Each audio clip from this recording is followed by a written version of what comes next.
hey, Kachina! Are you feeling better now?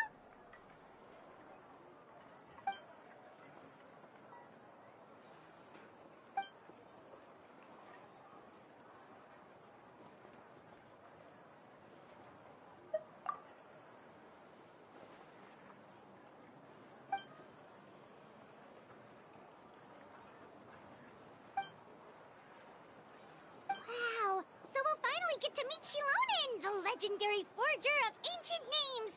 Paimon still can't believe anyone could forge those things.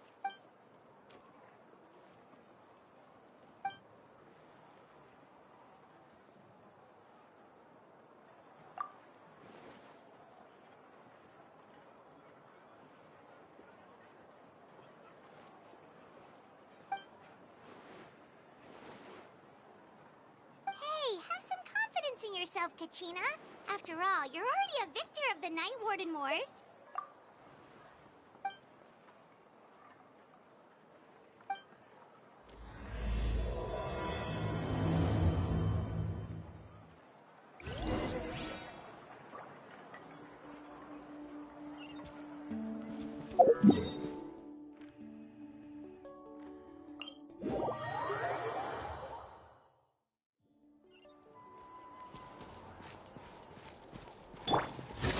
That you will see.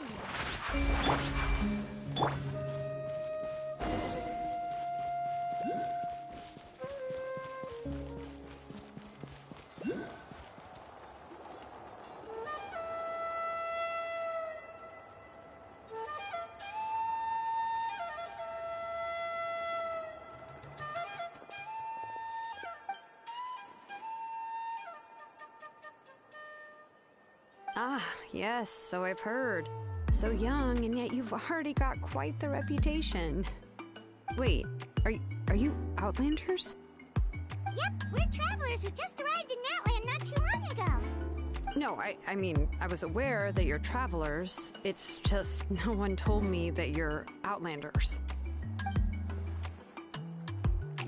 No, the only thing she said is that a new hero had pledged herself to the plan, but we need to forge an ancient name to ensure she'd be able to return safe and sound.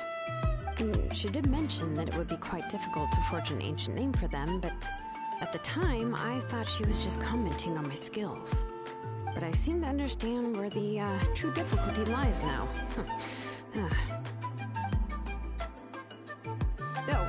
I wouldn't go that far. I'm used to it, really. I just need a moment to process things.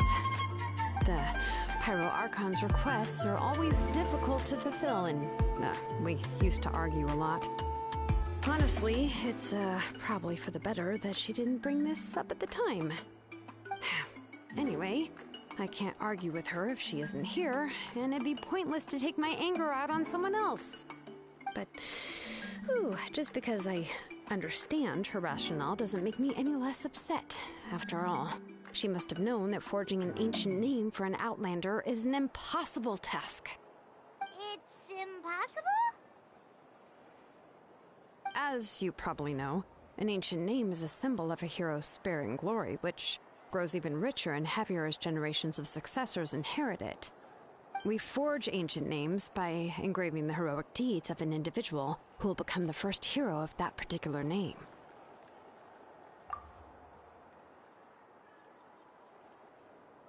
But they were all performed outside of Natland, correct? Yeah, that's right. Then those deeds haven't been recorded by the Night Kingdom. To take it one step further, even if you had performed heroic deeds in Natland, as an Outlander, your actions still wouldn't have been recorded by our lands. Only memories and experiences that have been acknowledged by the Wyab can be used as a basis for an ancient name. Even the greatest of craftsmen cannot create something out of thin air, you know. That's just how it is. Seems the Wyab don't want just anyone to get a name, huh? Mawika, of all people, should know better than anyone, yet she's still entrusted the task of forging the ancient name to me. Oh, Paimon gets it. Nobody's happy being asked to do the impossible.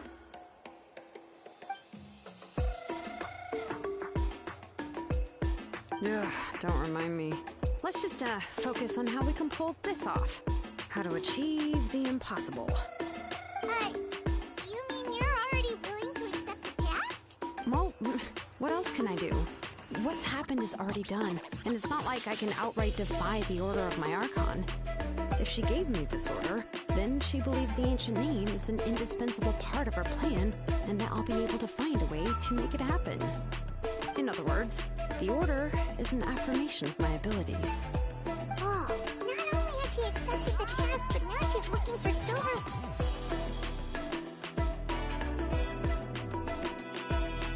The key is getting the Wyab to somehow acknowledge the traveler's existence and record her heroic deeds. We heard the voice of a Wyab when we were in the Night Kingdom before. We even had a whole conversation with her. If we can talk to her again, maybe we can figure something out together. Well, every tribe has their own Wyab. How do we know if the one you met is indeed the best one for us to talk to? Plus, considering the unprecedented nature of this situation, I have a feeling that the acknowledgement of one Wyab alone would probably not be enough. I don't know. That requires a level of knowledge that I do not possess. We need to find a consultant who's an expert on all things Night Kingdom and Wyab.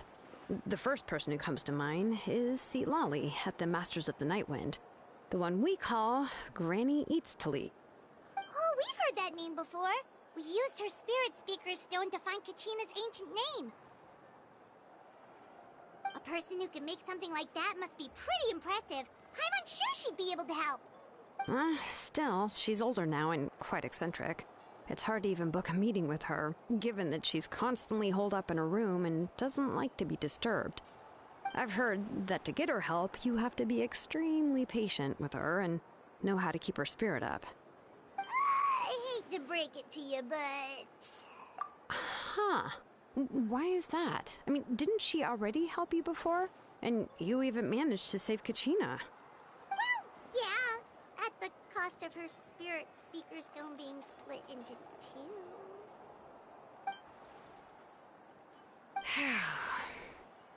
Great going, Moeka. We're already off to a rocky start here. In that case, I guess your only option is to try to emphasize that this is an important order from the Pyro Archon. Hopefully, Lali would still want to show respect to the Archon. I'll also write you a letter on your behalf. If you can find someone to deliver it and mention some good things about you, then that should help too.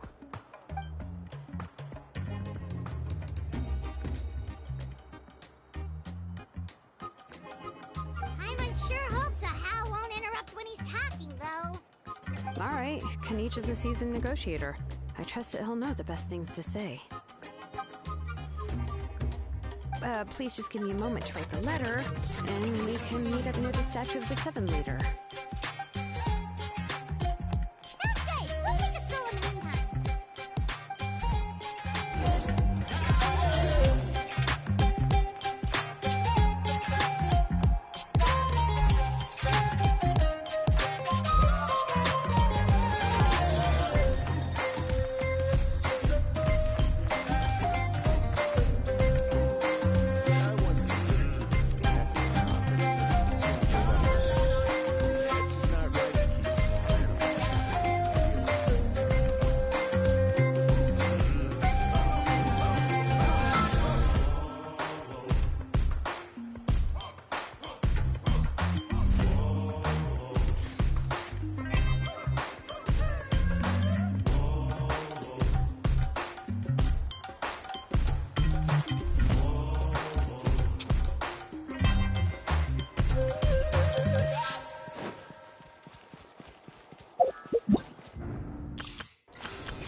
Paimon coming in! Paimon coming in!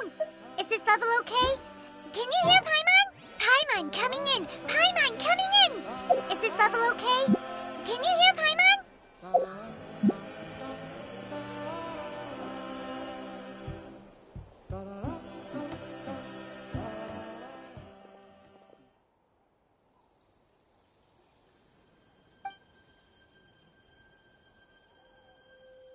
I'm sorry to put this on you, Kanich. It's just that you're probably the only person who knows how to deal with her.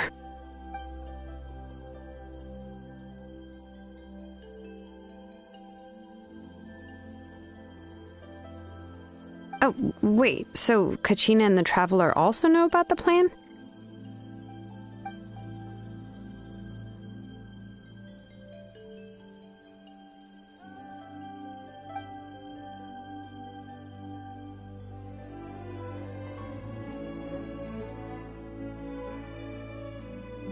Right. She mentioned there are 6 heroes and that Shilonen is one of 4 that have already been acknowledged. Oh, well, then I suppose there's no need to keep any secrets between us.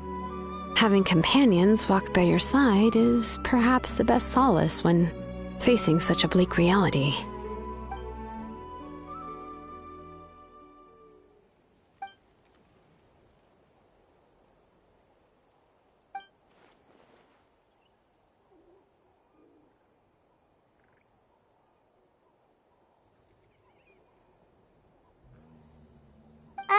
Seat Lolly knows him too?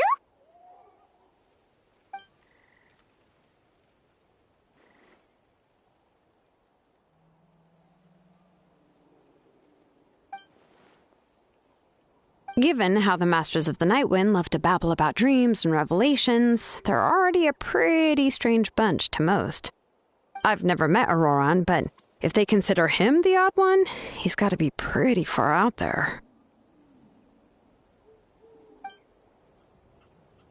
Huh. Makes sense.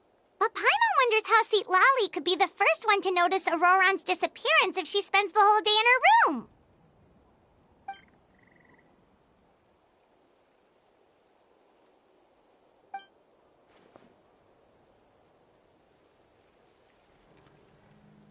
Oh, so if I'm following, you mean we'll help her investigate Auroran and the captain's whereabouts?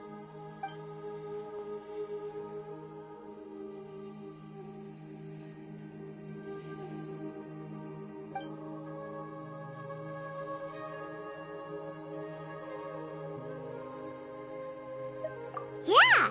Plus, we kinda owe her one anyway to make up for breaking the spirit speakers down. This is a pretty well thought out plan, as expected of Molly Poke Nietzsche. Then, yeah, I'll leave my letter to you. Let's hope Seat Lolly can meet at the stadium in 2 days.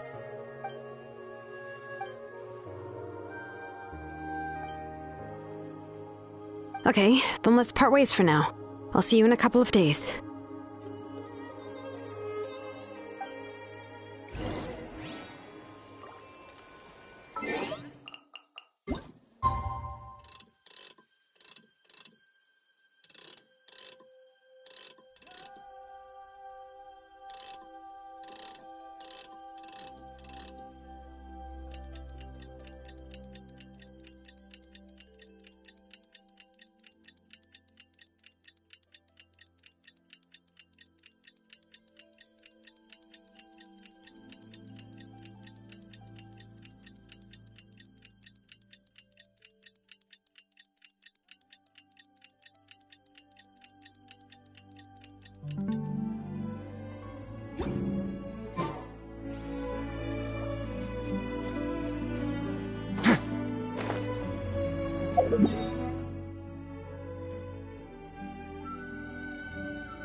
Now. Well, well.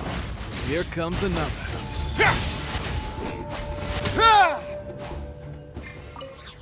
A bitter pill to swallow. All right, let's finish this fast.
With Shilonen. Let's ask her how things have been going.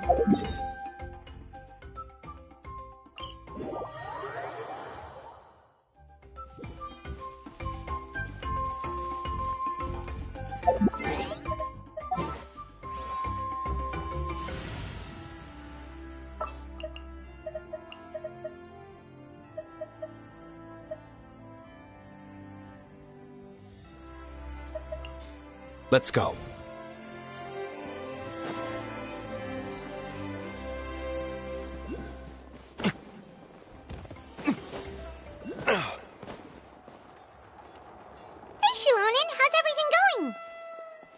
Hi, Traveler and Paimon. I have bad news. Seat Lolly did not reply to our request, although I suppose I'm not too surprised. Huh? You mean she didn't even bother to give Kenichi a response? Guess she really does have quite the ego then. Yeah, well, she can be also quite eccentric, though she's one of the most gifted people around. Even the Masters of the Night Wind often struggle to work with her. My guess is that she probably has other reasons for not deigning us with a response. But let's go to the stadium and see if we can meet her there. If we do get a chance to talk to her in person, we can still try to work something out. That's true. Let's go!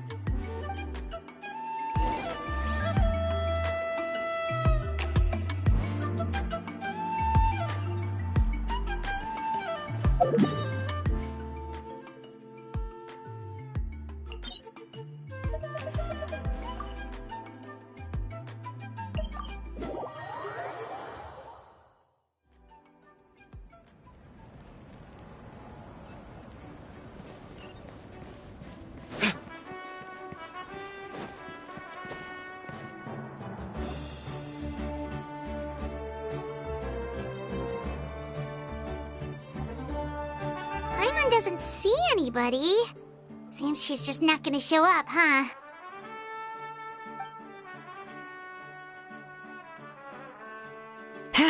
Well, we tried to be as considerate as we could, but she's under no obligation to help. That might be true, but this is still a request from the Pyro Archon, right? Shouldn't a subject always answer the call of their Archon? A subject? Well, if you ask me, I'd say we're all more like friends with the Archon. Yes, Mawika is our leader, But that doesn't mean there's any kind of tall barrier between us and her. The only thing is that she often has very high expectations of us.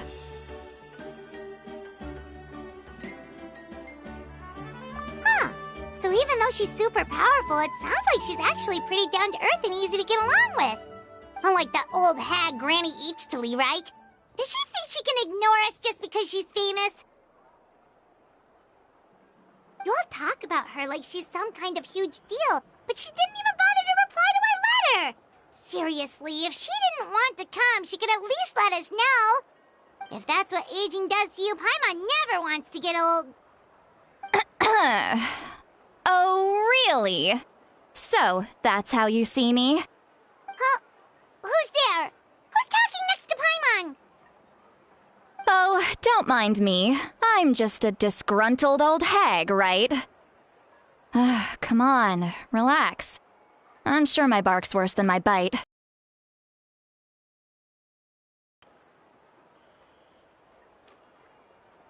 Wait, you're Seat Lolly? You're Granny Eatstily? Yes, Granny Eatstly. But emphasis on Eatstly, not Granny. You must know this trope from light novels, surely. They use it all the time. The young man who's actually the oldest person in the room. The girl next door who turns out to be a seasoned veteran. The wise sage who looks like a little kid. Oh, wipe that look off your face! You've seriously never seen an older lady that doesn't look her age? Okay, well, don't go thinking it's a trick either. See? I'm barely wearing any makeup. Did I forget to mention, she's called Granny, but she's actually pretty young. It was an honest mistake. I guess we've just gotten used to it. I'm sorry. So, how old are you actually? What? How dare you? Don't you know it's rude to ask a lady her age? Paimon really didn't mean to offend you, it's just that your case seems really unique. Oh, Paimon just wanted to apologize, but now she's putting more and more of her foot in her mouth. Really, Paimon just got a little mad since we thought, well, you were gonna leave us out to dry. It was my idea to invite you here, Seat Lolly. So if you're upset, you can just take it out on me. All right. I was only joking. I didn't mean to chastise anyone. There's really no need to take all this so seriously. If anything, I'm gonna feel awkward if we keep this going. I received Kenichi's letter and was planning to attend this meeting. Since I had already decided to come, I figured there was no need to draft a reply that simply said, "Understood." Besides, just showing up is the most important part. No? But, of course, it's also natural for people to get held up by one thing or another as they're trying to leave the house. It certainly was a bit awkward to see that everyone else had arrived before me. At first, I was thinking of quietly sneaking over, but since you were already here waiting for me, I started to think about how I should phrase my apology. Only to hear you all talking smack about me. Anyway, that's the whole story. Honestly, it's not like I owed you an explanation anyway.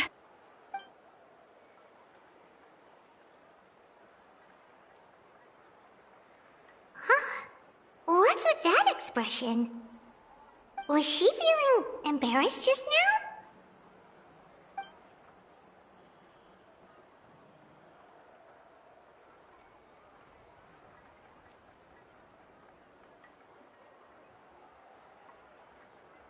When the Masters of the Night Wind say they struggle dealing with her, I wonder if the feeling is mutual. She seems to be pretty awkward herself. Everything she does and says seems a little forced. Anyway, Shilonen, I heard that you require my help in crafting an ancient name. Correct. The situation isn't like anything we've handled before. Let me explain. I see. So Mauika has asked you to forge an ancient name for an Outlander. Well, that would be a first. And you've also heard all about Auroron. I must say, he's always been a good kid. I can't see him joining the Fatui of his own volition. He must have been coerced somehow. Yeah, that's what we came here to ask you. We'll help bring Auroron back if you help us solve the problems of forging the ancient name. What do you think? I suppose I'll just call you Traveler for now. Traveler, come here. Let me take a good look at you.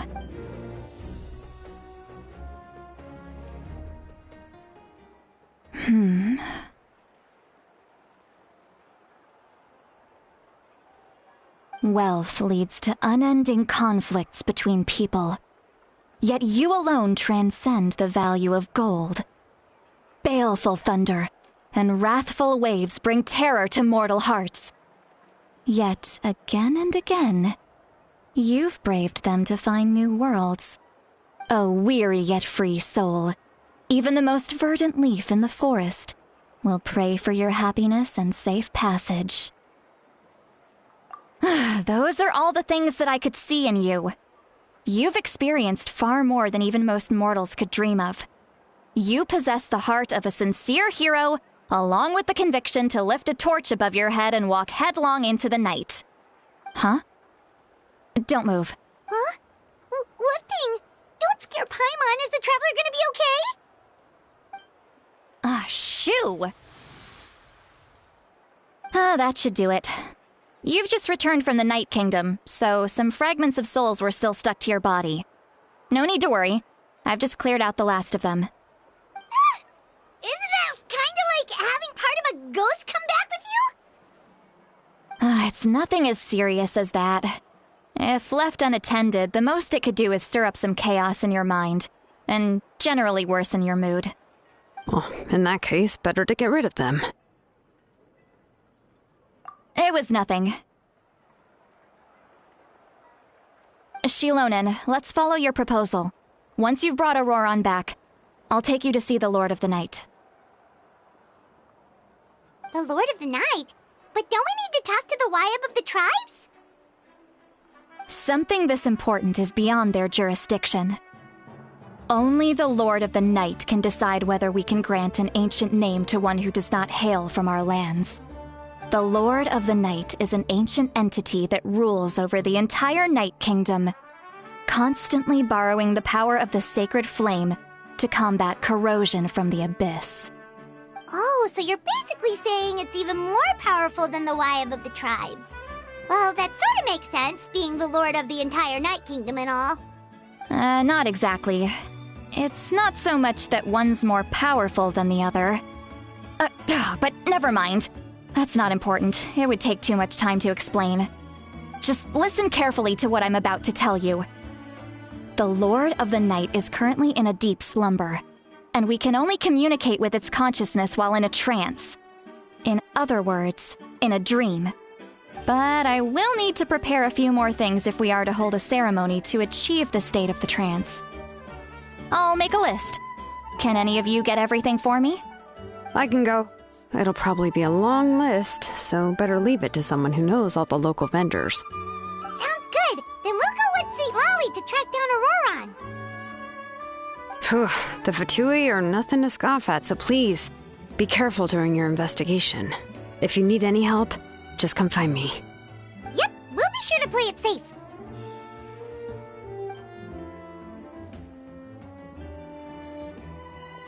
All right, now it's time for us to catch that brat and bring him back. I'm sorry I made you wait earlier. It was actually because I decided to swing by Auroron's place to look for clues. He has always lived alone, and I found a broken jar in his house. There was also something off about his phlogiston aphids, which I assume is because their keeper has been gone for quite some time. And interestingly enough, I saw some slash marks in the house that did not match any of our local weapons. My guess is they were left by Snezhnayan arms. Oh, sounds like the Fatui broke into his house and took him hostage. But why would they kidnap a kid who just spends his days living in the country and raising aphids? He's only in his 20s. What would they want with him? That's not to say that I believe he's totally innocent, of course. Since he's the only one who was kidnapped out of everyone in Natlan. In any case, we'll get to the bottom of this once we manage to get him back here. I'm truly sorry to put you two through all this trouble with me. But please help me get him back. You can count on us! All right, then let's start by heading to where Auroron was seen last.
This is the spot. An eyewitness claimed to have seen Auroron speaking to some Fatui soldiers here. I don't know how much you're willing to believe me, but Auroron really is a good kid. I see no reason why he'd suddenly get involved with the Fatui. I'm convinced that what the witnesses saw was actually the Fatui coercing him, or perhaps trying to extract information. However, I doubt anyone would believe me, given there are no signs of a fight. Didn't Kanich say that she's a big name in Natlan? Feels kinda weird to see her so fresh. Auroron? Well, he was left at the side of the road as an infant, and the people of the tribe took him in. You could say that everyone had a hand in raising him. He learned a lot from us, and once he reached adulthood, he built himself a house out in the countryside. He spends most of his days growing vegetables and raising aphids, living off of what he harvests from the garden. He's always been such a good kid. He would even get his friends to deliver whole bags of fresh produce to my place. Oh well, let's keep looking. He can answer all of our questions once we find him. He's been raising phlogiston aphids for a long time, and since they were disturbed, they secreted a special type of phlogiston. We can use that substance to track his movements. Let's follow the phlogiston trail. Huh? What trail? Oh, right. I forgot your eyes don't naturally perceive such things. Here, give me your hand.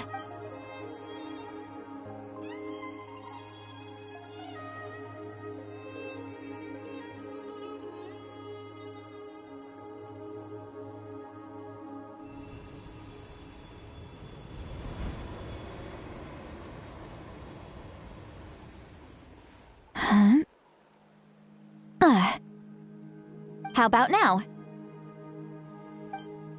What do you see?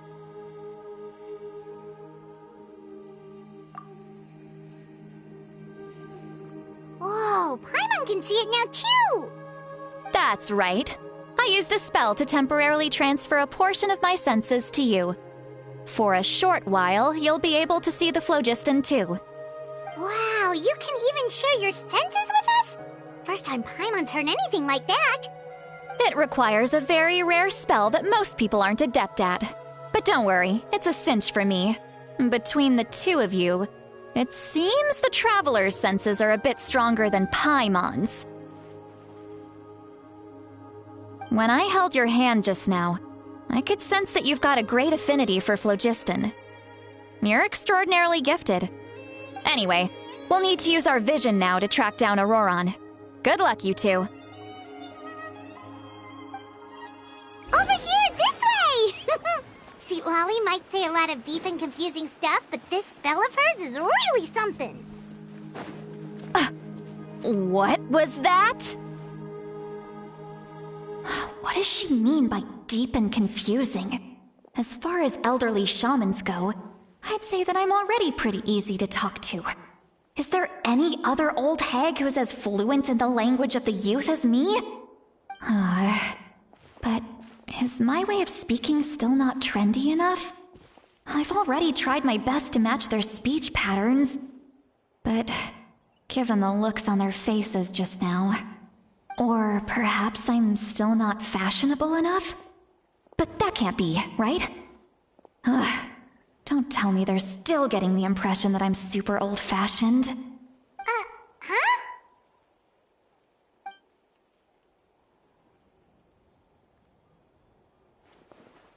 Was that St. Lally's voice?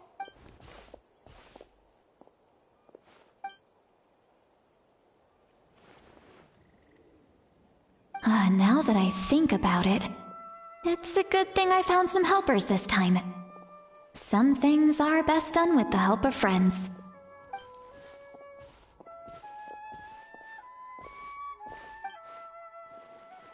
Oh?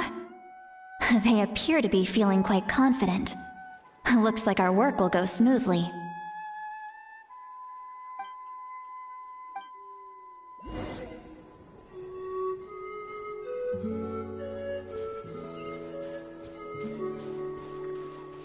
Hey, looks like there's a new camp over there. Yep. Judging by Paimon's experience as a guide, it definitely looks like people set up camp here. Wait. The phlogiston here is a bit odd. Let me see. Paimon sees a small shape here. This is a distress signal for the Masters of the Night Wind. Only someone from our tribe would recognize it. So Auroron was indeed being threatened. We've got to find him. Fast. Leaving such a subtle mark implies that he was trying to be discreet. In other words, he was probably under the Fatui's watch. If they notice us, we can just charge in and fight them to the death.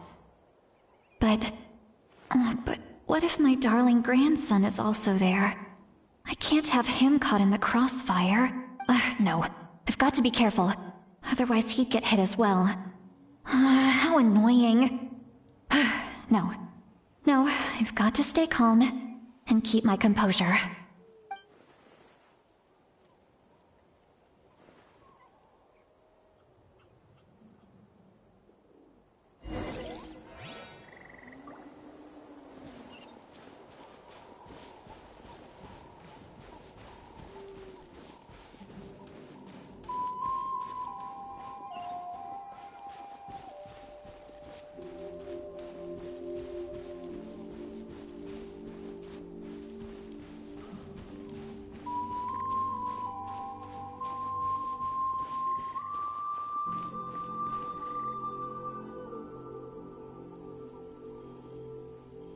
There are traces of people staying here too. Wait a second. The phlogiston around here is jumbled up. I can also smell a mix of elements in the air. Pyro, electro, and some other elements as well. Kanich told us that you were super amazing. No wonder you can sense so many more things than us.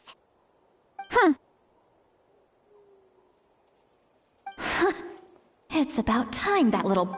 There are signs of judging from what's left on the scene. There must have been a fight. But after that, the factions seem to have gone their separate ways. Both the phlogiston and the elemental traces in the air support that.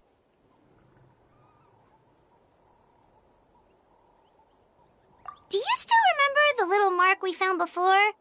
Paimon's thinking, what if Auroron wanted to leave another distress signal, but was caught by the Fatui?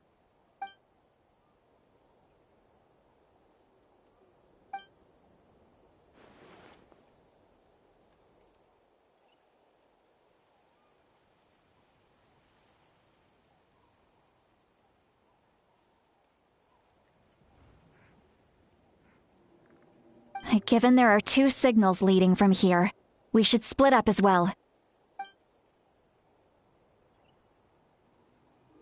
I'll take this direction, and leave the other one to you. Let's meet up again later.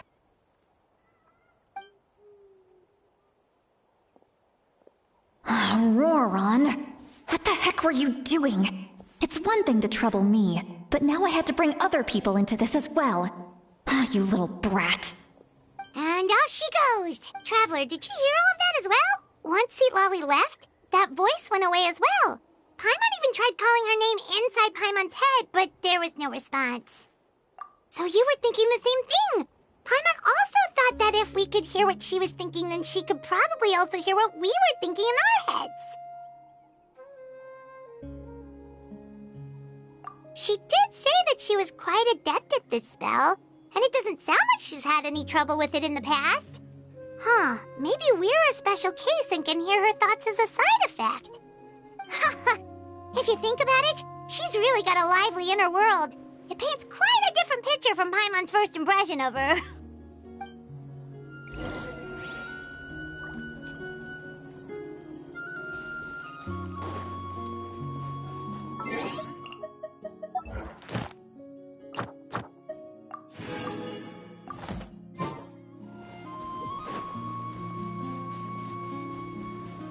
Paimon sees some traces here. Let's follow them and see if we can find anything up ahead.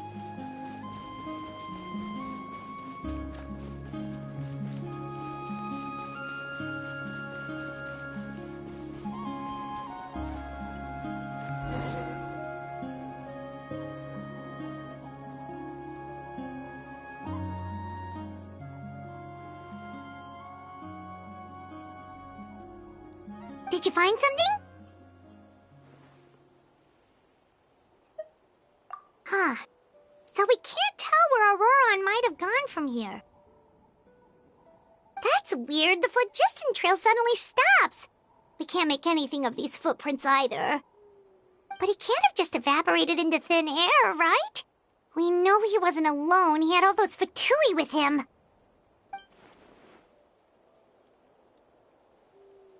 So, you can hear the sounds of the wind from beneath the earth.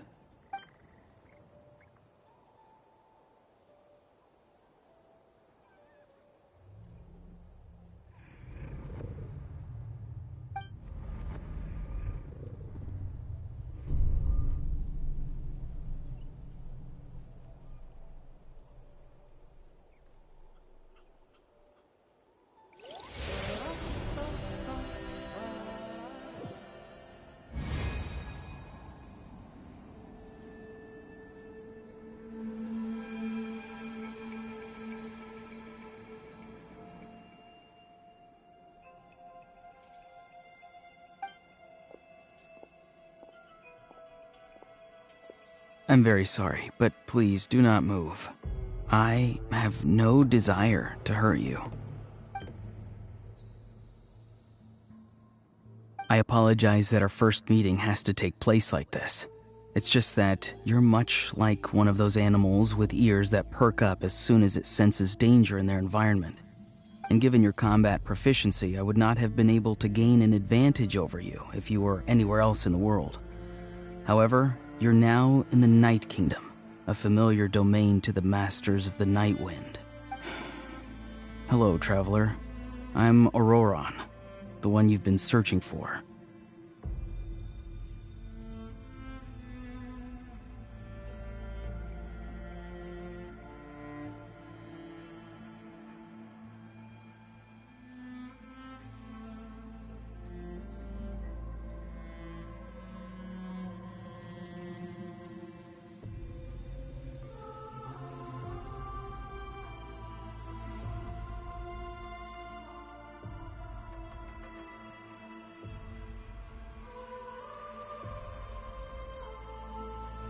Ah, the Fatui's custody.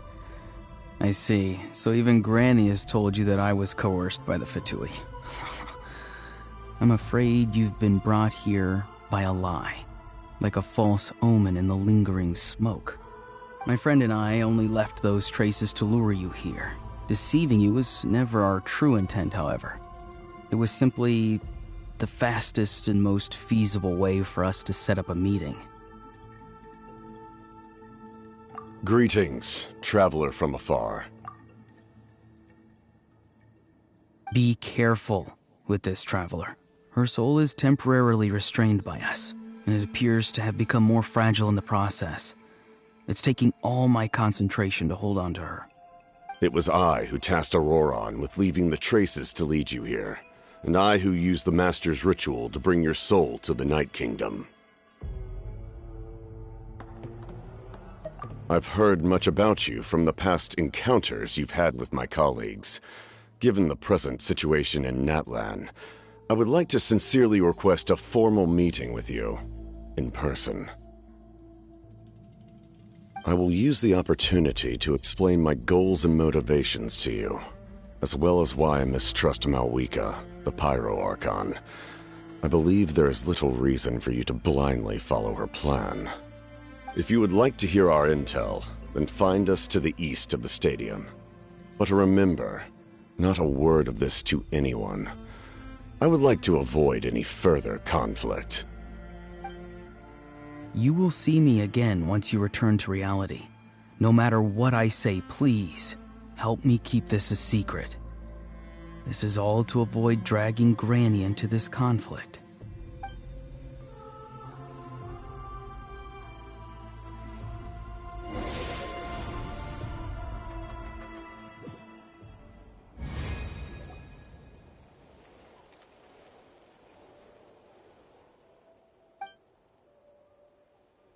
Hey, what happened just now? You suddenly collapsed and stopped responding.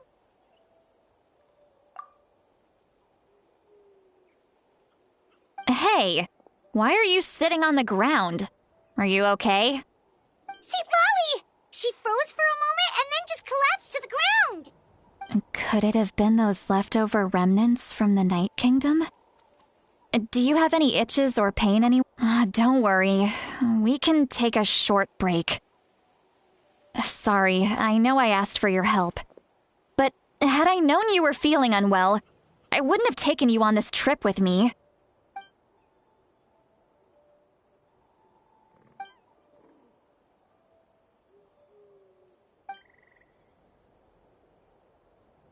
If you're feeling sick, you should just say so. A seasoned traveler must know the importance of not pushing yourself beyond your limit. If you need anything from me, just say the word. In any case, let's take a bit more time to rest now.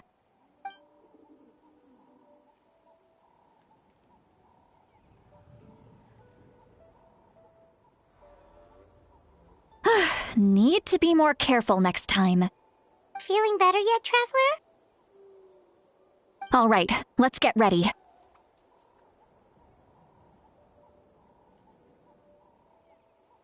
I followed my phlogiston trail earlier to a stronghold guarded by soldiers. I have a feeling that Auroron is probably being held inside. Oh, so it's close by. Then let's head over right away. Well, I recruited you to be my helper, which means we're in this together. Like the wind and the clouds. We either move as one or not at all. But if you want to make it up to me, then just be sure to fight extra hard when the time comes.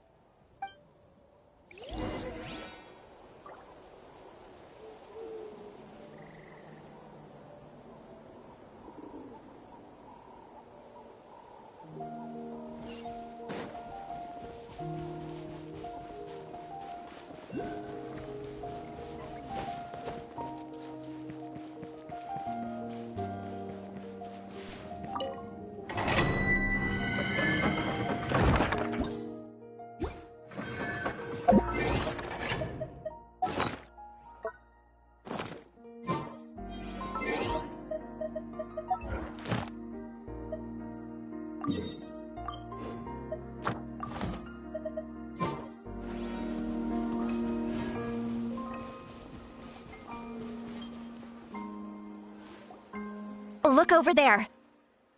Huh? Paimon thinks she sees someone in the middle of the camp. That's Auroron. All right, we'll take the lead.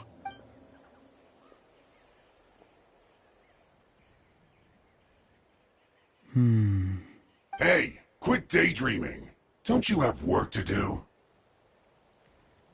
I cannot see the sun. What? Without the sun, I cannot see the truth. You are currently blocking the light, so I must beseech you to move aside. Huh? Okay, Mr. Philosopher. That's enough mumbo-jumbo. Wow. I'm going to rip that guy's head right off. See, Lolly's struggling to control her temper now. Are you ready? Let's go kick their butts. On my count. 3, 2, 1!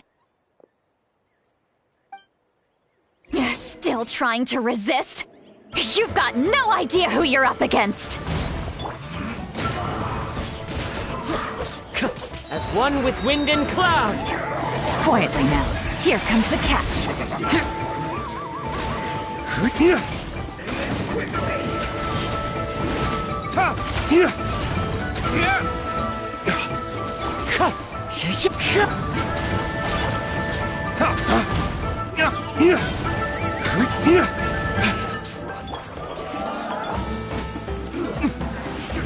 Flames, purge!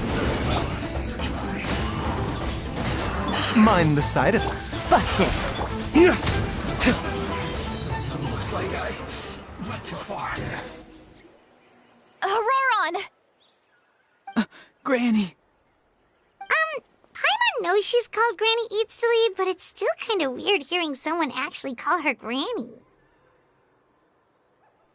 And greetings to you too, other Granny. What did you just call her? Granny. Is that not right? You are Granny's friend, are you not? You seem to be approximately the same age as her, so I figured you're also a Granny. How many times have I told you? It doesn't work like that. There are a lot of people who look about the same age as me. You can't go around calling everyone Gramps or Granny. Oh, wait. He's not a child, is he? Don't tell Paimon he's one of those people who look like an adult but are actually only 8 or 9 years old. Oh, your words have pierced my heart like a thorned vine. Given how hard those thorns are to remove, I may just need to find a pair of tweezers. Why are you so upset? You can just say yes or no. Of course I'm not a child. It's just Granny always taught me to show gratitude where it's due. And since the Masters of the Night Wind raised me collectively, I basically see everyone above a certain age as an elder I should look up to.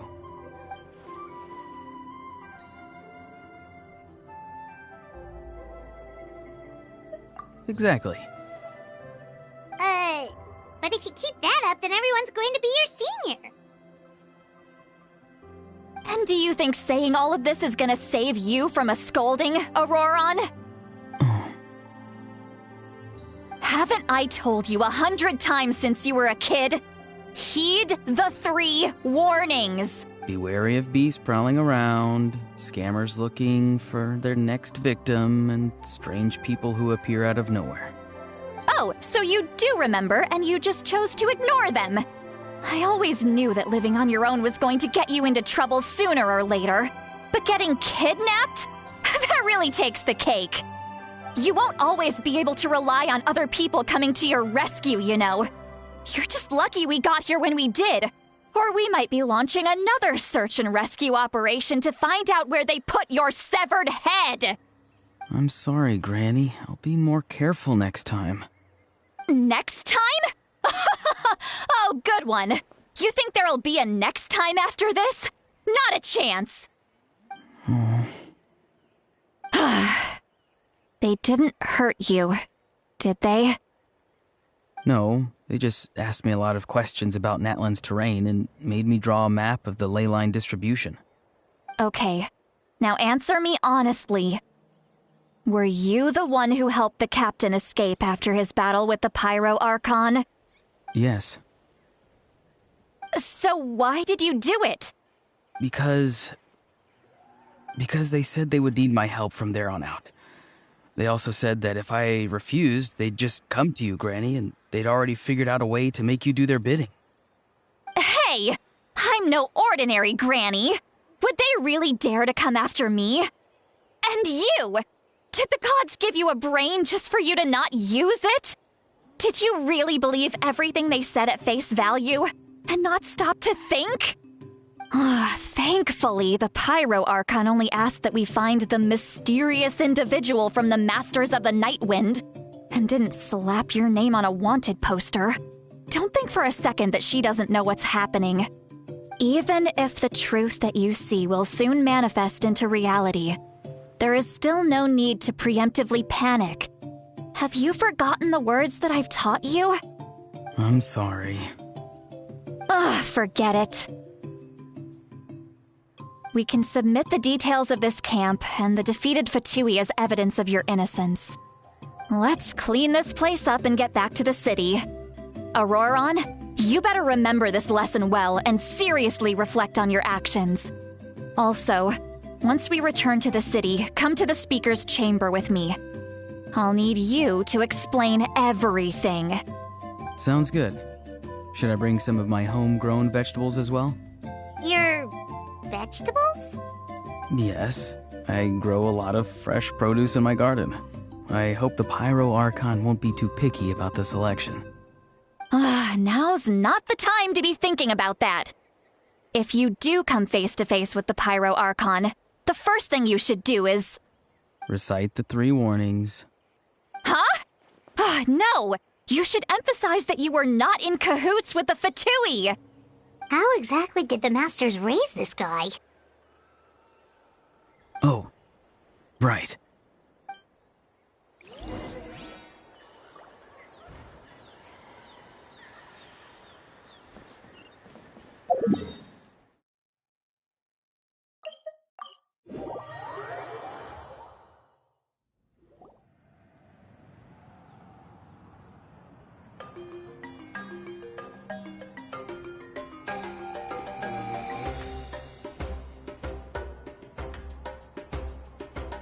I see. So Auroron came to the captain's rescue because he promised to help him in exchange for Citlali's safety. That's right. I'm sorry.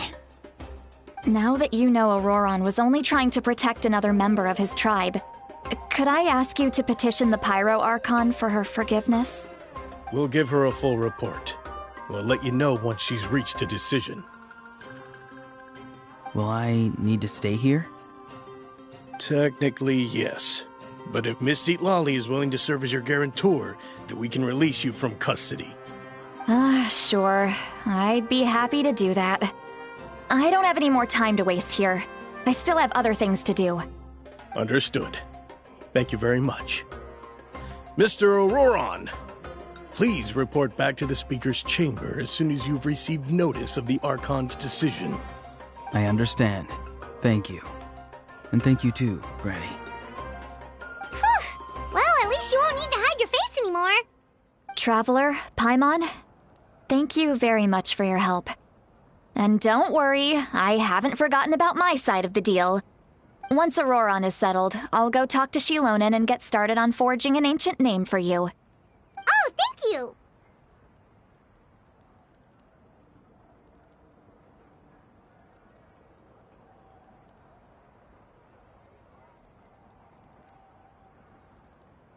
You scratch my back, I scratch yours. It's as good as done. You can just go twiddle your thumbs or something while you wait for the good news. Bye for now. Come with me, Auroron. We've got to find you a place to stay for the night. Goodbye, Other Granny.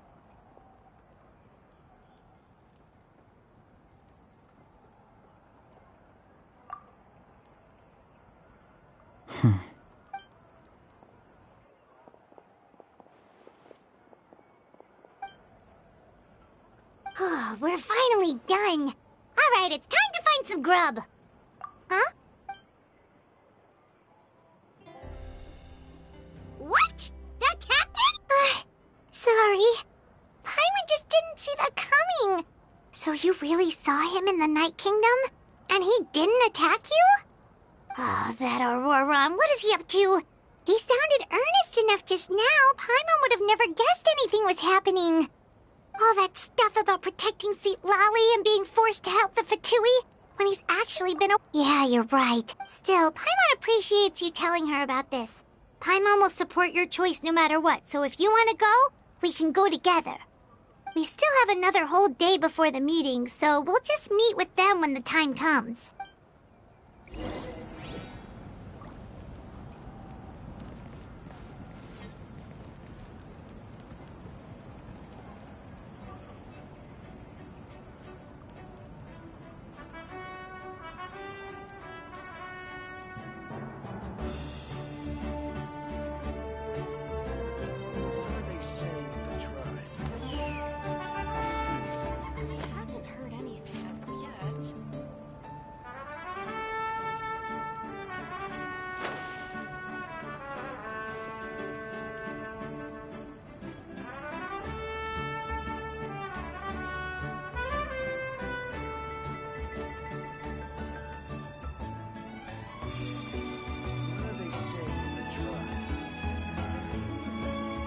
Let's take a moment to rest and plan our next move.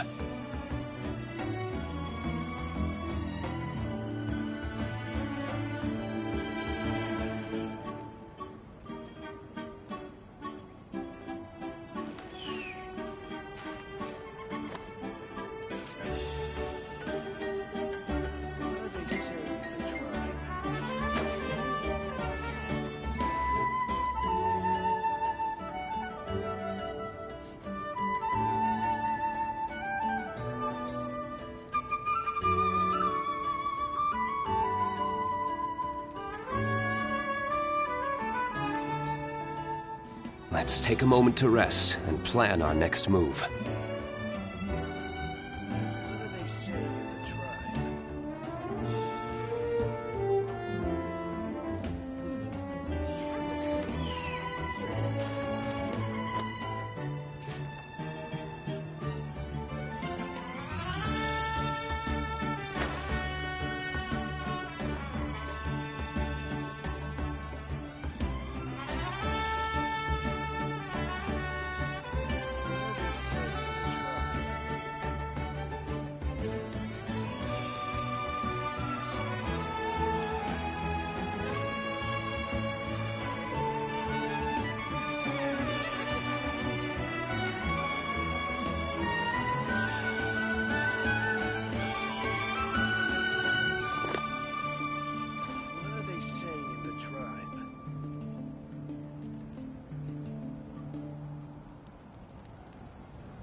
Saying in the tribe.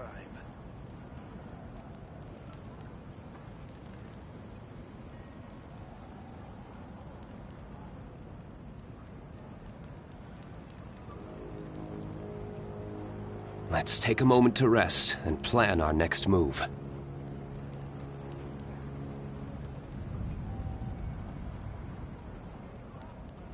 What are they saying in the tribe? We haven't heard anything as of yet.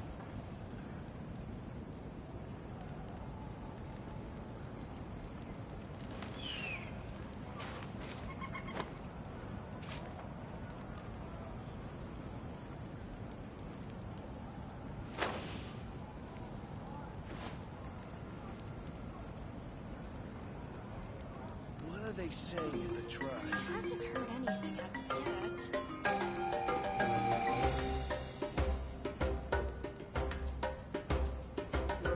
Let's take a moment to rest and plan our next move.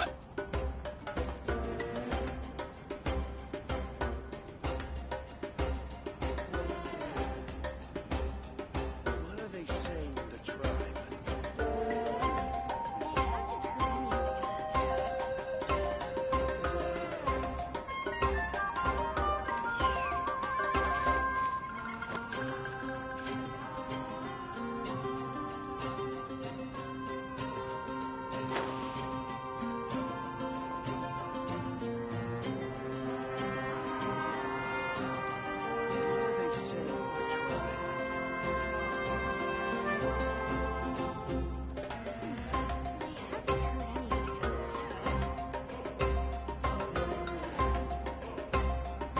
Every course of action has its risks.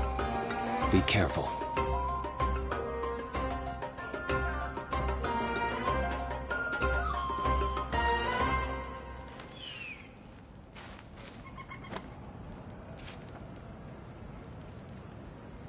What are they saying in the tribe? I haven't heard anything as of yet.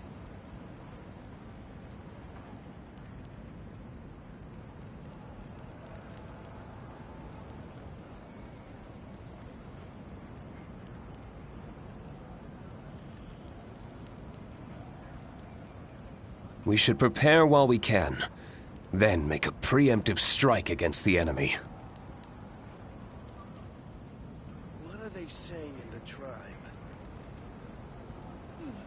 I haven't heard anything as of yet.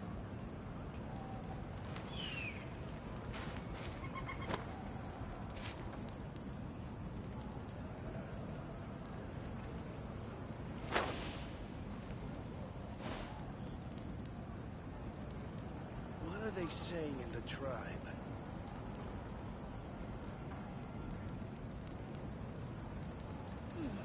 I haven't heard anything as of yet.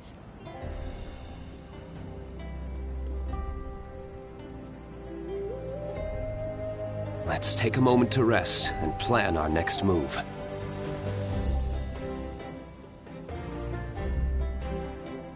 What are they saying in the tribe?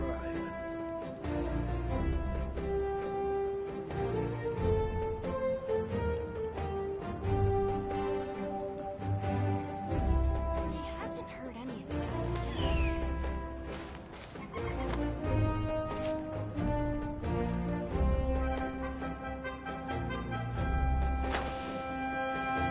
are they saying in the tribe? I haven't heard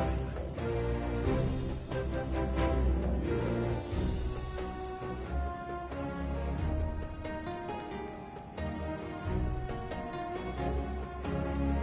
as of yet. Every course of action has its risks. Be careful.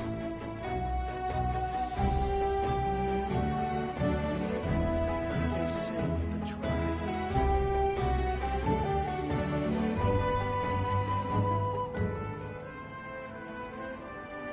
What are they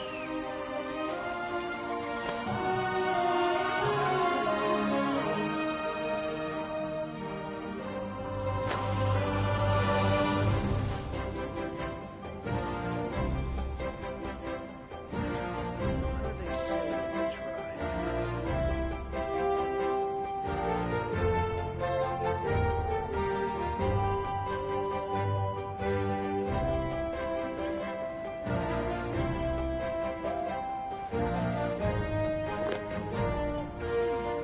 I haven't heard anything as of yet. What are they saying in the tribe?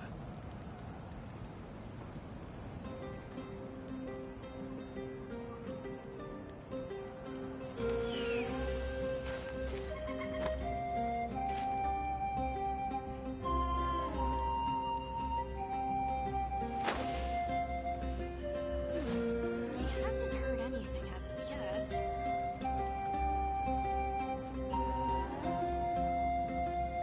What are they saying in the tribe?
Let's take a moment to rest and plan our next move. I haven't heard anything as of yet.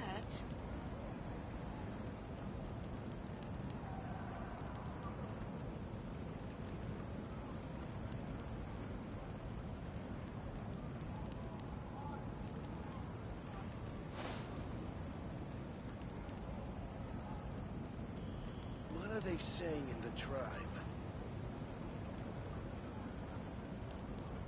I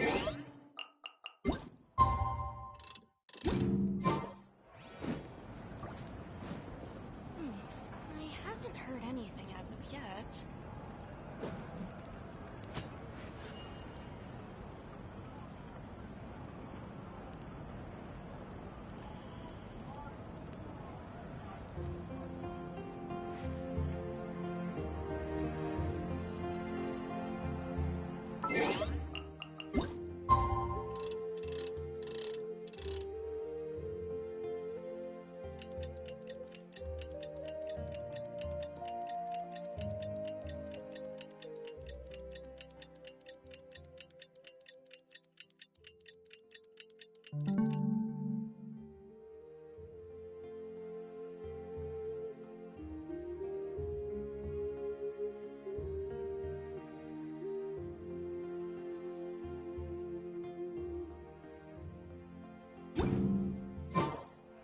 What are they saying in the tribe?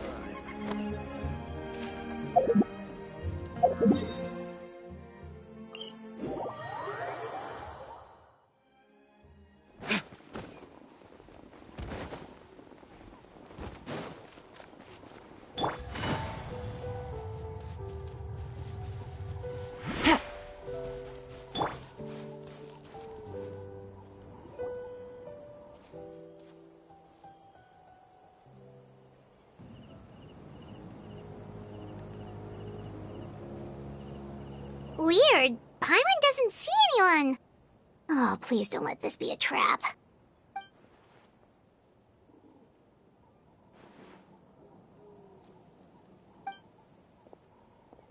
What was that? Good evening. Nice to see you again.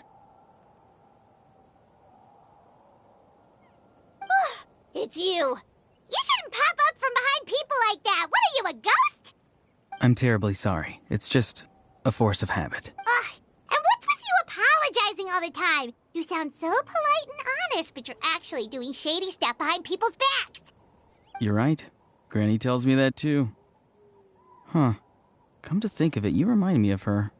Sometimes you two sound really similar, you know. Oh, so you're gonna call Paimon Granny too now?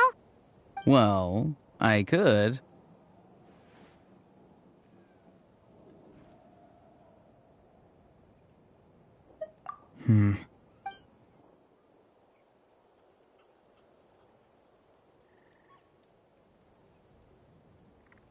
It's all clear.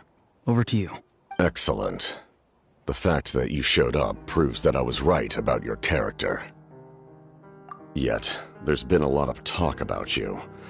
Child told me that you're passionate about the unknown and willing to take risks. Rather than facing you as an enemy, I would much prefer to bring you to my side. If we allow the current state of things to continue, we will inevitably clash, and that's a scenario that I'd very much like to avoid. I've long heard of your exploits across the nations. Though you have crossed swords with my colleagues many times, I know that you are by no means an unreasonable person. And once you've learned the truth that the Pyro Archon Malwika would never willingly share with you, you may just find it in your heart to consider my proposal. I assume you've already been informed of the Pyro Archon's plan. In order to defeat the Abyss and save Natlan, she still needs 2 more heroes to appear. Wait, how did you know that? Never mind. Guess that's not important now. I've long kept a close eye on her plan. To be frank, it's an exceedingly risky plan. Will the heroes really appear? And even if they come to her, will their power be enough to drive the Abyss back? If any part of the plan goes awry, all of Natlan, even all of Tevat, will pay for her mistakes. Now, you may have been led to believe that this is the only plan available to her. But what if I told you she's had another emergency plan all along, the details of which she has chosen to keep hidden from you? An emergency plan? Yes. A way to keep Natlan intact, even if her original plan fails. But given the painful cost of its execution, she has chosen to keep it as a mere backup plan. Whether this stems from hesitation, fear, or even naivete, I cannot say. But Natlan cannot afford to wait until she comes to her senses. My fear is that given the enormity of the decision, she will be reluctant to confront the dire reality we face until it is too late. There will be no time left to execute the backup plan, and all of Natlan will be lost to the abyss. We have to make the decision for her, here and now. Yeah, do you have any evidence for all this? Just telling us a bunch of scary stuff isn't enough, you know. Besides, wasn't it you who tried to seize the Gnosis for the Tsaritsa's plan?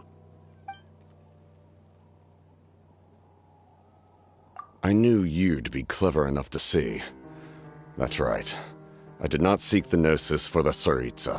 Since I was defeated in battle, I must put to rest my thoughts about the Gnosis.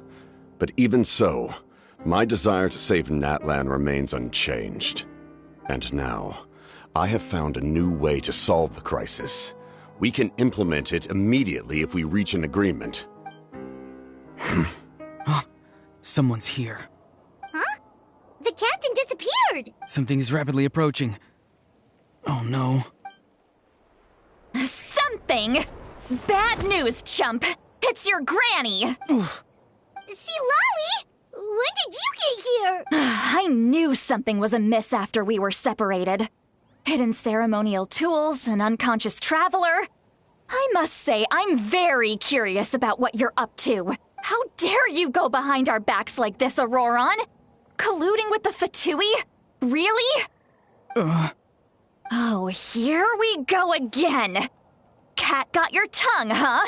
You really think you can avoid a scolding just by staying quiet? I'm not trying to avoid anything. Oh, and now you're talking back. Well, go on then. Explain yourself. What the heck are you up to? I'm sorry, Granny. I feel so guilty. You! That's it! Where are my tools? I swear if I don't teach you a lesson right here and now, I'll... Wait, Lolly! Please, calm down. We, still learned a lot of info, didn't we? Like the fact that the captain isn't trying to seize the Gnosis anymore. So, maybe just save the scolding for later, okay? Listen well, Auroron. You're only getting out of this now because of the Traveler's plea. This isn't over. You hear me? You're right, Traveler. Let's go. We can discuss this more back in the city. You two keep an eye on Auroron for me, okay?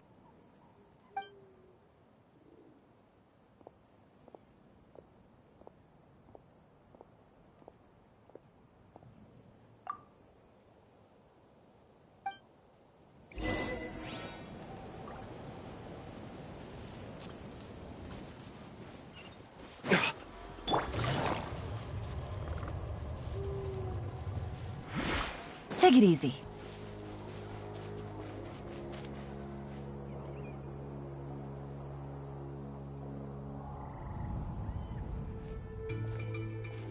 In all my years, I've never had a child cause me so much grief. Do you seriously not see what's at stake here? You've got a head on your shoulders, Auroron. Use it! Why did you help the captain? And I want the truth this time. No answer? Think you're being smart? Then let me ask a different question. What does the captain want? What is his purpose in Natlan? Really? You're just going to stonewall me?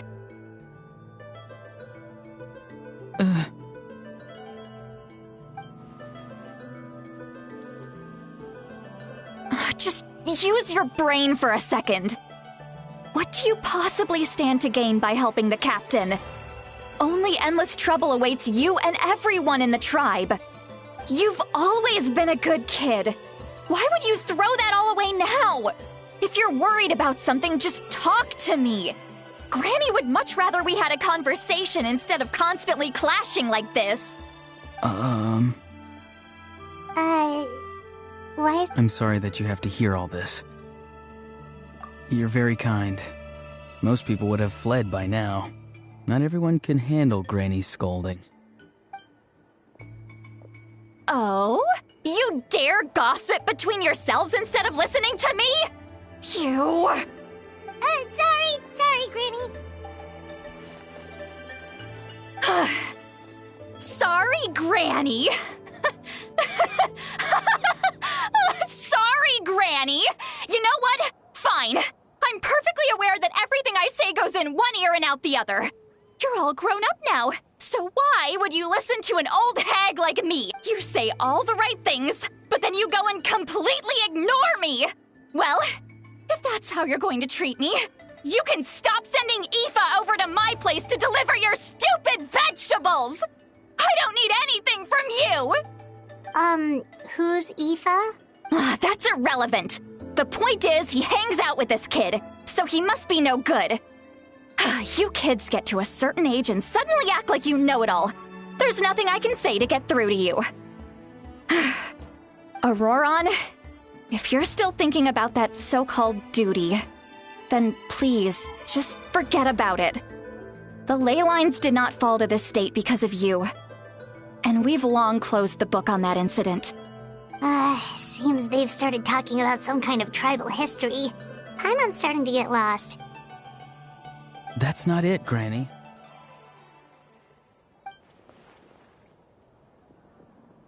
I know you tend to get down on yourself when you're upset, but I can tell I really hurt you this time. All I can say is I'm sorry. His voice. Auroron! Where have you gone? It sounds like he's somewhere super far away, but isn't he right here in front of us? I'm really sorry. It's up to all of us to do everything we can to save Natlan. So I've got to go. Get back here this instant! Auroron! What is this? Powder from plant spores? Is that the trick he used? What just happened? How was he able to suddenly get so far away like that? It's a trick of his. If you grind spores into a powder and spray it in the air, it can be manipulated to create an illusion. He pulled it off flawlessly. He must have put a lot of time into perfecting it. Don't tell me that's how he's been hunting in the fields these days. Couldn't he have picked up something more useful? Little brat. That's it. The next time we meet, I'm definitely going to break his legs.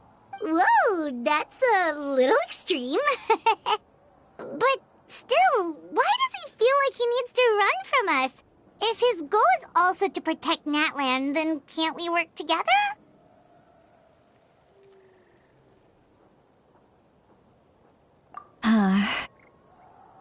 I'm sorry for interrupting your conversation with them earlier.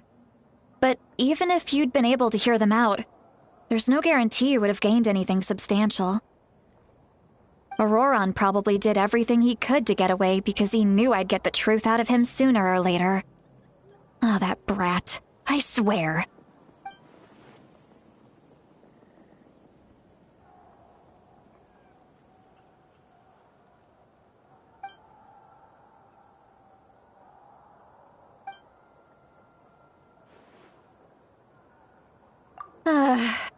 We've got quite a long walk back to the city. Let's take our time. It'll give me a moment to figure out how to explain all this.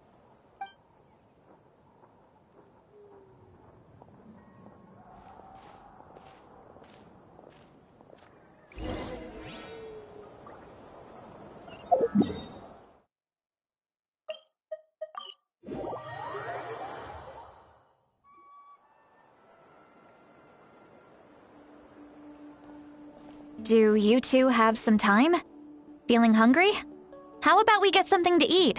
Oh, right. It's been a while since we last ate. Now that we can relax, Paimon just realized how hungry she is. Then let's go. We can find somewhere to sit down and talk. Food and drinks are on me. How did this become Paimonville? Sweet Lolly looks... Alright.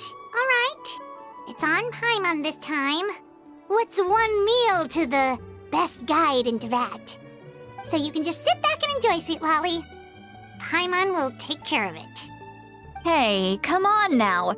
You won't even let me take you out for some food and drinks? I just wanted to treat you to a meal. Are you sure? We can save you some Mora. Mora is the least of my concerns. Besides, we're definitely due a meal after all the time we've spent together. Let me get this one. I might be an old hag, but I like to think I'm not completely useless. Sure, that's fine with us, but... Paimon... Don't worry. I'm sure a juicy grilled steak will work wonders.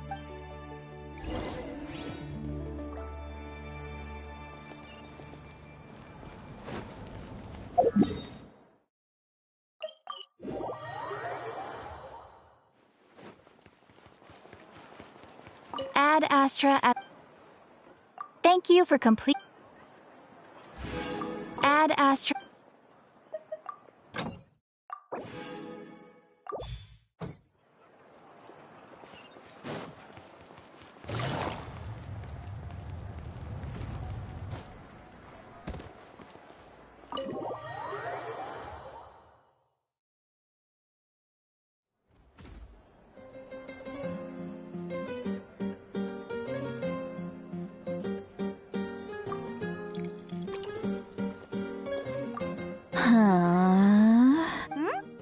What are you looking at? Do you see two people standing by the door? They look like spitting images of each other.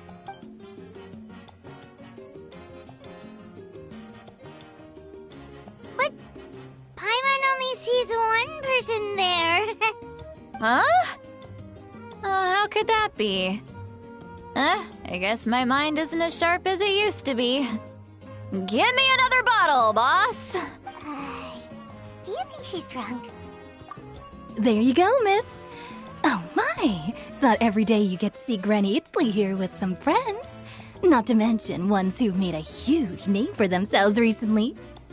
Oh, so you've heard of us? Of course I have. Aren't you the ones who saved Kachina and brought her back? No wonder you hit it off with Granny Sitlali.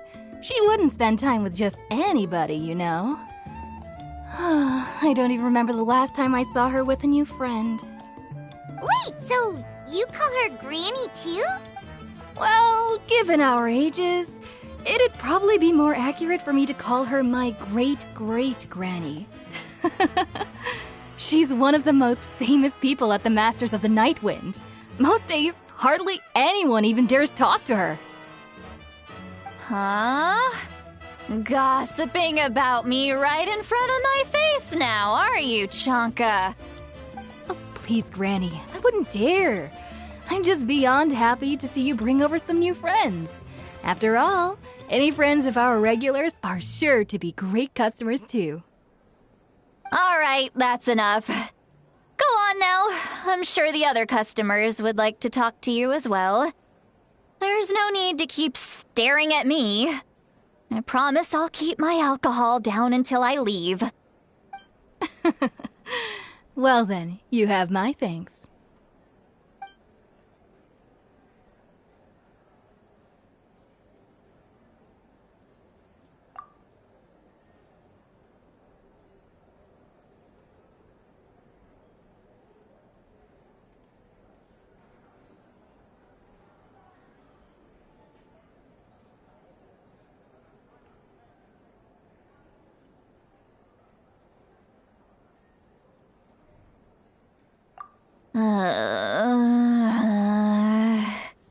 Seat Lowy?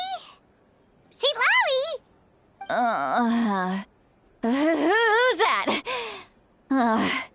You got some gall calling me by my first name. Let me guess. Are you still with us, Sweet Lolly? You're kinda talking to no one. You chumps come around here, picking fights with me? Well, you know what happens next. You lose, and then run off home to tell everyone about how I'm this big scary bully. It's always the same story. You brats start it, I finish it, and then I end up with the reputation of being some kind of terrible monster among the shamans. I mean, come on. Monster? Me? Really? What did I do to deserve that? Granny Sweet Lolly, you're not a monster at all. Exactly! And while we're at it, I'm not some lazy slacker either. Between meditation, advising the chief, and speaking with the Wyab, I actually have a pretty packed schedule, you know. Oh yeah. And I have to mentor all the new kids. Hey, new kid. Yeah, you. Don't play dumb. Didn't I teach you how to find phlogiston? You see? I know my stuff. I'm a good teacher. You tell him. That's more like it. About dang time someone showed me a little respect. Yeah, Granny's a hard worker, all right. You can always rely on old Granny.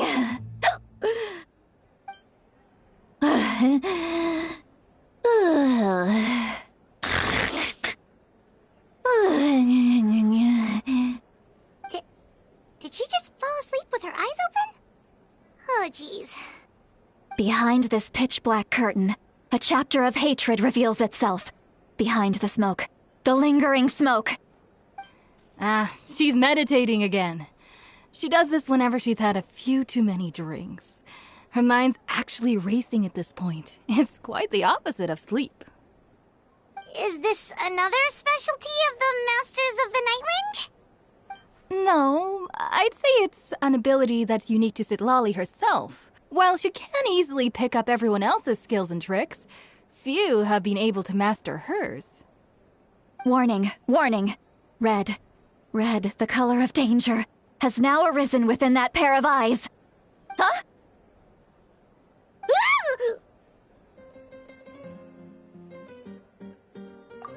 Traveler? Paimon? What's wrong? I'm gonna hurl. Hang on, just keep it in. Phew. Okay, it's passed. That was a close one. You had Paimon worried. Paimon really thought you were about to barf all over the table just now. How embarrassing. I'm sorry you had to see me like that.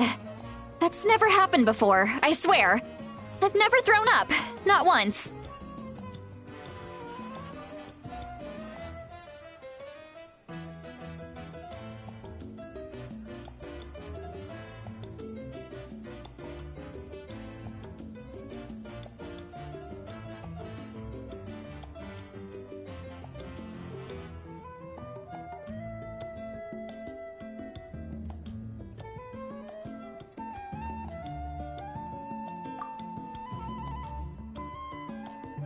Are you feeling okay? Want to take a quick walk and get some fresh air?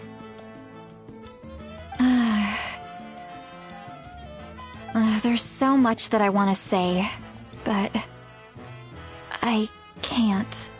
Why not? Of course you can. Just say whatever's on your mind. Please, Paimon, it's not as simple as you think. We've only known each other for a few days, right? What would you think of me if I were to start dumping all of my complaints on you after we've only just met? Oh, Paimon gets it. You're hoping that we wouldn't think less of you no matter what you're about to say. No, that wasn't my point at all! Seriously, don't you youngsters know anything about shame? I'm talking about shame! I've lived all these years and still can't get rid of it!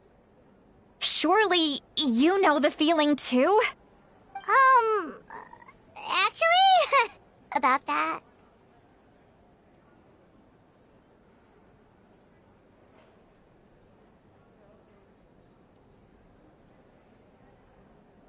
Huh? Tell me what? Yeah, this is as good a time as any.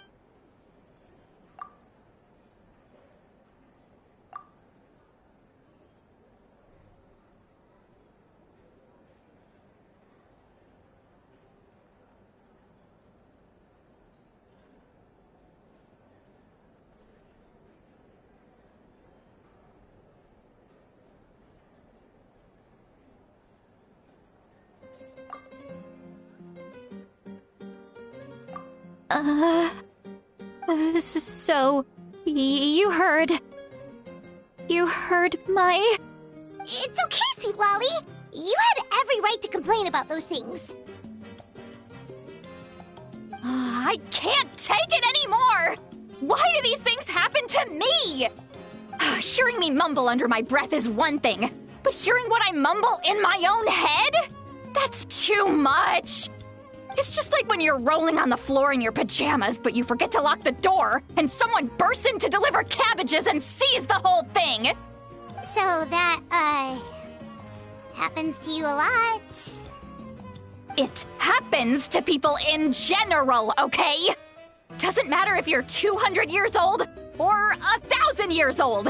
Everyone rolls around in their pajamas sometimes. I was just picking something generic.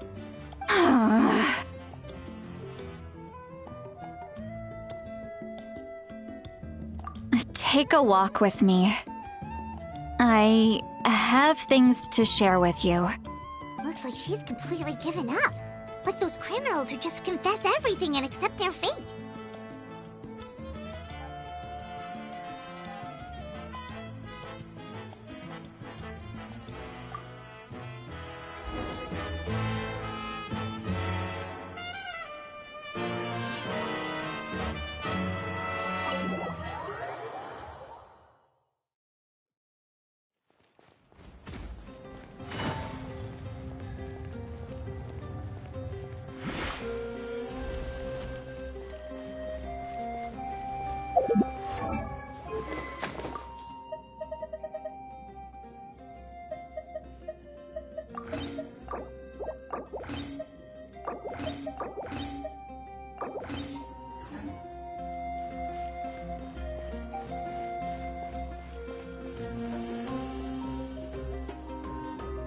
Well, great view, right? I love coming here by myself. Wow, it's beautiful!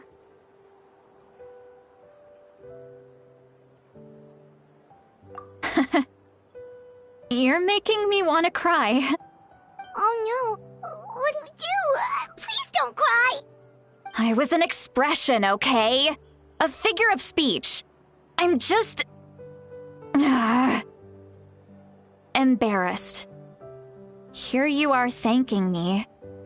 Even after you helped me all this time. Let's just have a casual conversation. It's easiest that way. Really? You don't seem like the kind of person who keeps things casual. Well, I guess I used to be more of a stickler for the rules. And you're right, I don't usually open up to the people of my tribe like this. I'm just an eccentric old hag to them.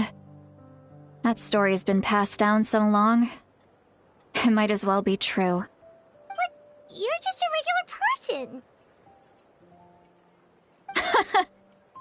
The kids of my tribe would have a heart attack if they heard you say that. Granny Eatsley is a powerful figure. Be careful around her. That's what they'd say. Well, you are powerful. Are they afraid of you? Some are. Others are mad I always come out on top. A few decades like that, and people stop knowing how to deal with you. What about you? Are you scared of me? We don't find you scary at all. Huh. That's because you're not from my tribe. You don't know how many delusions of grandeur I've destroyed just by existing. I make people realize that no matter how hard they work, they'll never become a living legend like me.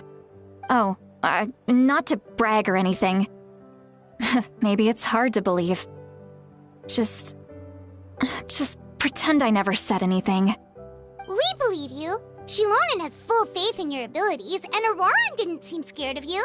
He thinks of you as his granny, right? Yes, but Auroran's a special case. Mawika already told you about her plan.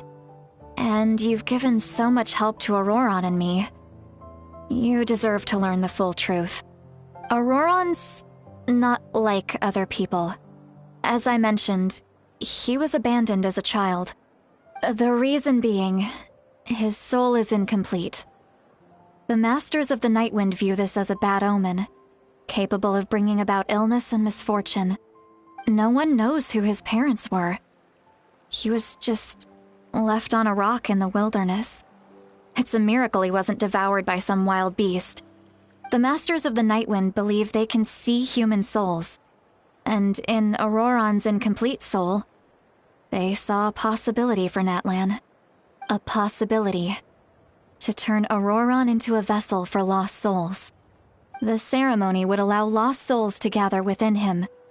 Auroran would then be sent to the Night Kingdom to return the souls to their rightful place, strengthening the ley lines and completing the ceremony. Wait, that doesn't sound right.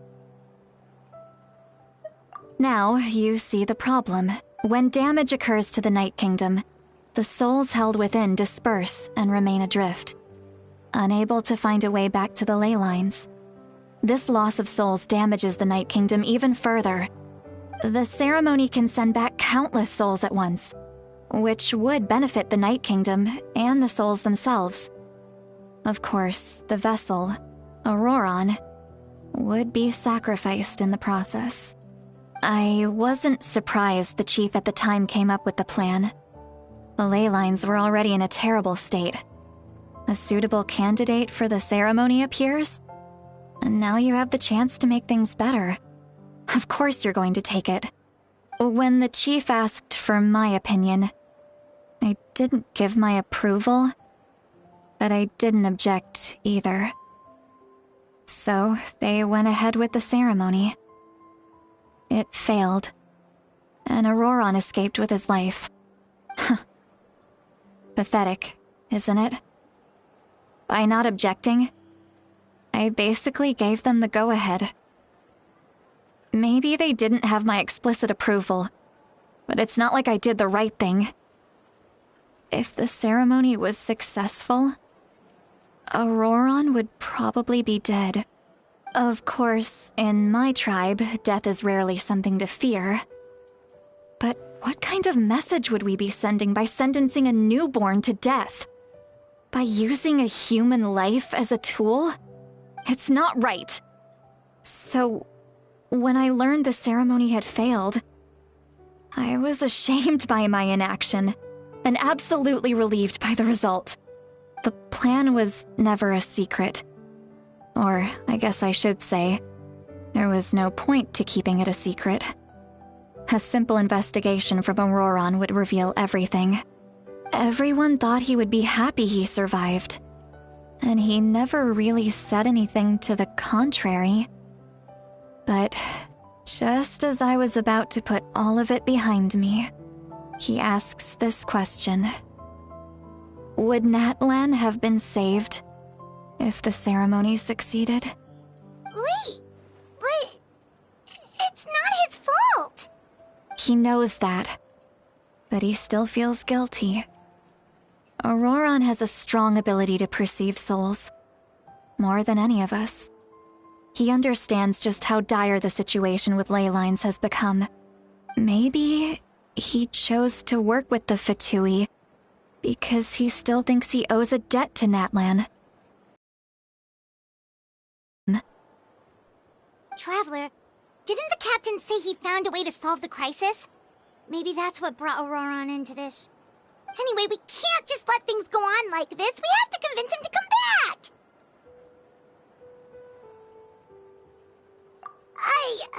You don't look so good, Sweet Lolly.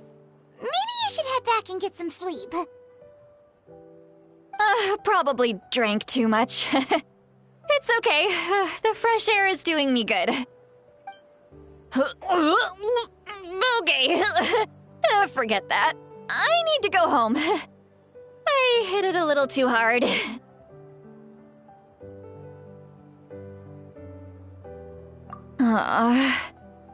You've helped me so much already. How do I even begin to thank you? Hey, we're friends, aren't we? Besides, you already said you owe us a favor, so you don't need to worry about us. Good point. Well, I'll go home and get some sleep. We can figure out our next move in the morning.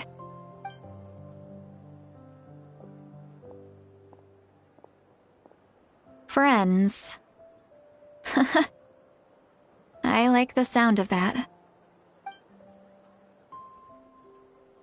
Auroran's probably back with the captain, don't you think?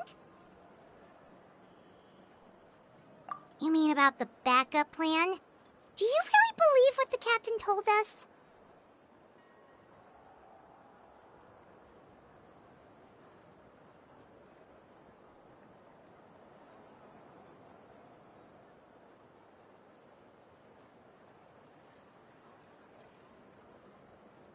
Yeah, you're right. We should just go to her directly. But she's probably asleep. We can find her first thing in the morning. For now, let's... go to bed.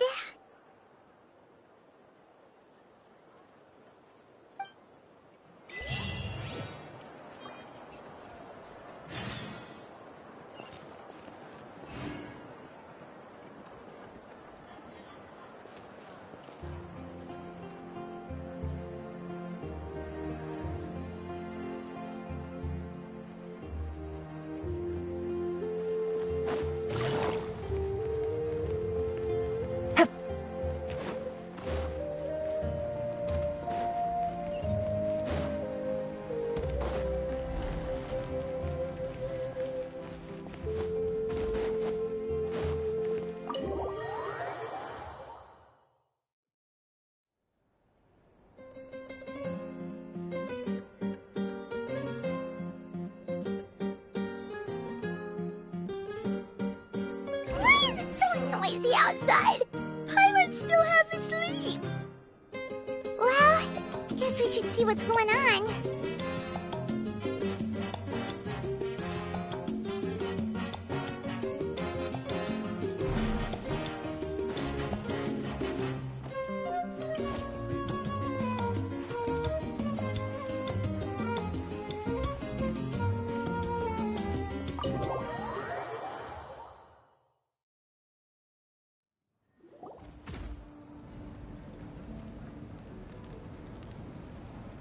You're already here. I was just about to come get you. Wow, you're up early. That's impressive, especially after all the drinking last night. Let's not bring up last night. I'm embarrassed about the whole thing. Anyway, I was also woken up by the commotion. Looks like all the warriors from the stadium are on the move. I heard many areas have been attacked by the Abyss, including the Masters of the Nightwind. I need to head back right away. The Abyss attacked again? Are you sure you can handle it on your own? Do you need our help? I'll be fine. We also have the support of the warriors stationed at the various outposts. Given the quick response, things shouldn't get too serious. The stadium could always use more manpower, so you should join the forces here.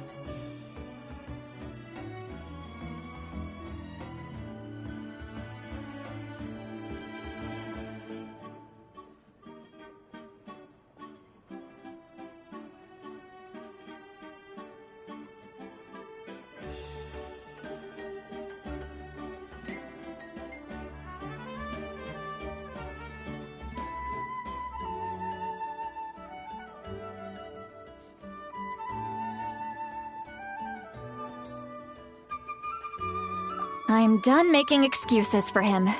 He's not a child anymore. He needs to take responsibility for his actions. I was the one who vouched for him, so I need to report back to the Speaker's chamber. I'll accept however they choose to handle the situation. But I should be able to convince them to let me go back to my tribe first to deal with the attack.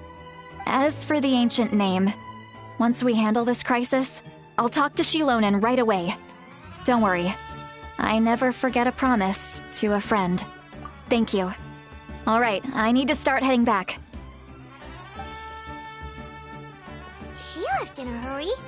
The situation must be really serious.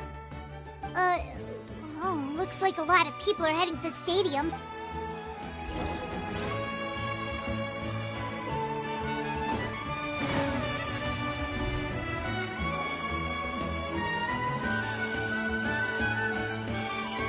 Traveler, over here!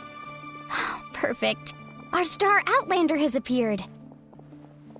Oh, you're all here! But, Just my way of saying how awesome you are. We've got a real emergency on our hands, so this is the perfect time for you to show off your skills.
rundown of the situation first.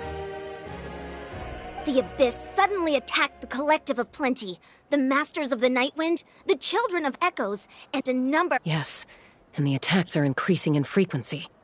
The tribes have plenty of defenses, so they're safe for now, but I can't say the same for the adventurers and merchants stuck in the wild. Chaska and I have been searching for survivors and treating the wounded. We just got back, but we need to head out again soon. I plan on heading back to the Collective of Plenty, just in case my tribe needs me. What about you, Mualani? Where are you gonna go? I'll go help the Children of Echoes. They're the closest, so I can start fighting right away. What about you guys? We could go together.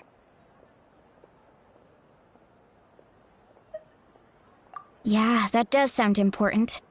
No worries. Just leave the Children of Echoes to us. Who knows? Maybe yours truly will have the Abyss on the run by the time you're finished. That would be pretty great, actually. I hope my tribe gets through okay. It'll be fine. Your tribe doesn't do all that bodybuilding for nothing. Let's part ways here for now. And most importantly, be careful, everyone. Oh, and some of us need to avoid getting contaminated by dangerous-looking substances. That will make my job a lot easier. Koichi, do we really have to do this now? It's alright. She's just looking out for everyone. Alright, let's hurry up and talk to the Pyro Archon so we can help the others.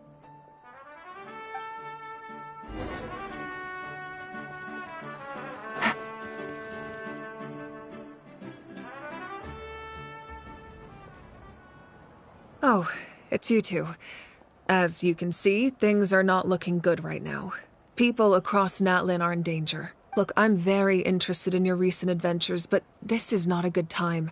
So we'll have to keep our conversation short.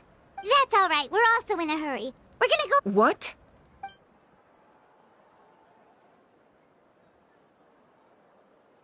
So he thinks my plan is too risky. He thinks I'm being stubborn.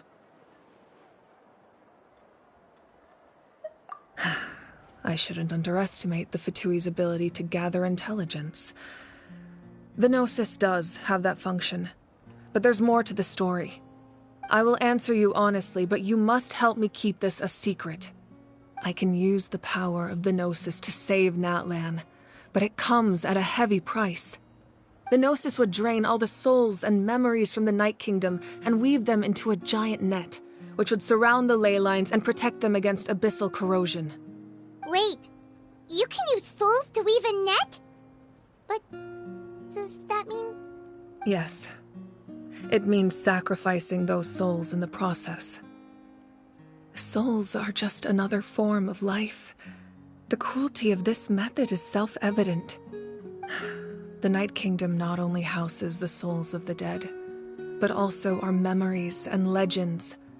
Using the Gnosis means converting all three into material for the net, erasing our history and culture. Even then, the net can still become corroded. If we cannot find a way to repair the damaged ley lines before that happens, then all those sacrifices are for nothing. Given the enormity of the price, it's a solution I refuse to consider right now. I want us to win, but I also care about how we win, and what that means for us in the end. Now it's true, both plans come at a risk, but after weighing our options, this is our best bet. Natlan is unique among the nations of Teyvat. Given the ever-looming threat of the Abyss, the Pyro Archons had to account for the worst-case scenario. Having a contingency plan is our duty, not just to the people of Natlan, but to all who live on this continent. Still, this has always been a well-kept secret. I'm very curious how the captain learned this information. Oh, one more thing? The captain said he found another way to solve the problem. Could be equally as extreme, though. Without the Gnosis, he should have no other option. But I see no reason for him to lie. Seems like our only path forward is to track him down, so he can answer that question for us.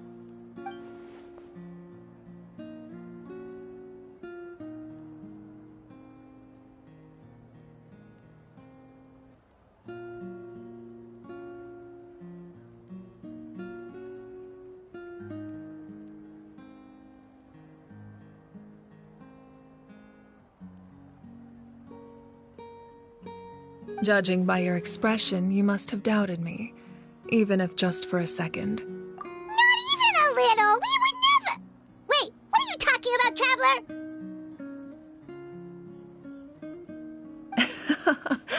Just as expected. I appreciate your sincerity. Maybe it was out of caution, anxiety, or simple curiosity, but know this. No matter what, our goal remains the same. We both want to save the people of this land. So now that you have your answer, do you still doubt me? You scared Paimon. You've really got a lot of guts, Traveler. That's a good thing. Oh, and feel free to call me Mawika. It's what all my friends call me, and I like it that way. As for the captain, the intelligence officers we assigned to the Fatui should be back soon. We'll get our answer then. That's great! Sounds like we just have to wait a little longer.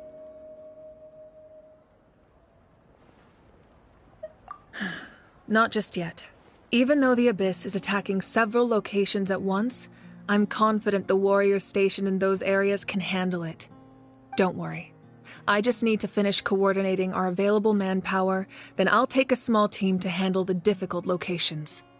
Wait, you're going to fight in person? Didn't you give up your power? That's true. I'm far less powerful than a god in my current state. But don't forget, I was an experienced and powerful warrior before I ever became the Pyro Archon. No matter how you look at it, my duty is on the front lines.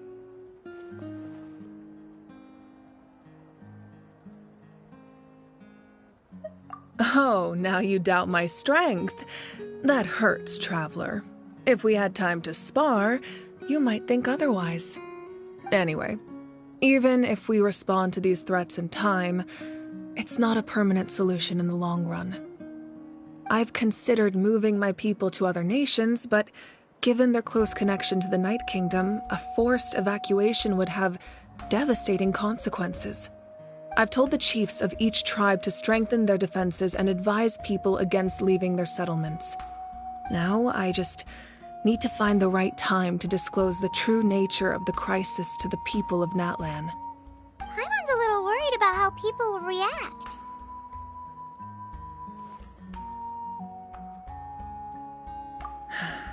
Yes, but that won't be the only response.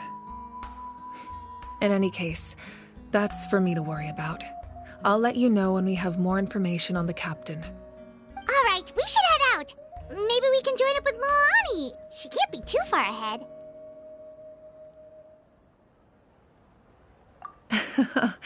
No need to worry about me.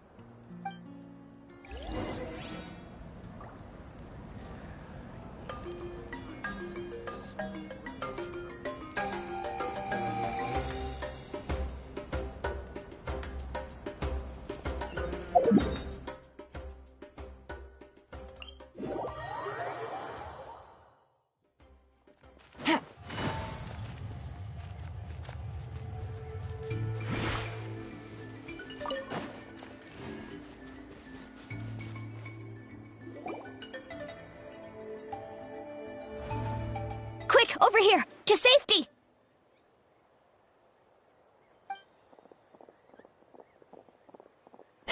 Kachina, how many people do you have left?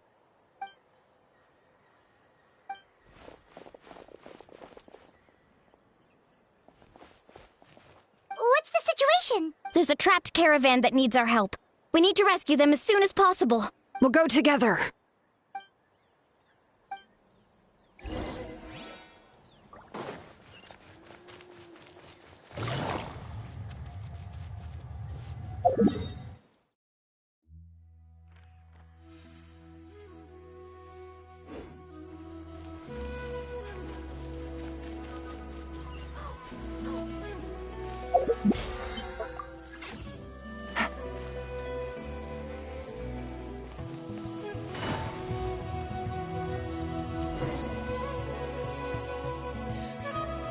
Stay safe. We've got this.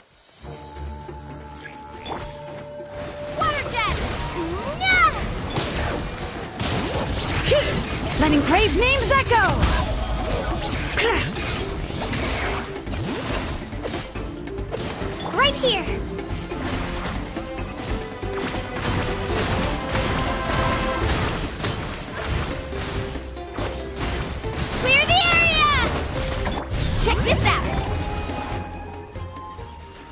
I really thought I was done for.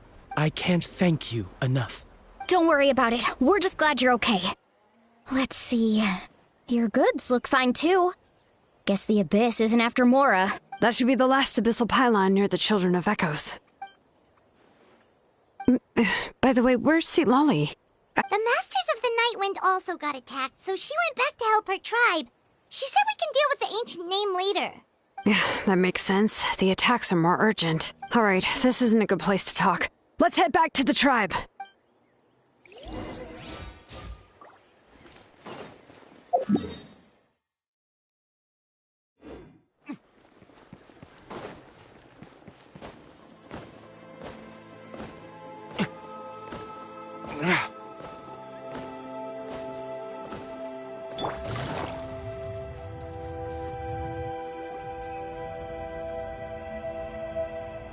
Looks like a few people were hurt after all. Oh, I should have got here sooner. The Abyss threw a lot at us at once. I rushed out as soon as I heard the alarm, and there were already so many monsters. Before long, Kachina brought over a whole group of warriors, and just like that, we destroyed several pylons as a team.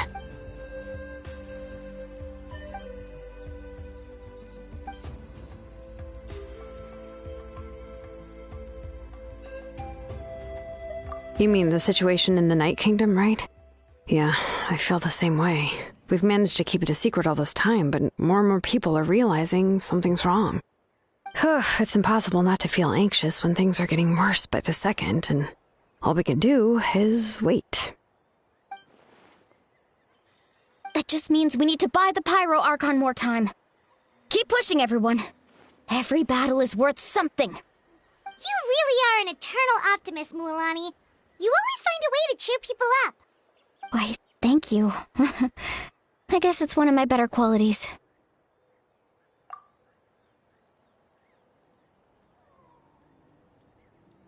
So, specifics aside, the Pyro Archon confirmed the Gnosis can resolve the crisis, but it comes at a huge price. And somehow the captain finds out about it, goes to fight the Pyro Archon, and calls her out for having a solution but refusing to use it. Honestly, if he has the same information as us, I can't really blame him.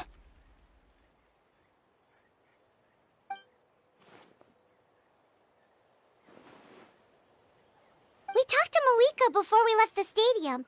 According to her, the cost of the captain's plan is too high. And, well, it makes sense. If that was truly the better choice, she would have picked it. Yeah, I trust the Pyro Archon. When I was upset about Kachina's disappearance, she was really sincere and patient with me. Plus, she burned down all those precious mementos for Kachina. She's already proven how much she values even a single person's life. When it comes to Natlan's survival, there's no way she would hold back. I agree. Maybe the captain weighed the costs and came to his own conclusion, but I'm sure we have different priorities.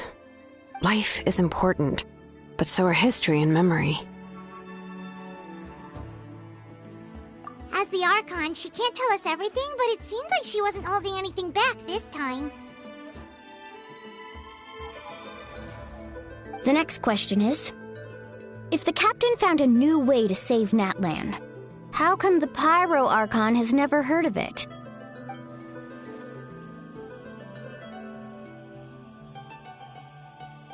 This is all super confusing. We still don't have enough information. Once we figure out what the Fatui are doing, we'll have our answer. Let's head back then. Moika said her intelligence officers should return soon. With how many Fatui there are, someone's bound to give something away. Sounds good. I have a few theories of my own. With a bit more information, we just might get to the bottom of the whole thing.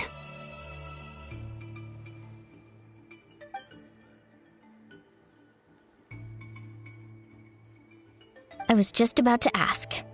Count me in.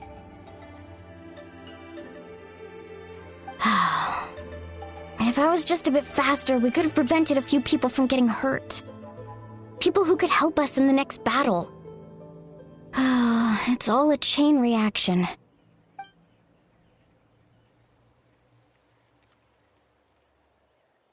Register? Nah.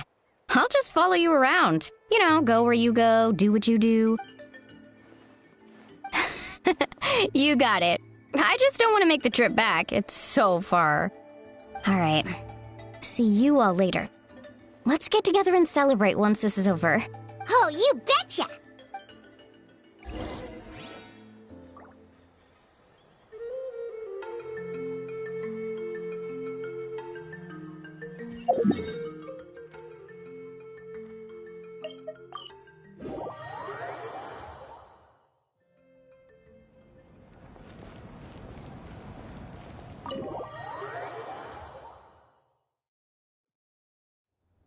Moika! Oh, Chaska and Koichi are here! Wait, are you okay, Koichi? I'm fine. No need to worry. They ran into the Fatui while out on a mission and decided to follow them. The Fatui?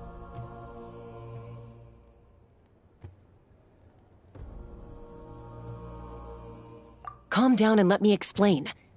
Here's what happened.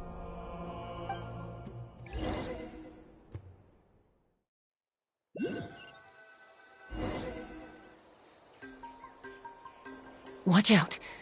It's the Fatui. Were they attacked by the Abyss? No, wait. It looks like they're protecting a group of travelers. Over there. You're right. That's a traveling group from Natlan. Let's keep observing for now. We're glad you're okay. Given the appearance of abyss monsters all over Natlan, you should cancel your journey and seek shelter at the stadium or one of the tribes. Thank you so much. We don't expect anything in return. We were out on a mission and saw you being attacked. It was our decision to help. If you truly wish to repay the favor, you can keep this a secret. If anyone asks, just say you were saved by warriors from Natlan. Oh, okay. We can do that. But... We're not asking you to cover up our activities. We haven't done anything illegal. Our captain simply wishes to remain undisturbed. Nonetheless, the decision remains yours. If we wanted to keep you quiet, we would have employed a harsher method. Got it. We'll get going now. Did you hear that? They mentioned a captain. Isn't that who the Pyro Archon is looking for? Exactly.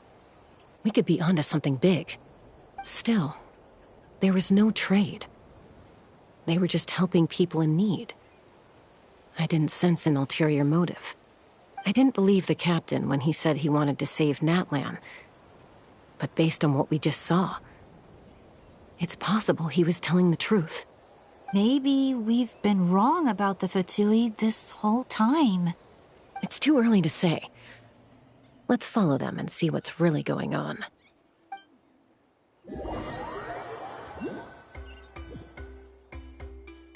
So this is where they were headed. Looks tricky. It's heavily guarded on all sides.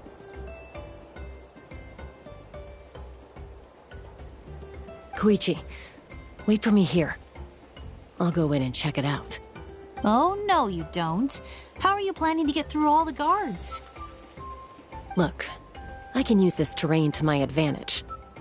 With our tribe's special way of getting around, I doubt they'll see me coming. We still can't see anything on the inside. What if you can't find cover? You won't have anyone to watch your back if you go in alone. The more heavily guarded the location, the more valuable the secrets. Even if the captain isn't here, we can still figure out what the Fatui are planning. That intel is worth the risk. Fine. You're not gonna listen to me anyway, so let me come with you. That's even more risky. You've been running around saving people for days. You're already at your limit. I'm confident I can protect myself. I'm not sure you can say the same. At least right now. I can. You really believe that? Fine, don't believe me. But you can't honestly tell me infiltrating a heavily guarded Fatui hideout all on your own sounds more reasonable. You know, growing up, even if I insisted on doing something, it never gave you any trouble. I'm not sure you can say the same. All right. If we start arguing, this will never end. We can't let this opportunity go to waste. Ah, haha. Guess that means I win. Don't worry, you're not the only capable young person from our tribe. I can handle this. All right, same plan as usual. We split up, communicate with hand signals, make sure our blind spots are covered, and support each other once we strike. Got your ropes? Yeah, let's go.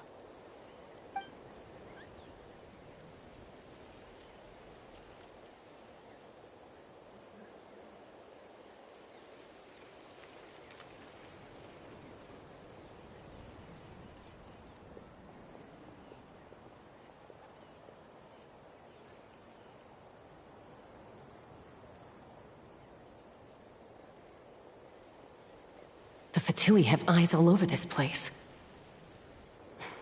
I should wait for Koichi's signal.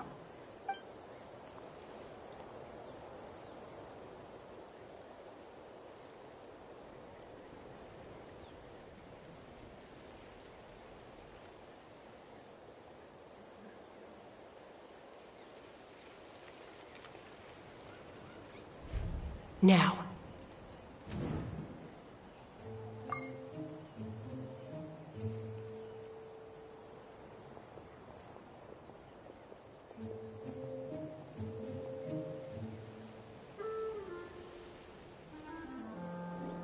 Not sure how many chances I'm gonna get. I need to act.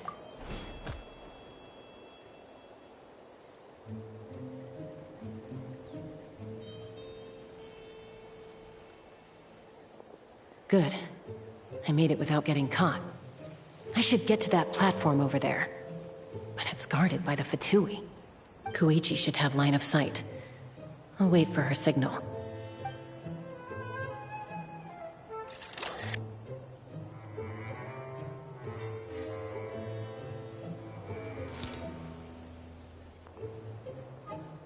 That's it. Now's my chance.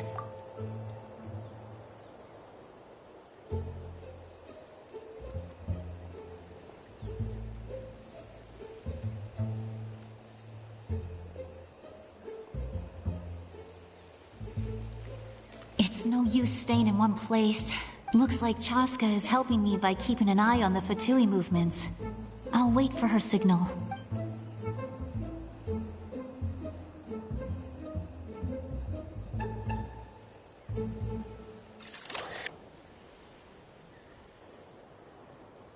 Time to move.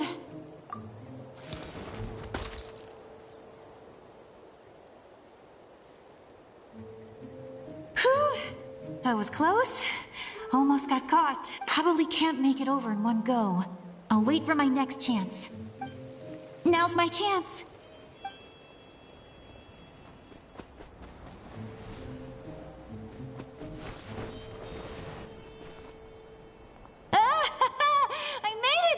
That'll show my sister. Let's see. The Fatui's occupying all the best locations. If we could just get past them somehow. Wait, I've got it.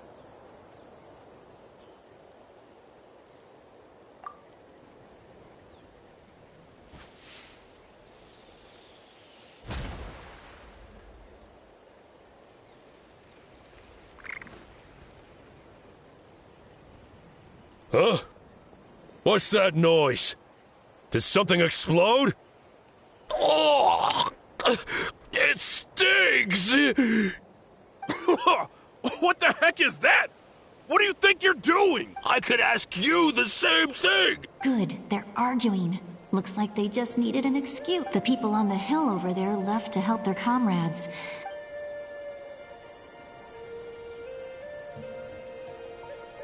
Come get me, Chaska. I hope she gets this hand. That's Koichi's signal. Give me your hand, quick. Coming! I checked, and this way is completely clear.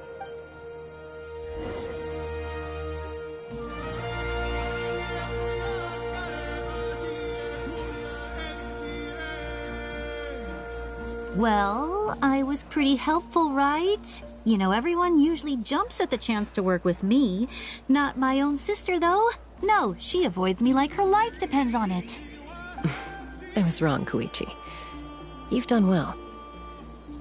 Wait, you're just gonna admit it? Now I look like the mean one. Let's focus on the task at hand. We're in the heart of enemy territory. The more time we waste, the more dangerous this becomes. All right. If you're not gonna take the bait, then I'll drop it. Looks like the Fatui are here to dig something up. I'm surprised they mobilized this many people. I doubt it's because they're interested in our culture and history. It seems like they're looking for a dragon relic called the Source Mechanism. The device is ancient. Barely any information survives to this day. And even people from Natland don't know how to use it. Why would this be the Fatui's target? Not bad. Looks like it's in good shape. This should be what our Lord's looking for. Took us long enough. Come on, let's get this thing back. Back? Back where? Should we keep following? You really want to keep going? Of course. We make a good team, don't you think? No reason to stop now. What was that sound? Uh-oh. We've been spotted. Time to go. Falling rock incoming! Watch out for your gadget! What?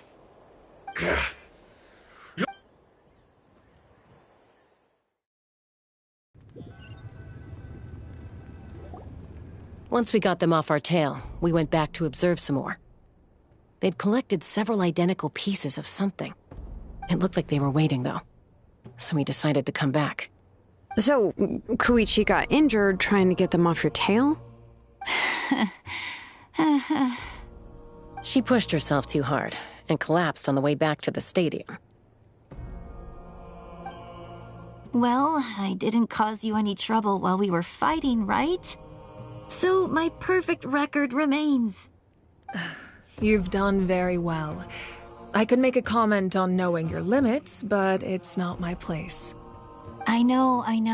I'm already reflecting on my actions. So, our current intel suggests the Fatui is after the Source Mechanism. The device is a complete mystery, even to us. What does the captain want with it? I have no idea.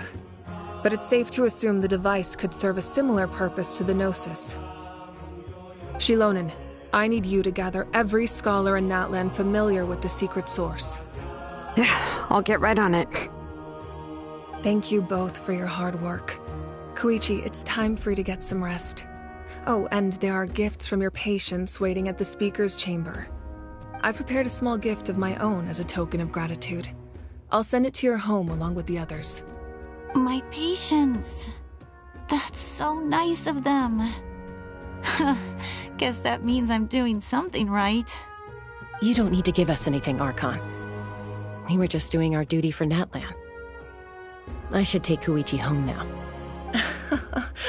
Well, if Koichi doesn't want her favorite Saurus crackers, then... I accept. Thank you, Archon. What am I gonna do with you? There's some for the rest of you as well. They're one of my favorites too, so don't be shy. I'll start investigating the Source Mechanism right away. If I learn anything, you'll be the first to know. Yummy snacks!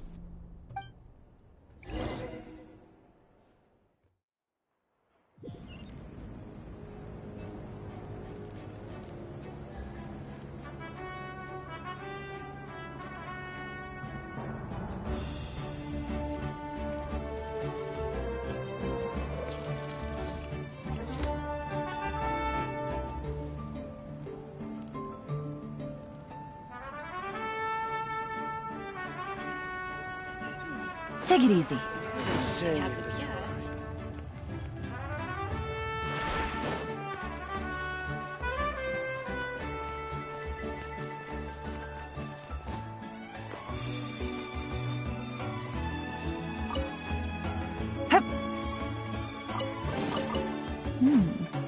Easy money.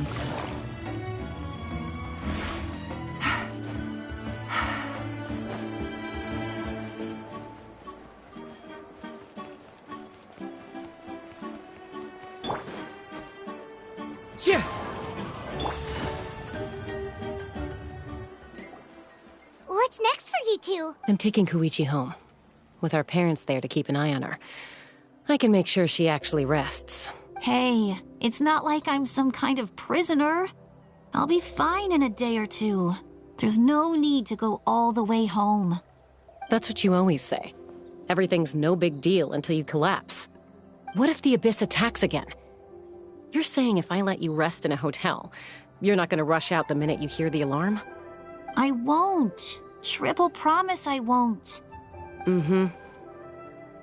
Fine. On the off chance something like that were to happen, I might. But I'm a doctor. I have a duty to help people in need, no matter how hard or tiring the work gets. I guess you're right. But I don't have to like it. This reminds Paimon of when we first met. Except you were the one trying to stop Chaska from doing something dangerous. I'd do the same for anyone trying to put their life in danger. As a doctor, I don't want people to get hurt because of a rash decision. Then try to see things from my perspective. You clearly want to protect your patients. So can't you understand why your own sister would feel the same way about you? The two of you are the same, you know? I disagree. I understand the risks and costs of my decisions. Who wants to be like her? Overconfident, always making excuses when things go wrong. That's just not true. You think I don't have proof? Okay, don't get into another fight. Just pretend Paimon never said anything. Don't worry, Paimon. You didn't do anything wrong. Arguing is just how we communicate. Neither of us really takes it to heart. Plus, I guess we are similar in some ways. Maybe I rush into things without thinking, but I learned that from her. We're family. I can't help it if my older sister is a bad influence. Okay, you don't have to put it that way. So, you're all good now? Neither of us are really the type to back down, so we'll always have our differences. But still, we get along in our own way. Plus, I know you'll wake up one day and realize I was right all along. I just need to wait. Be my guest. Come on, let's get you home. See you later, Traveler and Paimon. I'll be back once everything's settled at home. There's no rush. At least grab a nice meal with your family.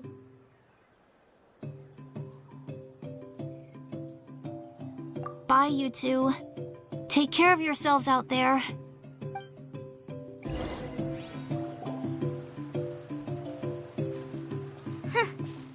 two will probably make up for real at some point, right?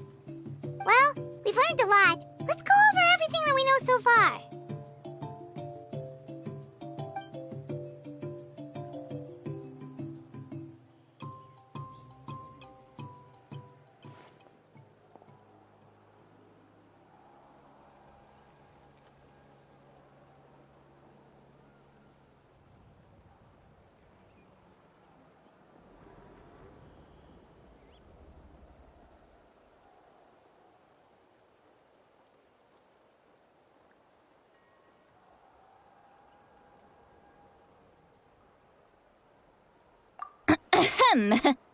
Sorry for popping up out of nowhere. Again.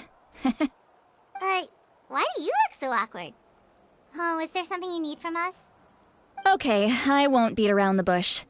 Oh, and I'm sorry for interrupting your rest.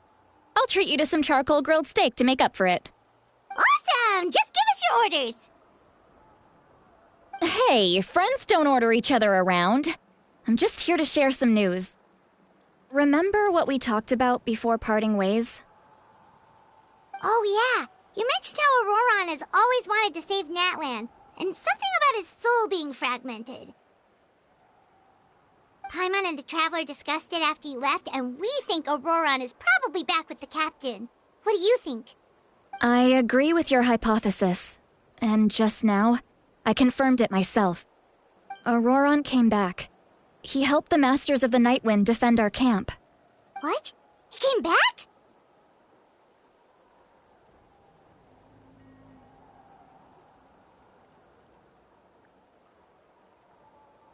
I told him to give up whatever he's doing, but he refused. He said they're just one step away from success, so there's no way he can back out now. Apparently, he came back to fulfill his duty to our tribe. When he left, he said it was because he still has a duty to Natlan as a whole. I'm surprised you let him go at all. I had to prioritize my tribe. Besides, the situation was intense. I couldn't focus on outside and inside threats at the same time. Plus, he was on guard. He knew I would try to go after him, so he made sure to keep his distance. I kept an eye out for a good opportunity, but it never came. All these years of calling me Granny, and I couldn't do a single thing for him in the end. Don't say that! Your tribe all raised him together, right? That couldn't have been easy. You're right. Seeing him come back reminded me of when he was little. Running around the tribe, dropping by random houses right and left. He's not only a child of the Masters of the Nightwind, but a child of Natlan. It's only natural for a child to want to do something for their family. Besides, Auroron is my apprentice. He might have a few tricks up his sleeve, but I guarantee I know every single one. Wait, what are you saying? Look. Remember how I said Auroron's soul is fragmented? This is the talisman I created to keep it stable. And this gem is what makes the talisman work. It just so happens that Auroron is due for a gem replacement. Since I can't get close to him, I put the new gem in a supply bag and asked Aoife to bring it to him. You guys know Aoife, right? No? Well, he's a pretty famous vet around these parts. He's always bringing me all sorts of things, and he happens to be very good friends with Auroron. Aoife doesn't know what's going on, so he agreed, no questions asked. Auroron would find the gem as soon as he opened the bag. He knows how important it is, so I knew he would make the switch. He probably suspected that I tampered with it. But here's the catch.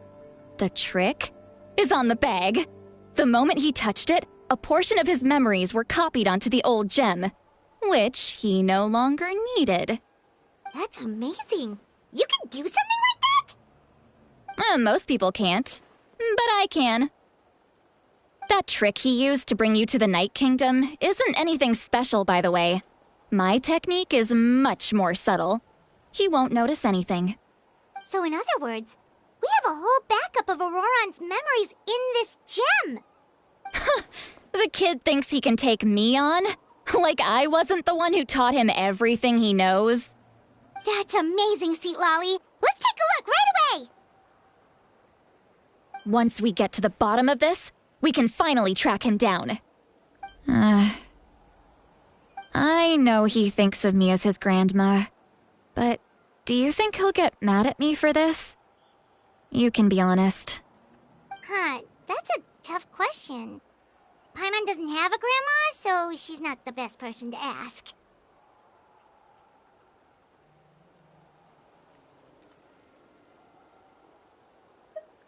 To be honest, I've always doubted my ability to look after him. I didn't stop the ceremony all those years ago, and now I'm useless again. But if I stop here, it will haunt me until I'm 500 years old. Every night I'll wake up in a fit of anger. Yeah, you're right. First anger, then tears. Wait, who are you calling a crybaby? You're just making it worse, Traveler. I need to look at his memory. Even if he resents me, refuses to see me, or runs away for good, I don't care. and I won't blame him. A family does whatever it takes to protect their own. You sure you'll be okay? We can come with you if you want. Did you just say you'll come with me? Is that okay? We have a pretty good reason to see it too, don't we? Because, right, we need leads on the Fatui. You really mean it? Fine, you can come. Just promise me you'll see this through. No backing out. Got it? Don't worry, we're professional adventurers. Then I place my trust in your professionalism. All right, time to sneak into someone else's memory and engage in some, unwanted spying. You heard it here first. I wouldn't be doing this if I had any other choice. Are you ready?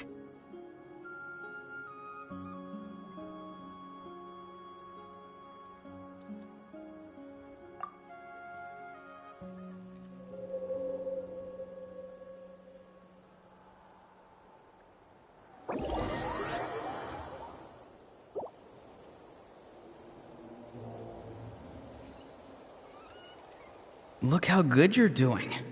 You'll grow into nice big radishes in the future. And you? Aoife says you're taking up too much space, but I think you're a good tree. What do you think? Hey! How's it going, Auroron? Good. How are you, Uncle Okanbi? Can't complain. What you up to?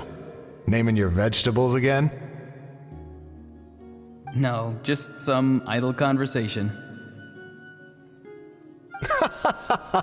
Sounds fascinating. What did they say? They told me you were coming and that you would take some produce with you. Only if you're offering. By the way, I ran into Aoife yesterday. He told me Chaska's fostering a saurian at his place. Said the thing trampled over a part of your radish garden. I hope you two didn't get into a huge fight. No, don't worry. I'll find a way for him to make it up to me. I've already wrapped your share of the produce. Here you go. You really knew I was coming. That's pretty amazing. Light up the smoke and you can see the path through the shadows. That's what everyone says.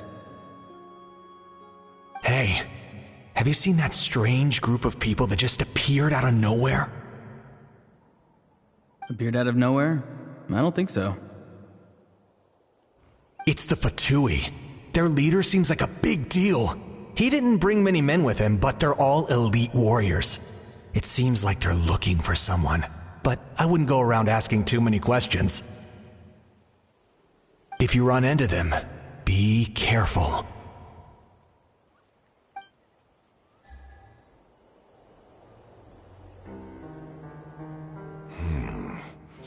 You're from the Masters of the Night Wind, are you not? Why do you live here alone? I enjoy living by myself out in the wild. I guess you're from the Fatui, the one everyone's calling a big deal. Not an inaccurate description. I'm looking for someone who may be known to you. Citlali is her name. Granny? What does an Outlander want with her? I've heard the name. You have business with her?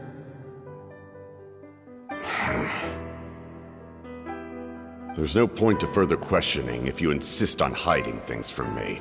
I shall seek answers elsewhere. Oh, he could tell I was lying and now he's leaving? He gave up just like that? Hey! At least tell me why you're looking for Citlali. It's none of your concern.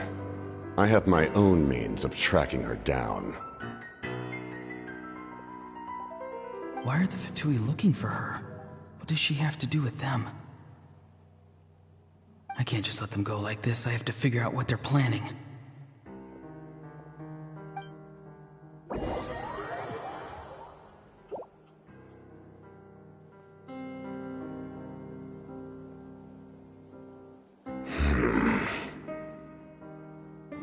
They've just been studying the ley lines and asking for leads on Granny. I can definitely rule out some sort of invasion. The situation has seen no true improvement. The Pyro Archon did not fulfill her promise. My lord! Ignore him. He is no threat. He knows I'm following him, but he doesn't seem to care. He's strong, I can tell. But there's something unusual about him and also familiar in some way. I can't describe it.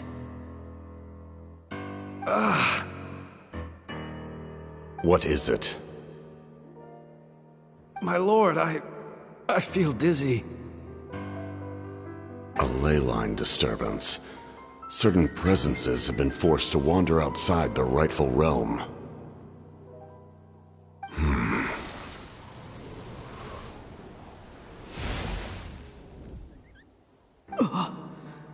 That was a spell from the Masters of the Nightwind. How did he know that? Is he sending those escaped souls back into the ley lines? How did he do that so easily? Soulfaring is supposed to be extremely difficult. This could be related to why he's searching for Granny. I feel much better. Thank you, my lord. Think nothing of it. Stay vigilant, and continue to gather information. The Abyss could attack at any moment. If you notice any irregularities, assume drill formation and be prepared to fight. However, there's no reason to over-engage. Information is our first priority. Yes, sir. Why are the Fatui fighting against the Abyss? Do they really mean us no harm?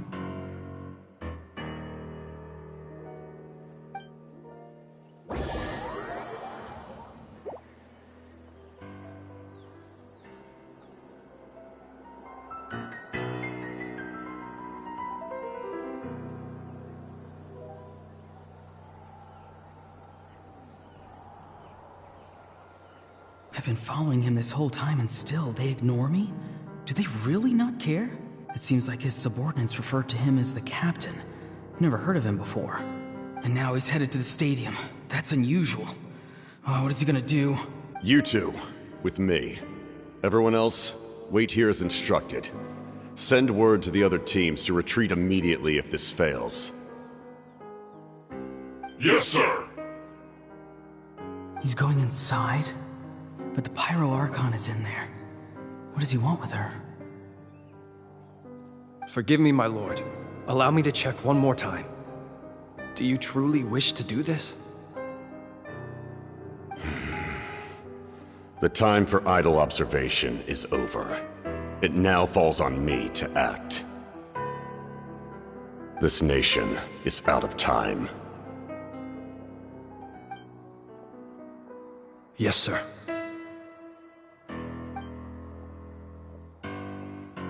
He just walked straight into the stadium. What is he gonna do?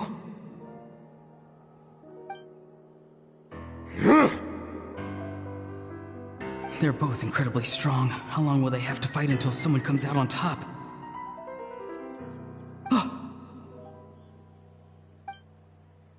Wait, this feeling. Just like the other day near the ley lines, it's faint, like a soul's trying to escape. Where is it coming from? Is that why he's looking for Granny? If he dies here, then all clues will be lost. I can't let that happen.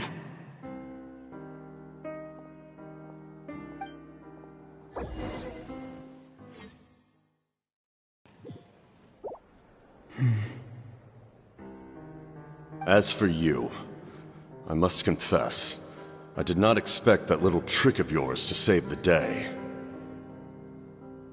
No matter how dense the fog, as long as the sun remains, we cannot turn day into night. She could have dispelled it. She simply chose not to. You don't have much time, and you're injured on top of that. What do you plan to do next? I'm beginning to see just how useful you may turn out to be. You heard something from here, didn't you?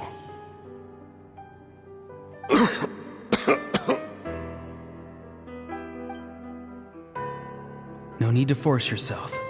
I've never seen anyone match the Pyro Archon in battle before.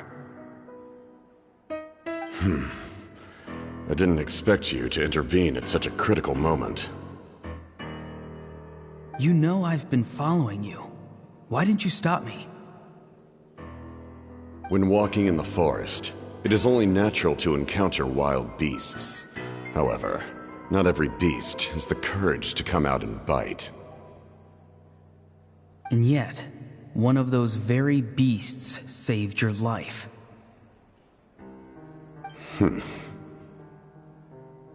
Then speak. What do you want? I didn't save you because I wanted something. My soul is more perceptive than others. I can sense that the ley lines are extremely weak. I don't know what the Pyro Archon is planning. Can she really save us? The questions you asked her just now, well, I've had very similar doubts.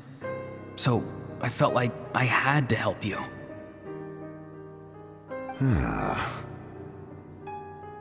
So, you can tell the truth. That was quite a reckless decision to make. I'm not sure you realize that. There's no turning back for me now. What I did back there is going to get me in a lot of trouble. You attacked the Pyro Archon in broad daylight, and I used my spell to save you. A single glance was likely all it took for her to recognize my tribe. So, we're in the same boat. Seem to care little for my thoughts on the matter. It's too late for that.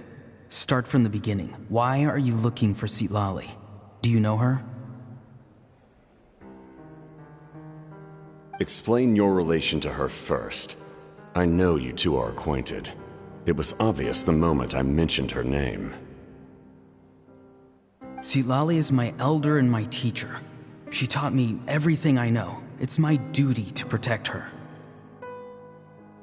If you truly wish to protect her, you should have let me perish at the Pyro Archon's hand. Yet, you chose otherwise. Do I really need to tell you what that means? I want to do something to change Natlan for the better. Something I can accomplish with my own two hands. You're stranger than anyone I've ever met. But maybe, just maybe, you can show me the way. Strange? Citlali is said to be the legendary Granny Eastly, someone capable of communicating with the Wyab, and the Wyab are the key to information on the Night Kingdom. Why do you need knowledge on the Night Kingdom? That is not something you need to know. Don't forget, I saved your life. Do you not believe the Fatui capable of betraying a debt? People can lie, but souls cannot. I can tell there's a weight to your soul, a sense of justice. You may not live among your tribe, but you certainly know their tricks. I apologize for my rash judgment. You are more capable than I imagined. Let's go. We'll see if you have what it takes to join my plan.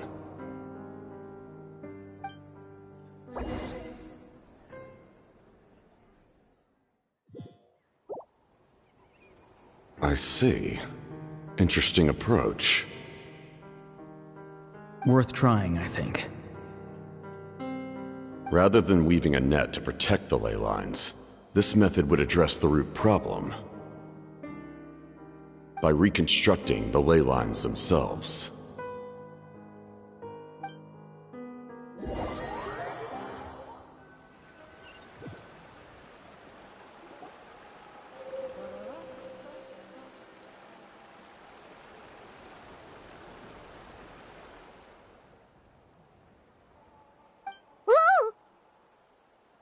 Traveler, Paimon. Are you two alright?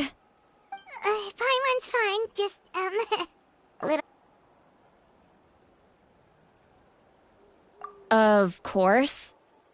I'm so mad at him. After everything, he still can't let go of the past.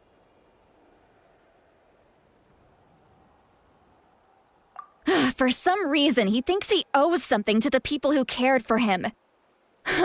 Stubborn, self-righteous fool. Where's that gonna get him? Now that he's all grown up, he thinks no one can tell him what to do? He thinks he can just run away whenever he wants. I'll show him. If he tries to run one more time, he's got another thing coming. Maybe stubbornness runs in the family! Like grandmother, like grandson, as they say.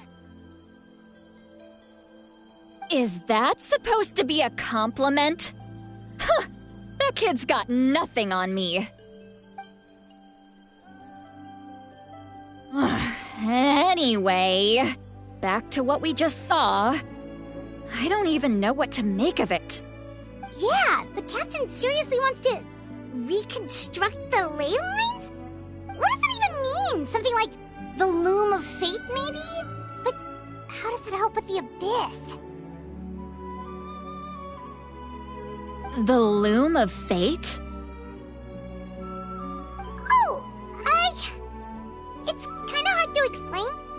Basically, it's a device from Conrio that has unbelievable power. Anyway, if he really wants to manipulate the ley lines, everyone in that land will be affected. Oh, this is big. Which means the captain has been honest from the very beginning. Auroron's memory proves that. Why is he so obsessed with saving Natlan? Oh, we've got to tell Moika about this right away. Yes, she needs to know about this. Now.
Traveler, Paimon Sitlali. Perfect timing. I've located the captain. Really? That's great! We also just took a peek at Auroron's memories and discovered something huge! Oh, with his granny's permission, of course. Or no, actually it was... Calm down, Paimon. I'll take it from here.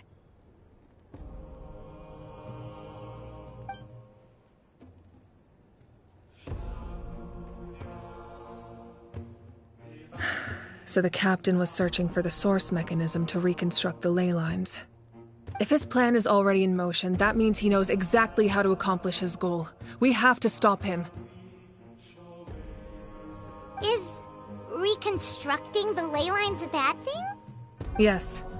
It's not a simple fix. It would mean sacrificing nearly everything contained within the current ley lines, very similar to the price of using a Gnosis. If he activates the mechanism, it's all over. We need to mobilize our forces as soon as possible. But what forces do we have? Kanich, Shilonen, you two, and myself. All other warriors are working to push back the Abyss on the front lines. But that's barely any people! Not to mention you lost your power, and they've got the captain on their side! Oh, maybe we really should get Citlali to break Auroran's legs. That won't help us with the captain, I'm afraid. In any case, the Masters of the Nightwind are in urgent need of manpower. Citlali, I was hoping you could head back and help defend the tribe. All right. I understand where I'm needed. I'll head out right away. Don't worry about your grandson. We'll figure something out for sure. I'll leave him to you all then.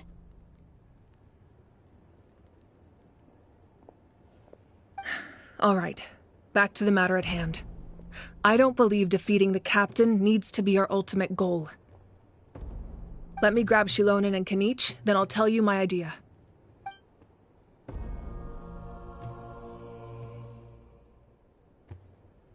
As you all know, Auroran is working with the captain and we need to stop their plan. The captain is a formidable opponent, but that shouldn't deter us. In any case, a head-on confrontation isn't the best way to solve the issue. Their plan hinges entirely on a single element, the source mechanism. If we leverage our forces, we can destroy it, and then success is ours. We'll head out together. In the event that a confrontation becomes inevitable, I'll stall the captain while you advance.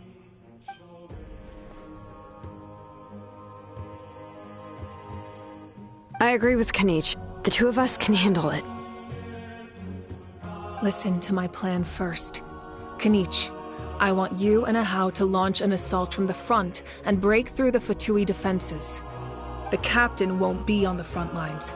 As a seasoned warrior, he'll be stationed in close proximity to the device to ensure its protection. No. The purpose of the frontal assault is to gather the Fatui forces in one place. That way, it's easier for the rest of us to avoid them. Shilonen, I need you to do what your tribe does best, and dig a tunnel from the outskirts of the ruin. Once we get close to the device, we just need to destroy it.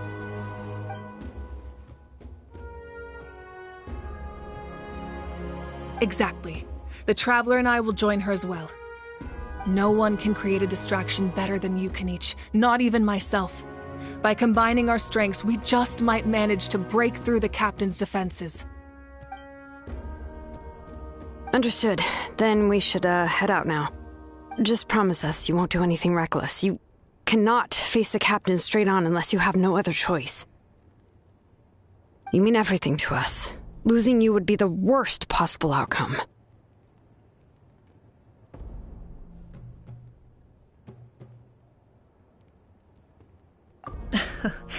Thank you, everyone.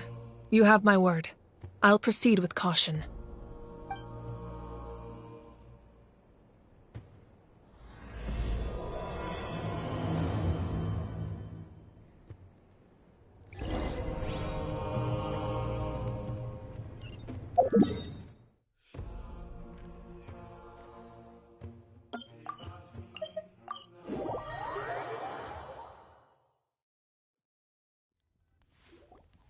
All right, this is the place. Their tunnel must be behind that gathering of Fatui guards. Any of the nearby mountains could be a good infiltration point, but if we want to stay under the radar, we should approach from the side. There are only a few Fatui stationed around the perimeter. We should take care of them first so they can't alert anyone.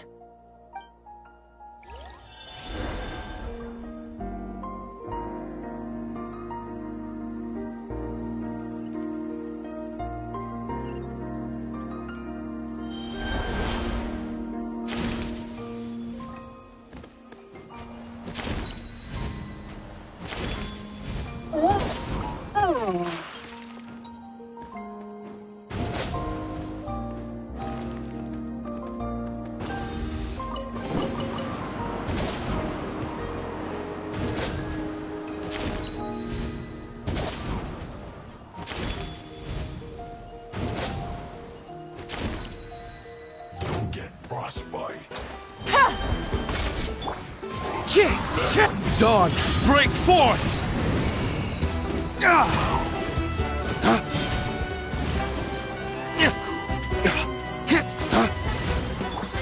One with nature. All right, that's done.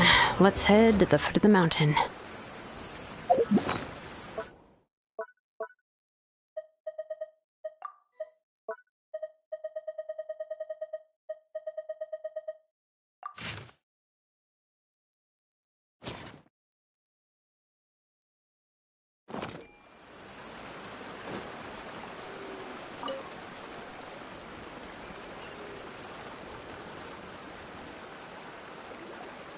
What do you think, Shilonen? Is this a good spot? Yeah, looks good. We'll take it from here.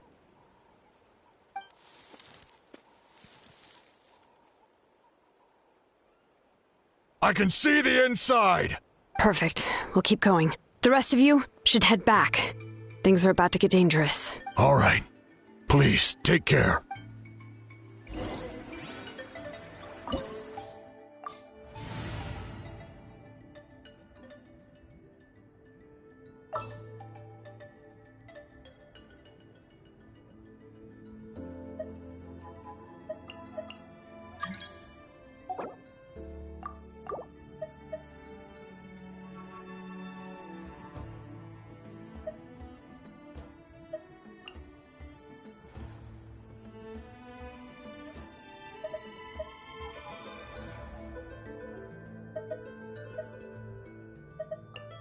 Witness my magnificence!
The Fatui wouldn't concentrate all their forces in one place. There's sure to be guards on the inside, so stay sharp. Oh, nice job smashing those rocks, Moika. You look super cool. Ah, that was some expert level rock clearing, even by my tribe standards.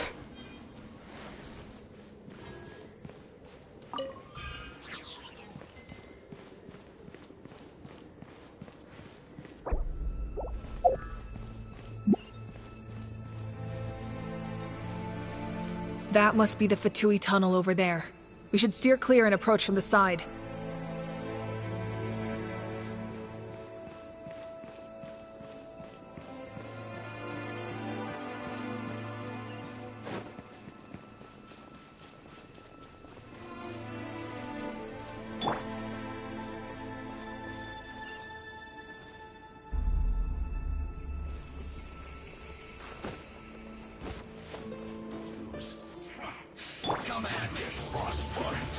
May I present? A bitter pill to swallow. Cool it. This moment will be frozen in time. Lay waste to the wicked!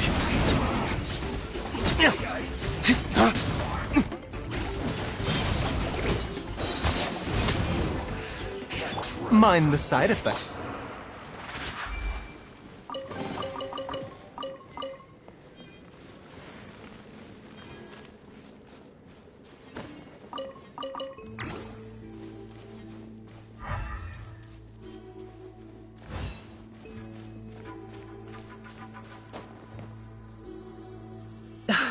This spell is from the Masters of the Nightwind.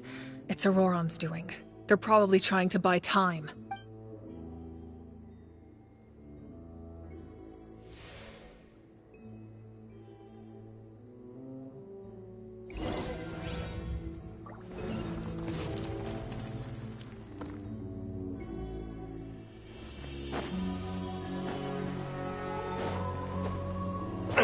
These wheels are relics from ancient times. We should try to restore them. These mechanisms probably control that wheel, right? Let's give them a try.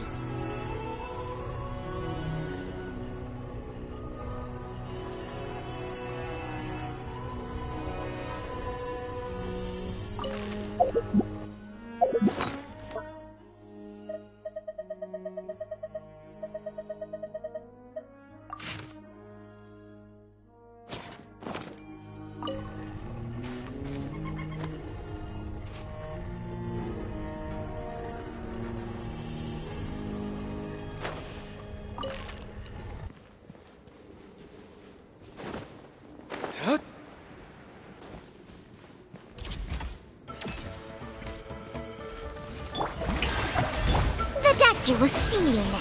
Ta! Taking a turn for the better. Dodge this! Ah! Here! Ta! Here! Don't get frostbite. Cool it! Here! Here!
This must be it.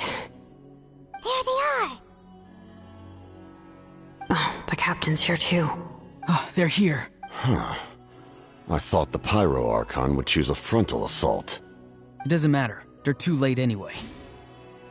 Stop! It's too late. We need to turn it off!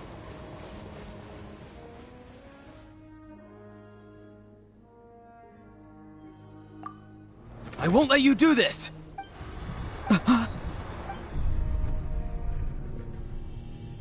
The sound of lament? What was that sound? Now's our chance to turn off the device.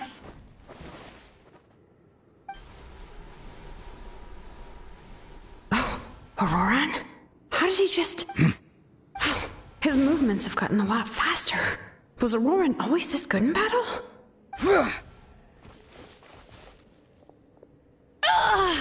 This ends now! Huh? Something's wrong.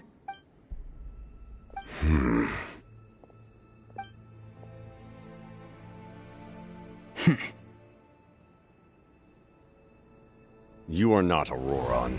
Who are you? What? Commander. You...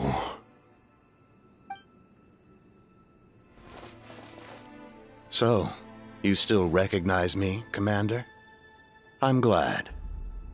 Although, I believe you have some more pressing concerns at the moment. We did it! You see? You indulge your sense of honor for just a moment, and now you've lost your chance. Even now, you're still the same as ever. His voice is completely different. Is someone inhabiting Auroran's body? Stop worrying about other people's survival, about their losses and sacrifices. You just need to win. That must be why I've returned. For this moment. Please finish what you set out to do, Commander. I didn't expect to see you here, but I have to disagree. Abandoning one's comrades is not the way of a warrior. Why do you care about a doomed man? I know you can see it. He's already close to death. After all, his soul has been incomplete from the start.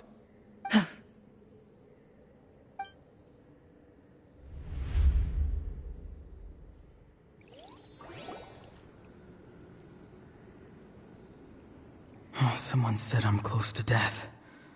Is it because of that noise just now? The piercing cry came from underground when I activated the device. What's down there? Natlan's ley lines must be hiding some kind of secret.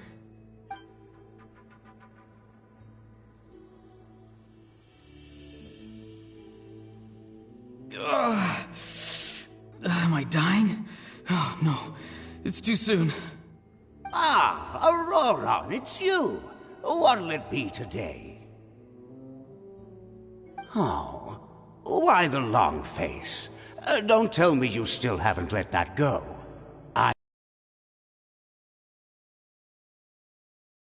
I heard everyone wanted me to be the... Ha! Sounds nice, doesn't it? But, does such a person truly exist? Even if they do, why would you have to become that person, hmm? Auroran, is that you? Oh, here, have a seat. Let Granny cut you some fruit. We just got a fresh batch. Can I get you anything else? Some grilled meatloaf, maybe? Ask for anything you want. We've got plenty of ingredients. What about those spiced rub mushrooms you made me last time, Granny Kuimi? Ah, you liked those, did you? An outlander taught me that recipe, actually. A merchant, to be exact. Never thought about going into business yourself, my boy? You could travel all over. Our Auroran? A merchant?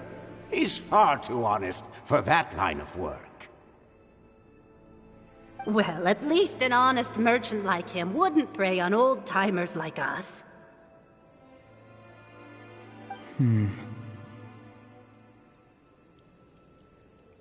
Everyone said a true savior does not really exist, but then... why did my birth open the door to the possibility? Why give people false hope? Maybe I don't need to sacrifice myself, but surely everyone is born for a purpose. So, what's mine? If I had succeeded back then, would the world have become a better place? What's the meaning of my existence? Done spacing out, Auroron? Did you finish your homework? Yes, Granny, it's just... Will learning all this really make me as strong as you? Of course not! I'm a special case. Other shamans study their whole lives without reaching a fraction of my abilities. Because you're a genius, right? You could say that. Or maybe I've just been alive longer than the rest of them, and picked up a few tricks that they didn't want to touch. It's rude to bring up a woman's age. Never do that again, no matter the circumstances. I wasn't the one who brought it up. Anyway, class is canceled tomorrow. Go have fun. What about my homework then? Do what you want. What use is it being as strong as me anyway? You've seen how the tribe treats me. They're all afraid. I try to go about my business, and they practically tremble in fear. Not the most fun way to go about living one's life, I'd say. Take it from me. The happiest people are the ones who do their own thing. So do what you want, Auroron. No matter what anyone else has to say. Granny didn't say it outright, but I think she was trying to comfort me. Don't force yourself. Don't beat yourself up over the past. That's what she always says. But I never forced myself. I never even got the chance to try before it was all over.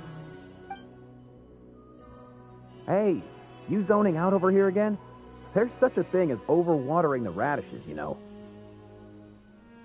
I was just looking at the aphids. Something interesting about them today? I noticed some on the ground. Maybe it got too cold yesterday and they couldn't handle it. Bummer. Guess that means less honey this year. Aoife, do you think being a vet is fun? Fun? I'm not sure about that. Do you think planting vegetables is fun? Fun enough, I guess. I don't have anything else to do. Exactly. Most people live like that.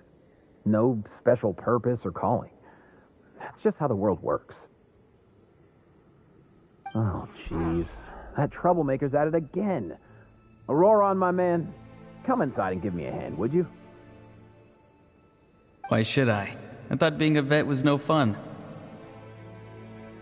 Well, I guess there is a fun part. Trying to outsmart these rascals. Come on, give me a hand. Maybe Aoife was just too nice to tell me the truth. That attempting something above your capabilities will kill you.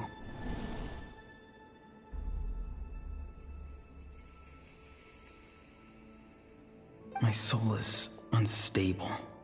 I only survived because I had people to help keep me in one piece. A part of me has always been missing. That's why the other spirits said I was close to death, but... Why struggle? It's a miracle you were even born.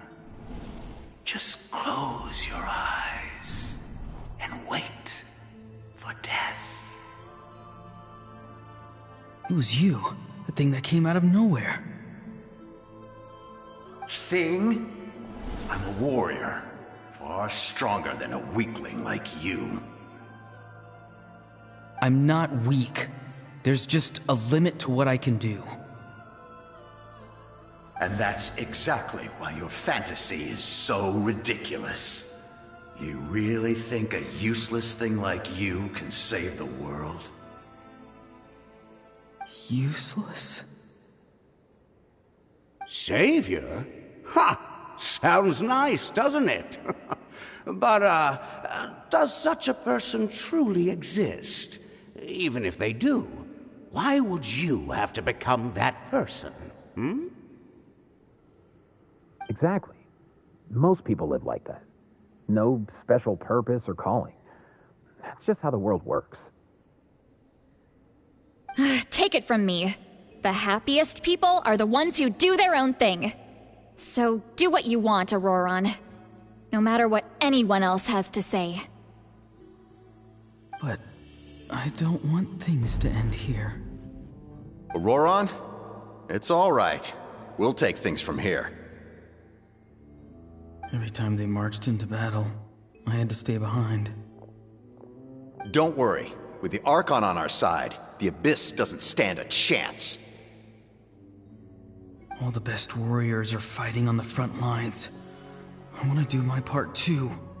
Both of us are bound to disappear. But your end will come sooner than mine, because you've been broken from the start. Once your soul shatters into pieces and dissipates into the wind, I will take temporary control over this body. I will serve my commander until the end. No. No, this isn't right. My life can't end like this. I still haven't done anything important with my life. My end will not come first, and I'm not giving up. I can't die here, no! I won't die here!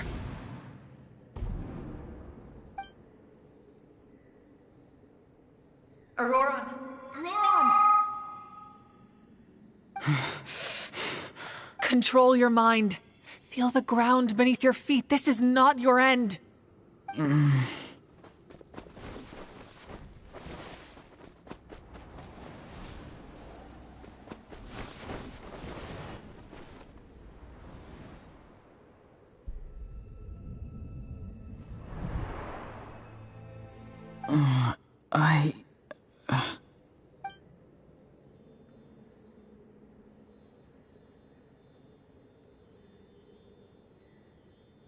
His eyes are open! He's alive!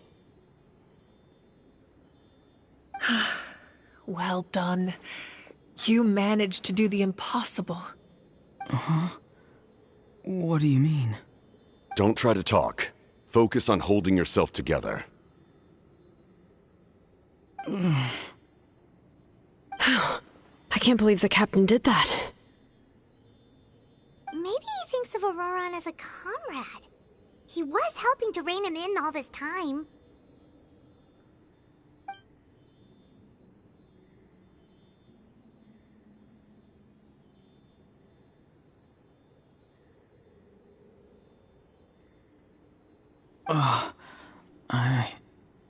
I'm fine now. Damage to the soul is a tricky thing. The pain almost consumed you for a moment, but you managed to hold on to yourself. That's no easy feat. The worst appears to be over. I'm sorry for causing so much trouble. We can talk about that later. Our plan. It failed, didn't it? I'm sorry. We were so close. You saved my life, and now the debt is repaid. Auroron, I never thought you actually wanted to sacrifice yourself in that ceremony. But you never gave up. Have you come to a conclusion on what it is that you truly want? I just want an answer. A reason why I exist and why everyone always did so much for me.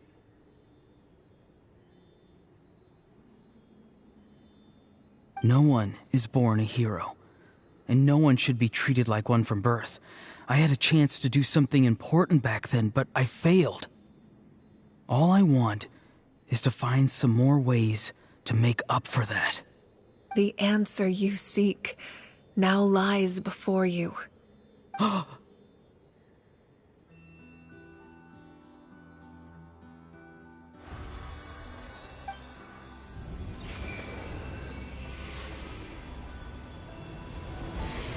You are the inheritor of my name.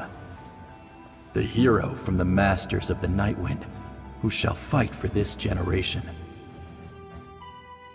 Fascinating. You're not the person that the others thought you were.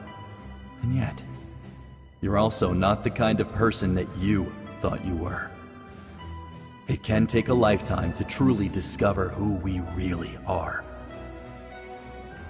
Like you, I never thought I had what it took to be a hero. I was too cunning, too self-absorbed. But in the end, I sacrificed my life for this nation. Now, remember your name. Even if others will see a different meaning, it still symbolizes your nobility and yearning. My ancient name. BD. It means devotion. You will give your all, not for the sake of a heroic death, but to do justice by the answer you found for your life. For that answer, you will offer all of your strength and be born anew. Through your devotion, you will prove your worth. Having foretold his own death, the omniscient man holds a feast in celebration. Let us raise our cups in honor of his heroism and send him off with this final tribute. For at last, his wish is now fulfilled.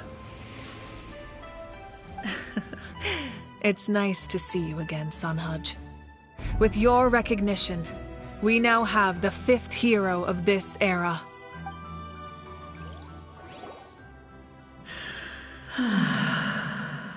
I am happy to see your plan advance one step further. It seems that my cry did not cause irreversible damage. What is that voice? Just as I thought. The Lord of the Night has awakened.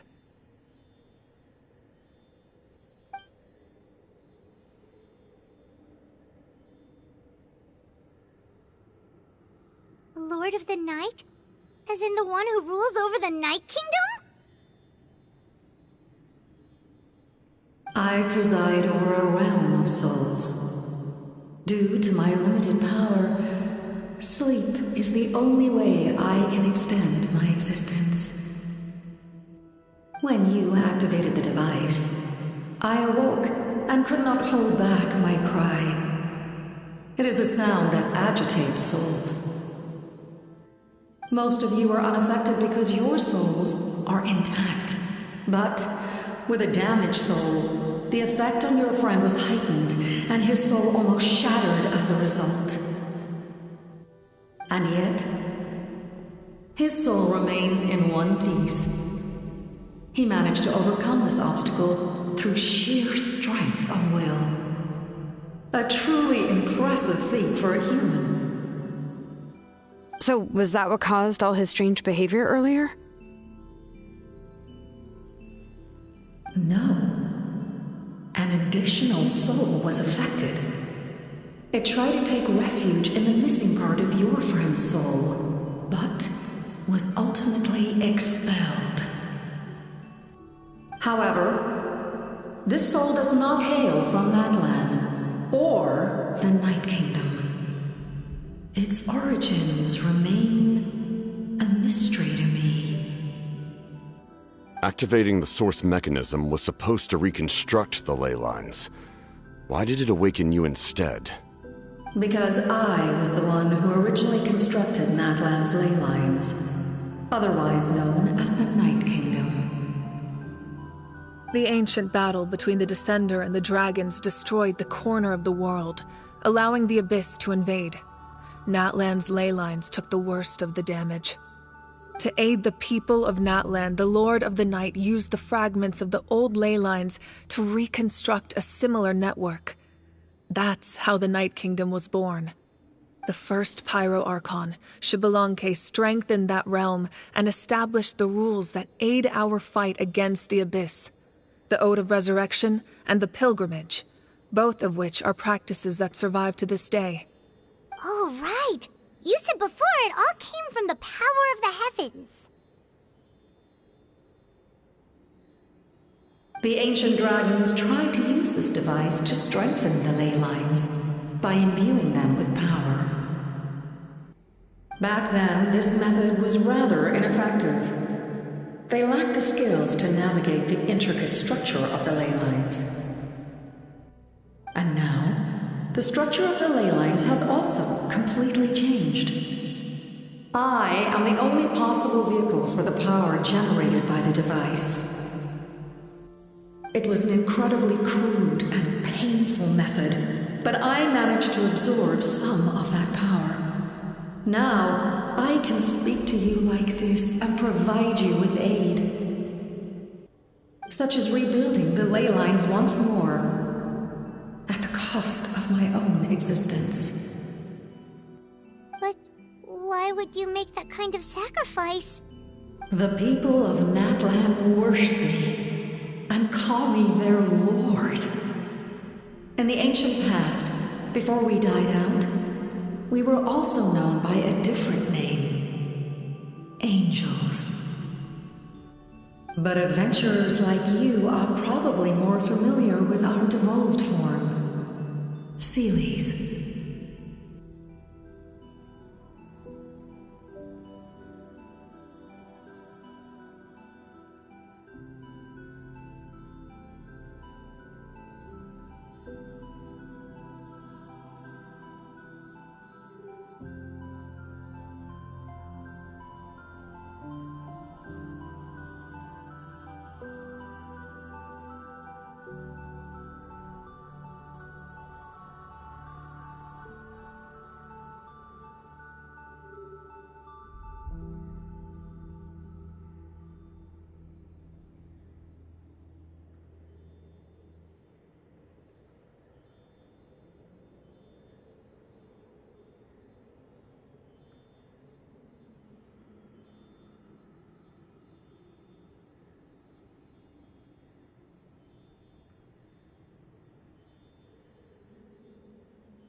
No wonder there are Seelies around here.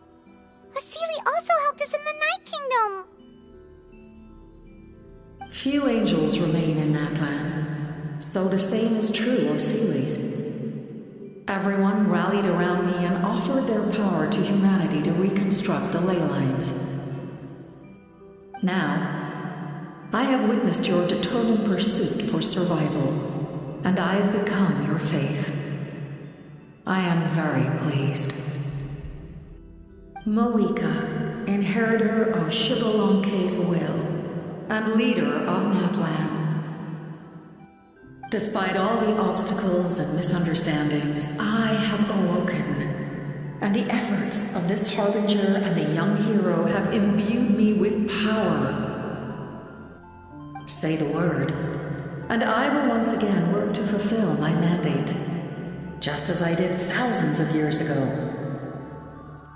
You need only nod your head.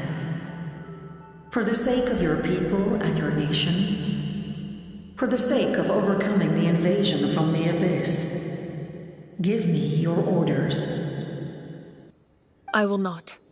After reconstructing new ley lines, you will cease to exist. The rules of Natlan are founded in the Night Kingdom. If you disappear, so do they. Not to mention, all the memories and legends recorded within the old ley lines will disappear along with you. The people of Natlan will face memory loss, mental disorders, and cognitive issues. Just like the consequences of using the Gnosis, that is a price I refuse to accept. Humanity's survival is worth any price. Once the Abyss runs rampant, all that remains will be a land of corpses and ruin. And when the new ley lines are invaded again by the Abyss? What then? How are future generations supposed to survive? A land without the Lord of the Night, without the protection of the rules, is doomed from the start. You presume too much. If you cannot ensure survival in the present, you have no right to think about the future.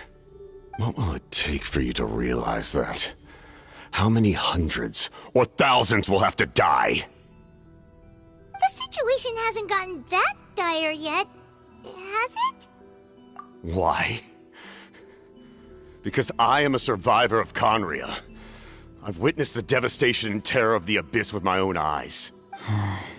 Conria? That's right. My family, my comrades, my homeland, were all lost to the Abyss. It is an unforgettable pain.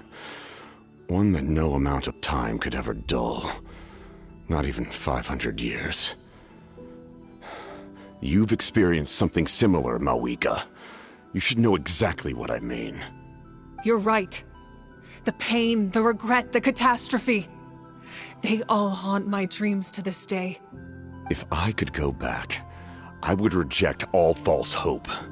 I would do whatever it took to ensure their survival. You have that chance before you now.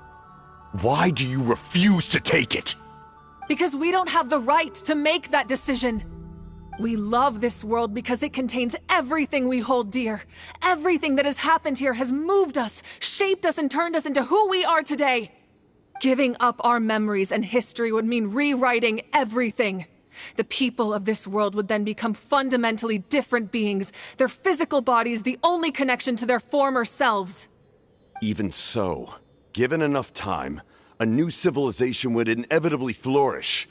If you believe in humanity, you should trust in their ability to create a new future. Or, history could repeat itself. The Abyss could invade once more, and it would all be for nothing.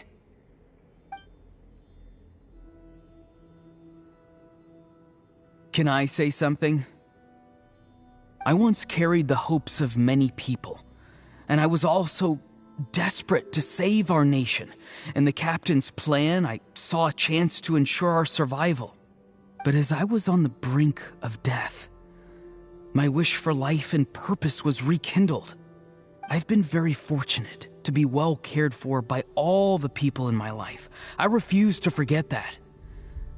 My feelings were so strong, they overrode my compulsion to sacrifice myself for their safety. No matter what path lies before us, we still have a destination. If we lose our way now, we will lose the meaning of our existence. That's right. Natlan's heroes gave their lives so we could have this chance against the Abyss. Their sacrifices are our blessings. Not only are their deeds and spirits exceptionally meaningful, they may also well be our path to victory. I don't want to give up just yet. Yeah, we're just one hero short. The power from the device will allow me to remain awake for some time. I stand at the ready should you change your mind. Even if you fail, you need only send someone my way. My offer still stands. Humanity is truly remarkable. Even the gods in the heavens hold you to be special. Even now, you stand before me, dazzling like the sun. You must have a profound connection to this land since you're so determined to save it. But what are you really trying to protect? The land or its people?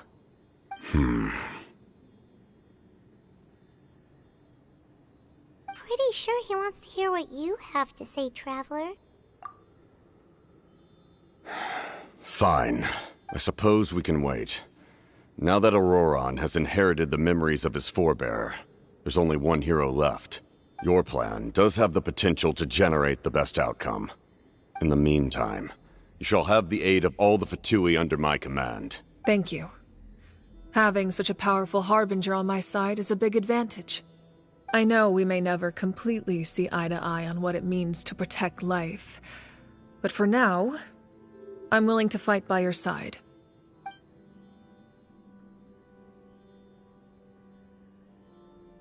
All right, we should let everyone else know about the plan.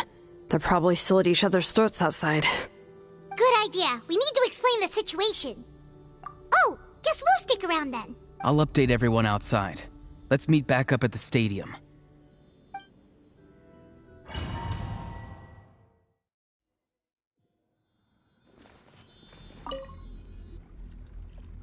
You come to me with many questions, and you should be rewarded for your bravery. Ask, and you shall have the knowledge you seek. They do not like being mentioned by name by any living being, be it an ordinary human or one of the seven. They prefer to remain in the shadows as shades. The one you wish to know about? I call her the Ruler of Death. She helped Natlan establish the rules. It was also under her guidance that I created the Night Kingdom.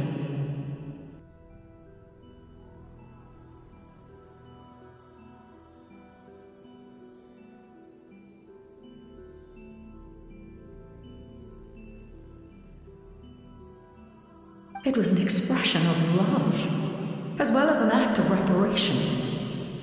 She was seen as having significantly overstepped her authorities as a shade, which quite displeased the almighty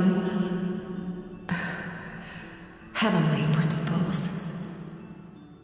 She succumbed to self-pity as a result, and no longer cared if others discussed her identity. Even so, her existence remains unknown to all but a select few. Self-pity? Please don't tell anyone I used that word. I'm just trying to speak plainly to conserve energy. You come to me with many questions. I'm not familiar with that concept. The device is capable of weaving and creating ley lines, you say? Even I cannot create something from nothing. I can only reconstruct the ley lines by reassembling the yet intact components into a new structure. If that power were available to the people of Natlan, they might have a new option against the Abyss.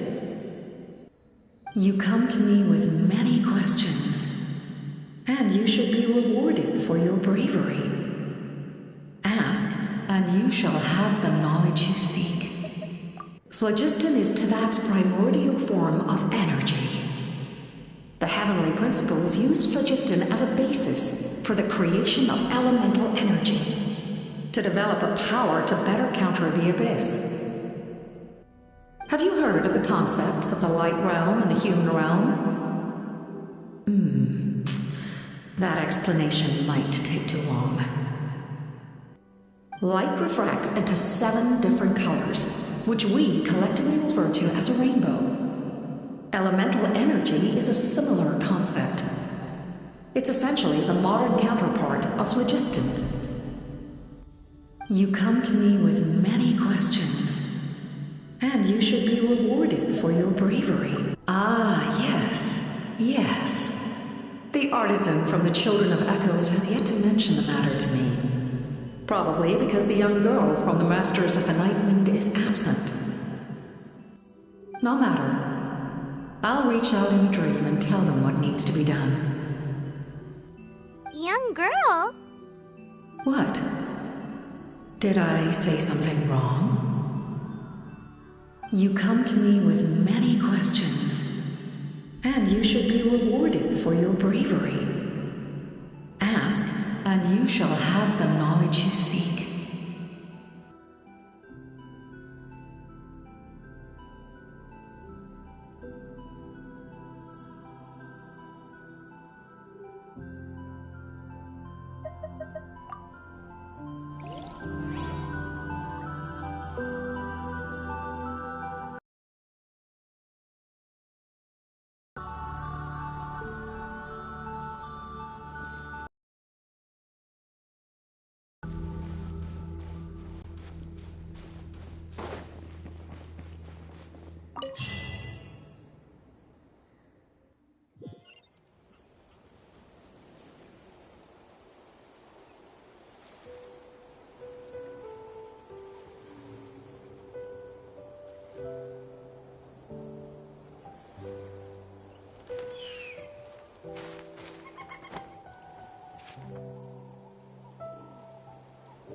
In that case, allow me to formally welcome the Fatui to our cause.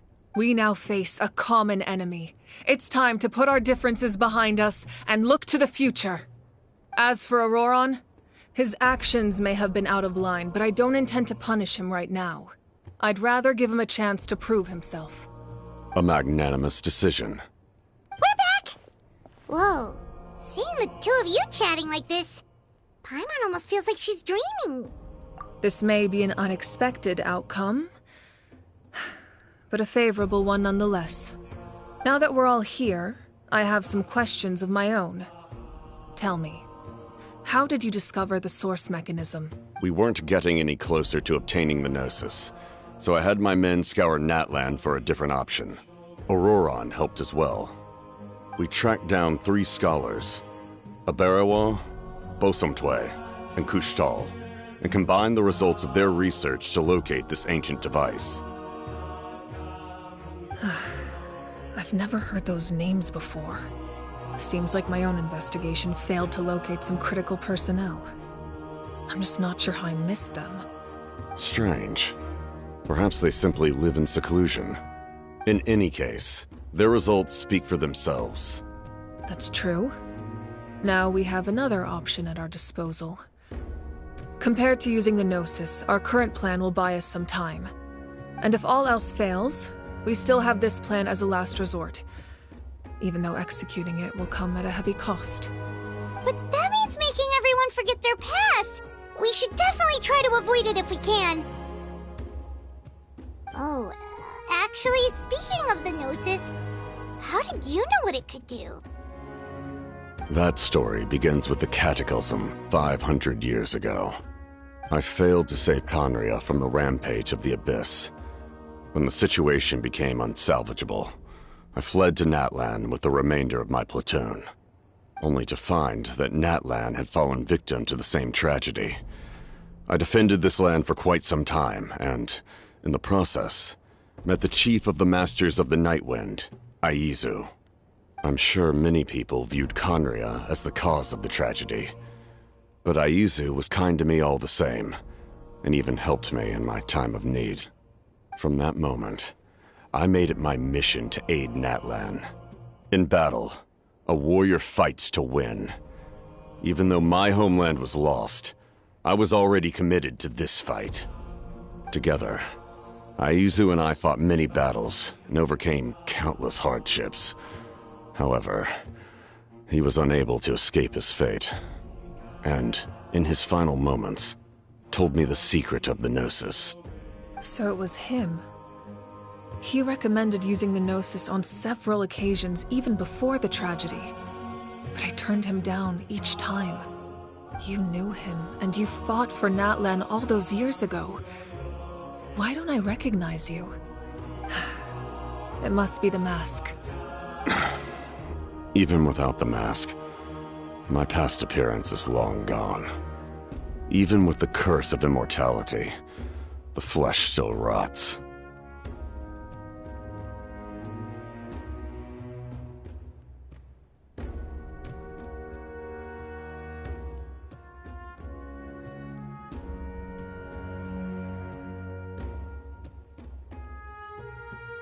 Wait, do you know someone named Dainsleif? That problem doesn't seem quite so extreme for him. You've met him already? Yeah, a bunch of times. Sounds like you know him too.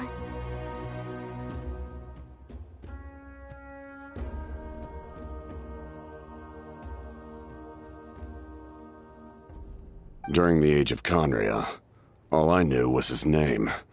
The last time I saw him in person, he was traveling with the prince. He carries a degree of pain and hatred that far surpasses my own. Yes, you're the sister of the prince. Given the role I held in Conria, I would prefer not to harm you. Although, this is likely a self-imposed burden. If the prince saw me now, I doubt he would even recognize me. As for your question, I don't know how Dane managed to slow the deterioration of his body. My appearance is much changed, and that's not the only thing. Even my physical strength is a shadow of what it once was. I would have never known. During our battle, it felt like I was fighting against the pinnacle of human strength. And I still lost. I deserve no praise for that outcome. Still, it's a shame we never faced off 500 years ago. You could have seen what I was truly capable of. I agree. Had we fought then, I'd also have been more motivated to go all out. So, all that commotion back at the stadium, and you're saying neither of you were using your full strength? I'd say we're evenly matched. If we face off again, victory will come down to who wants it more. I imagine you held back since there were spectators around that could have gotten hurt. But capitalizing on that situation would have only led to a hollow victory. It would have been no different than taking hostages. My goal was the Gnosis, and I failed to obtain it. That means I lost, plain and simple. Her Majesty the Tsaritsa allows every Harbinger the freedom to pursue the meaning of their existence. When the time comes, that freedom can take precedence over her orders. That's why our methods can be so radically different, despite sharing the same goal and the same sovereign. I needed the Gnosis because I came here to save Natlan. That was my primary motive. Once Natlan is saved, if the Gnosis still remained in my possession, I could bring it back to Snezhnaya. My decision regarding the Gnosis will not change. So let's focus on the Abyss for now. Right!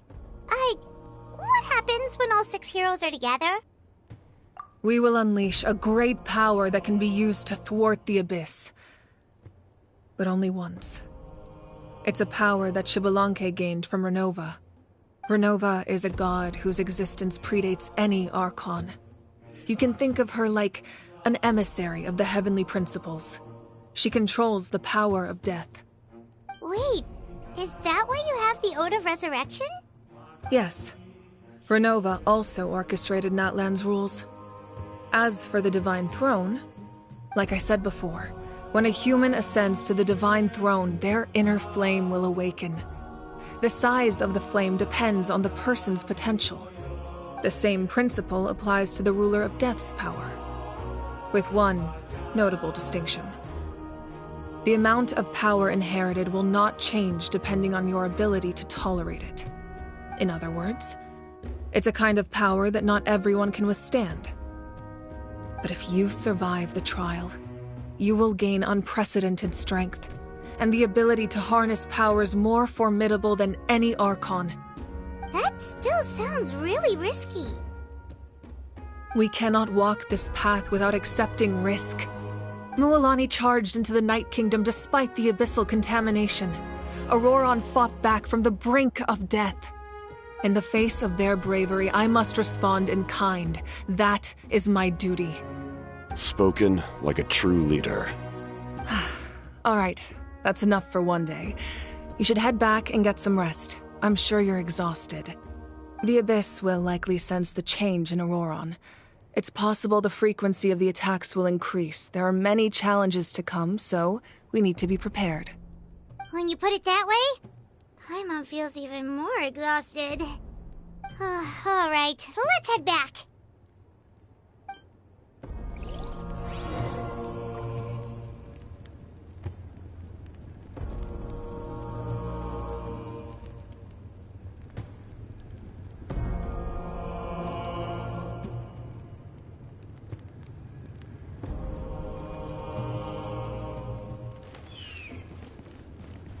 Now that we're working together, we'll need to coordinate our efforts.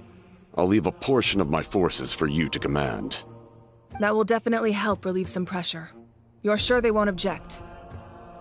It's an order. I will make that clear. Excellent. I appreciate your trust.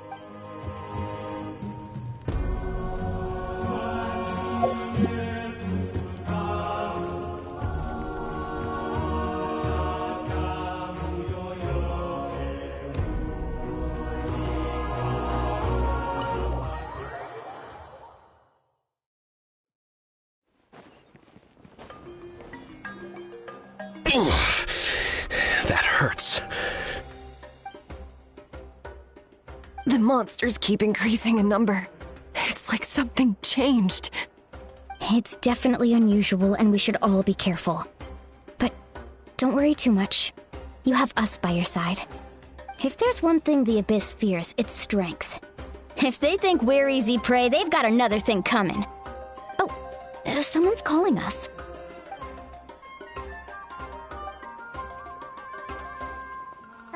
Something wrong, Traveler?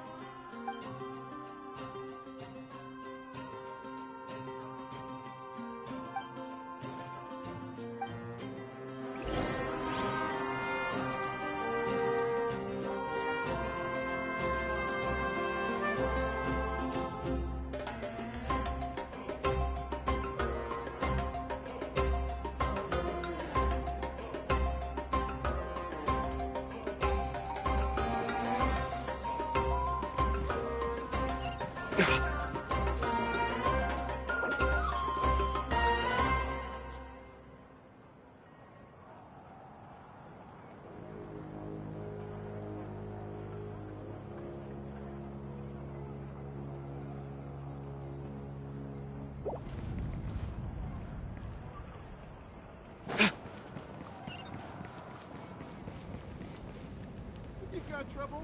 I've got solutions.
You made it back in one piece!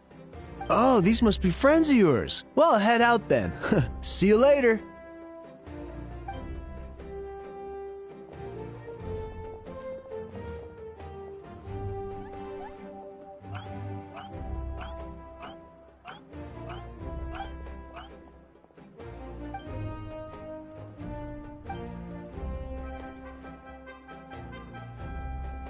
Yeah, a lot happened while we were in the ruin. We'll tell you about it some other time.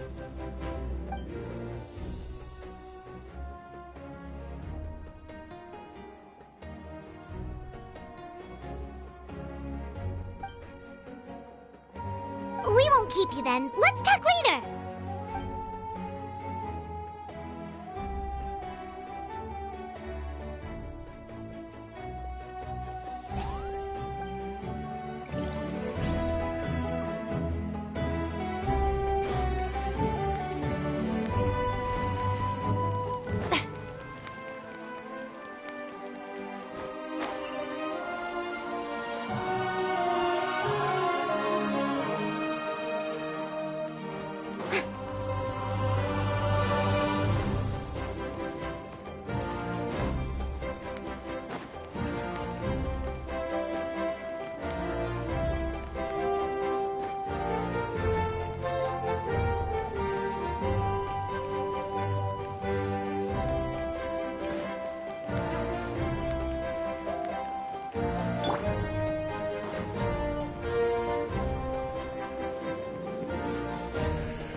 Nope, we can't give any of these to our soldiers. They were not tempered correctly at the forge.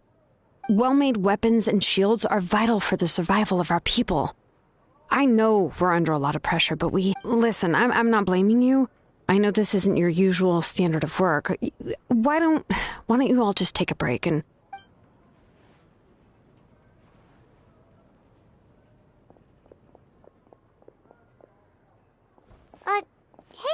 Hey, Nothing I can handle. Just, some rushed defective goods, that's all. Even the most skilled craftsmen make mistakes under pressure, and if you two want to avoid the same fate, you should really get some rest. You must be exhausted too. Don't worry. I like it that way.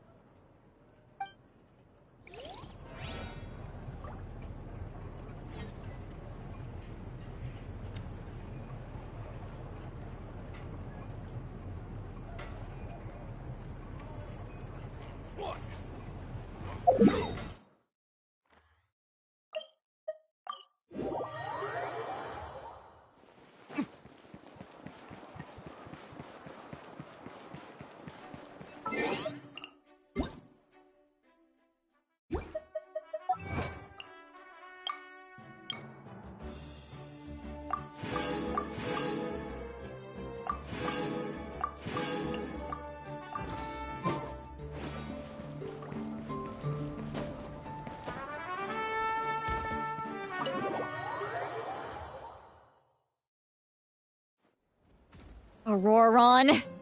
Granny? What's wrong, Granny? It looks like you have something to say. You know exactly what you did. You need some sense knocked into you, that's what I think. Now, where do I even begin? I'm sorry. Now that you have nowhere to run, that's when you apologize? You couldn't wait to run off last time, and the time before that. Pretty sure I apologized those times too. What exactly were you thinking? Being a wanted criminal is one thing, but then you also tried to pull off that whole thing in the ancient ruin. I'm not the one who needs an apology. Apologize to yourself for risking your life. Okay. I'm sorry. I don't have anything to say for myself, Granny. Yell at me all you want. I know I messed up. You better be sincere. This is an incredibly serious matter. I'm being sincere, I promise. I've seriously reflected on my actions. I know what I did was risky, and I know I made some bad choices. But I don't regret it. I just had to do something. Not because I thought I was special, but because I wanted to help Natlan as much as I can. Of course, in the end, I just ended up causing more trouble, so you're right. My apology doesn't mean much, but I don't know what else I can say.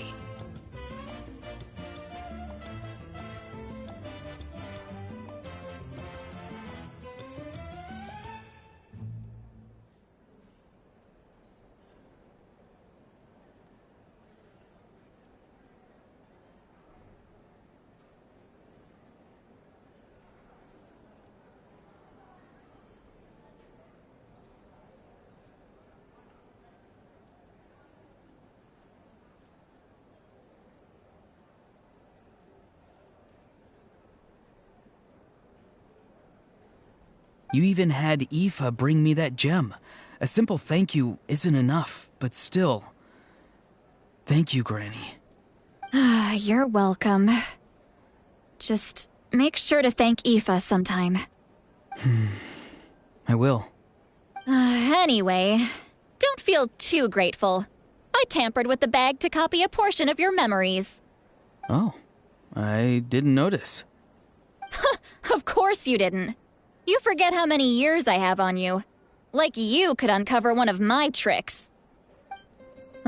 Anyway, I have something else to tell you. The Pyro Archon has discussed your case with the others. Many of your actions violated the rules of Natlan, and you should understand you'll have to take responsibility for that. I understand. But your efforts weren't entirely meaningless in the end. In addition to giving us another failsafe, You saved yourself with sheer force of will, and managed to become a hero. Huh. Not too shabby, grandson. Did the Traveler and Paimon tell you to say that? What? No! I said that because I mean it! I can't believe you're complimenting me at a time like this. You normally let your fists do the talking. You're not off the hook just yet. I told the Traveler I was going to break your legs, and I meant every part of it. Could you not? I still need them to walk. Trying to negotiate, are you? All right. Make me an offer. Given all the good things that I managed to accomplish, can you let me off the hook this one time? I promise to do better in the future. Fine. I can let this slide for now. But I'll be watching. We'll see if I change my mind. Oh, Traveler, Paimon. Didn't expect to see you here. Hello! Yes. Looking after these little rascals is rather exhausting. Taking care of the Traveler isn't easy either. Paimon's life is an uphill battle.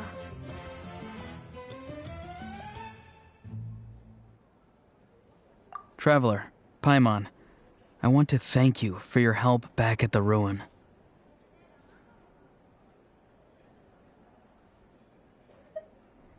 I won't. Let's get together sometime. If Auroron really wants to thank you, he can treat us all to a tasty meal. Sounds great! We'll be there!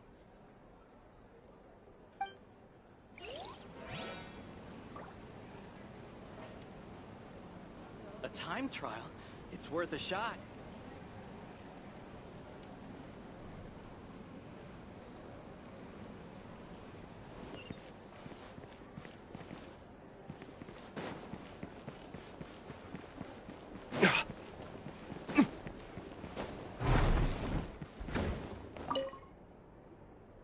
If you're done for the day, we should get some rest.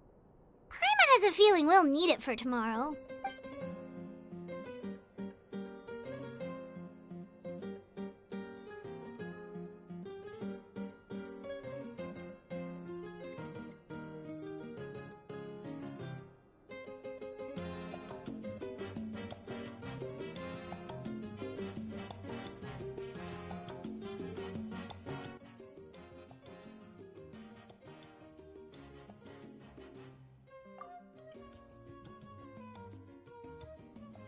You ready?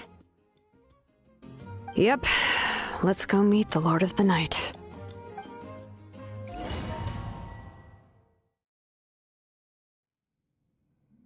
So, this is where you heard the Lord of the Night? Guess that means she really has awakened. Hopefully we made it before she falls asleep again. Fret not. I'm still here. For a weak life form, falling asleep is no less taxing an exercise than staying awake. I'm sorry for disturbing your rest, but there's something we didn't have the chance to ask you earlier. But we ran into a problem. She's not from Natland, so there are no records of her in the Night Kingdom. I see. Malwika must hold her in high regard.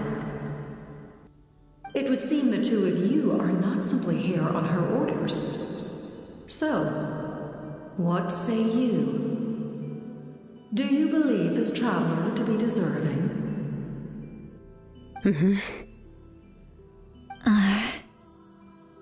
Speak your mind. There are no others here. You are both my children, both children of Natlan. I would hear your opinions on the matter. She is special. She saved Kachina and devoted herself to helping us avert this disaster. Natlan owes her a debt. But that debt has not been repaid. And with an ancient name, we can at least guarantee her safety. Even though that guarantee will come at the cost of your own life? Yes. So, it's true. Forging an ancient name consumes the life of the craftsman. Forging an ancient name is an act of creation. It involves taking disparate concepts throughout the Night Kingdom and condensing them into a heroic epic. But it takes time for the new concept to be integrated into that realm. If the ancient name is like a seed, then the life of the craftsman is the outer shell, serving as its protection. Once that process is complete, the seed will sprout, and having served its purpose, the outer shell will gradually disappear.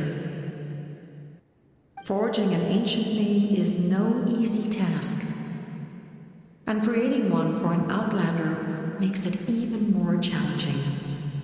Still, if you're here, that means your mind is set. Yes, because I believe forging this name will be well worth it. We don't know how long we'll be able to hold back the Abyss or what the final price of averting this disaster will be. If giving up my life means that all the people of Natlan can have a future, then the sacrifice is practically negligible.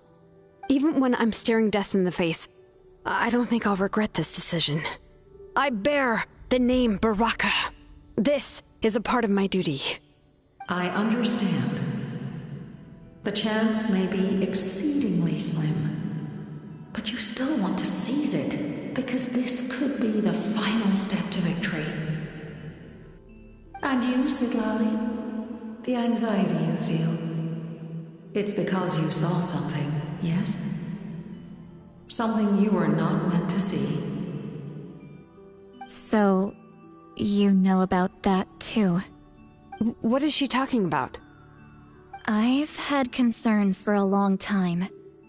Malika's plan needs too much time, and too many things can go wrong. The Masters of the Night Wind have a ceremony that can be used to glimpse the future. It's just... using this power on the Pyro Archon has always been seen as a taboo. And you did it anyway? What did you see? Death. How?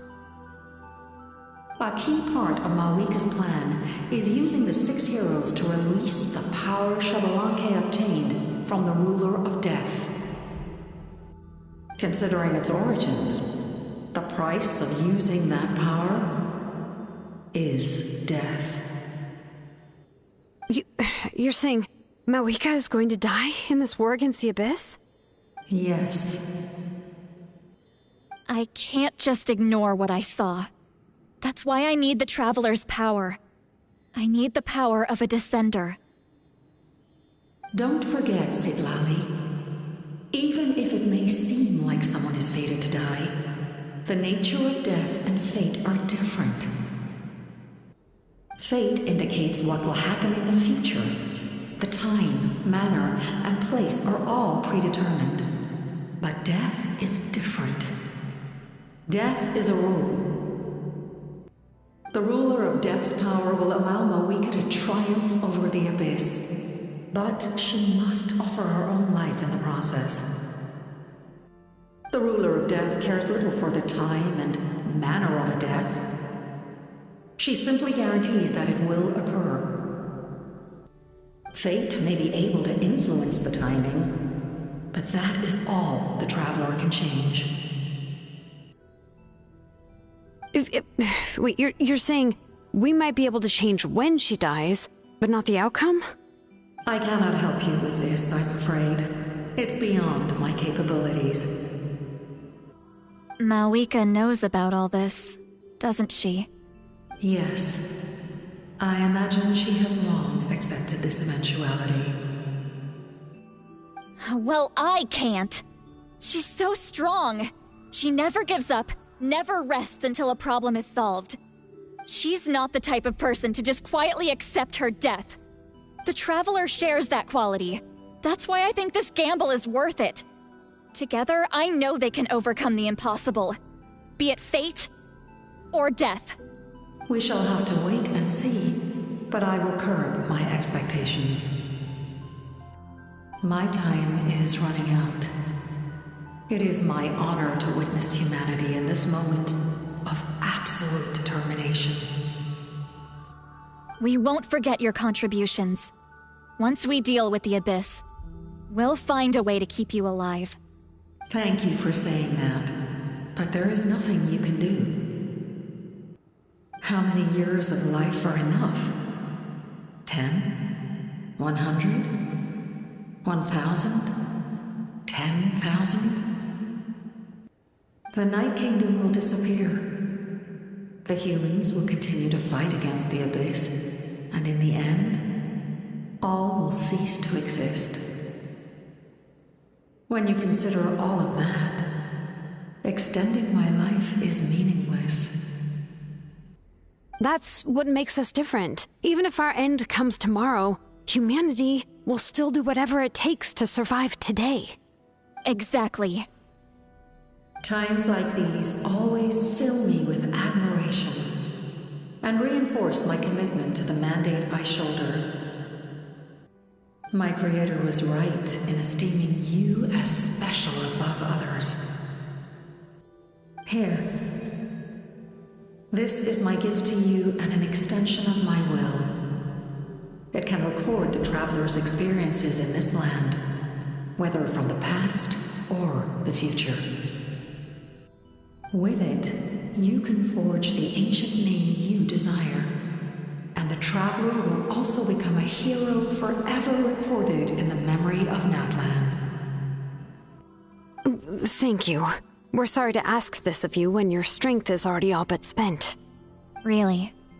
Thank you so much. Your thanks are unnecessary. This is the least that an angel can do. Time for you to leave. It's getting dark.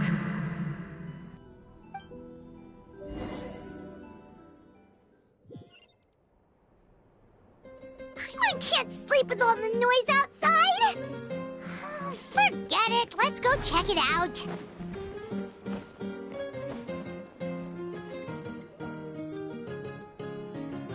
Shilon and Lolly, is there a reason you're up so early?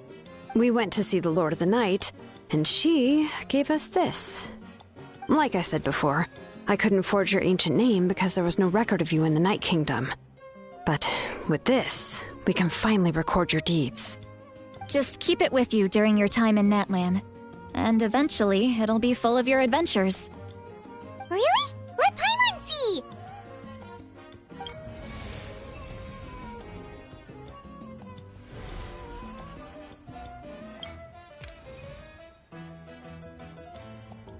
Whoa, it's the two of us! And a sun in the middle! Oh, and that must be...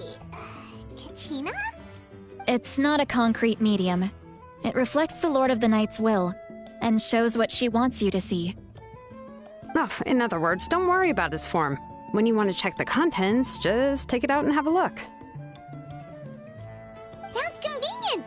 It's also super light and doesn't take up too much space. This is a really awesome gift. Oh, yeah. We feel bad accepting something like that. Oh, yeah. Don't worry, you two. It's, like you saw yesterday, aiding humanity is the Lord of the Night's mandate. She would have willingly reconstructed Natlan's ley lines at the cost of her own existence. She wouldn't ask anything in return for this. Exactly. Just take it. Well, if you say so.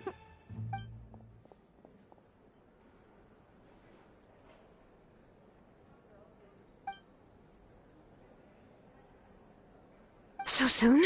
We just fought them off. We can figure that out later. Let's go!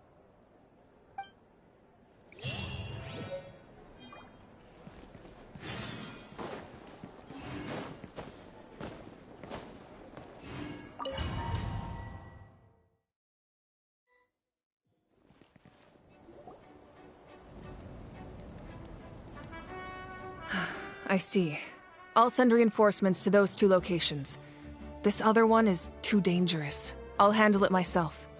The remaining locations are remote with no inhabitants. Let's bring our warriors back and make sure they're careful on the retreat. Understood. I'll spread the word.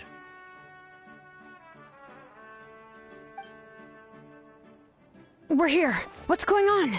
Kachina said the Abyss attacked again? Yes. It's not looking good.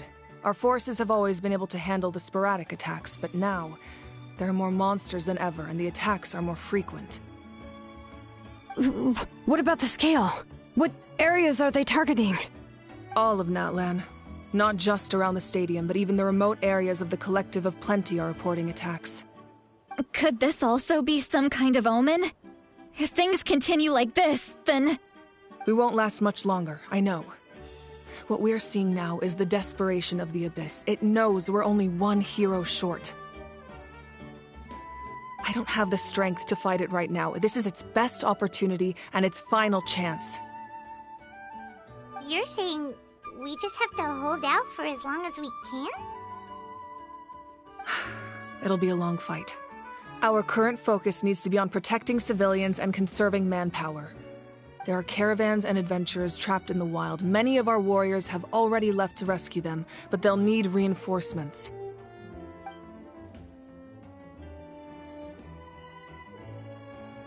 All right.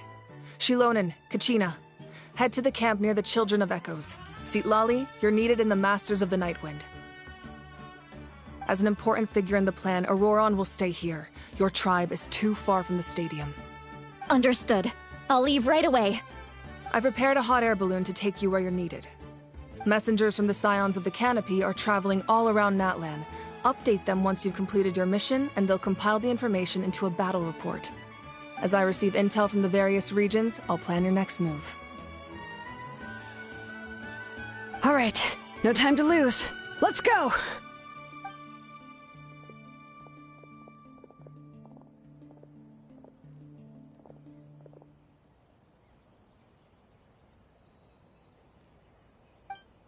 What about us? Where should we go? I received word that a small team escorting civilians back to the stadium was attacked. They won't be able to hold out for long. Can I leave them to you?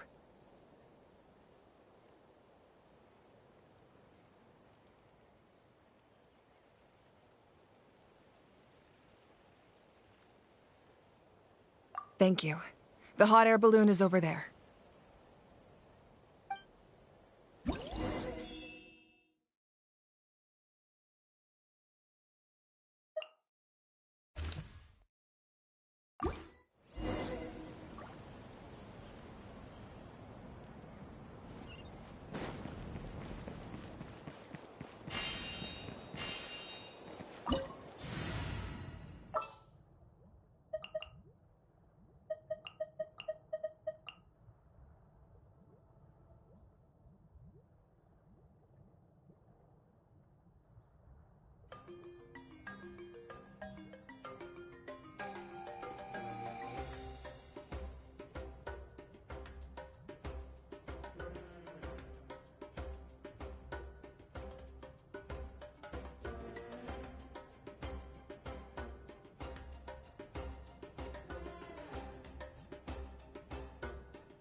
Yeah, I'll do my best, but I can't guarantee a victory.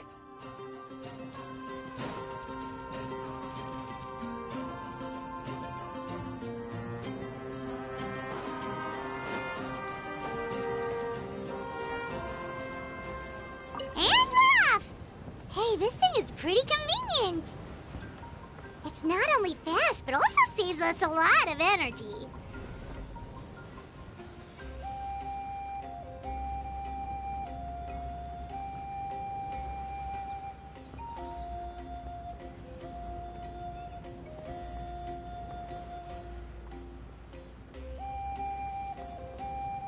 Whoa, there are warriors fighting everywhere. Seems like chaos in the making. Good thing for those battle reports.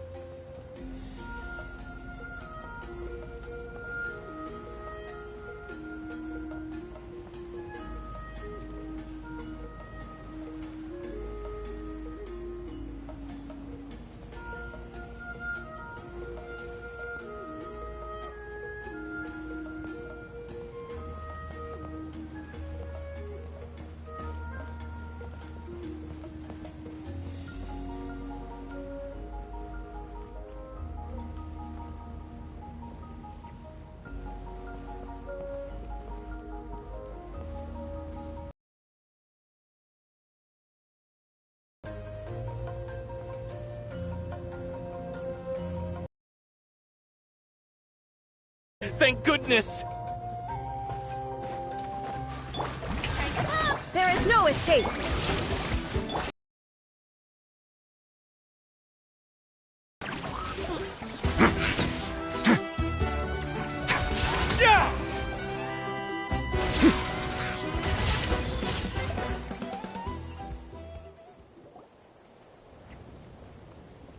Thank you for coming. We were almost at the breaking point. There were just too many monsters. They just kept coming, wave after wave. I've never seen it this bad. At least we got here in time. You all should get going. I know, but it's not that easy. A lot of people were hurt in the battle just now. Our cart was also attacked, and now our supplies are scattered everywhere. That's not important right now. We need to focus on getting out of here alive. I know, but these were medical supplies. What if they need them back at the stadium? It's them! Over here!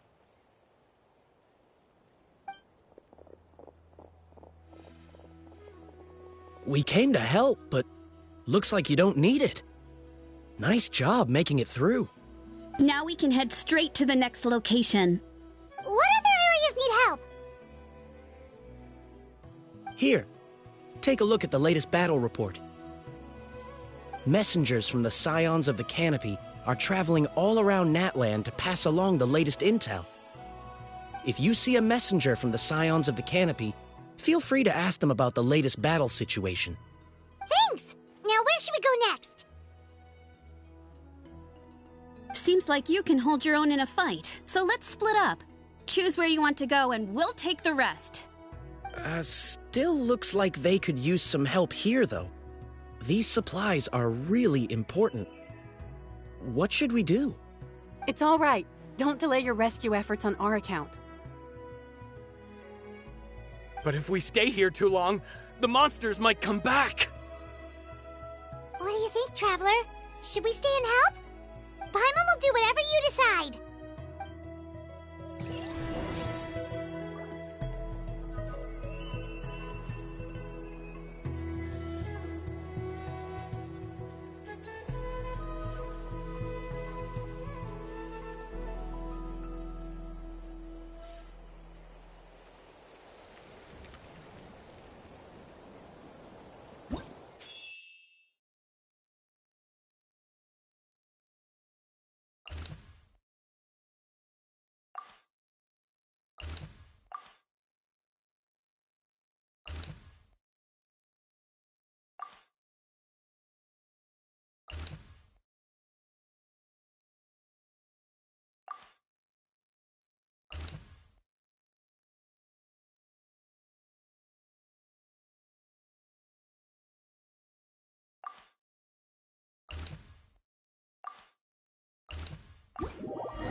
Kanice just ran past.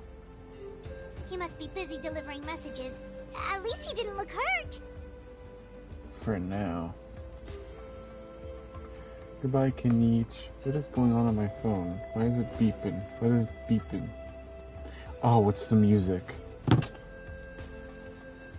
God damn it. Oh, time to go kill her. This is it! Looks like a battle is in progress. Let's go help them! How much longer are these things gonna keep coming? We're reaching the breaking point!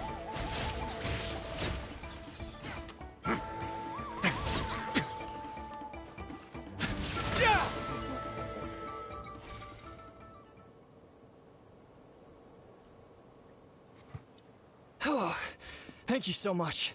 You came just in time. What's going on? Were other places hit? Yeah, seems like it. The Pyro Archon told us to be ready to evacuate. She warned us something like this could happen. But I never thought there would be this many monsters. You got here just in time. But what should we do about the wounded? The wounded? This area was hit bad. We're housing the wounded in this house for now, but we're short on medicine. It's not easy for them to get around either. We don't know what to do next. We're sitting ducks if we stay here, but we can't just leave them behind. Thank goodness you're here, though. You saved us all. You're right. The monsters are gone, so it should be safe for now. Some of my men can escort them. That will take time, though. And some of the wounded can't walk. They might have to stay here. Don't worry. Once we escort the first group, I'll call for reinforcements. That way, everyone can evacuate. Let's help them out here for now. Then we can head to the next area. Oh, there's a messenger over there. Don't forget, we can get the latest intel from them.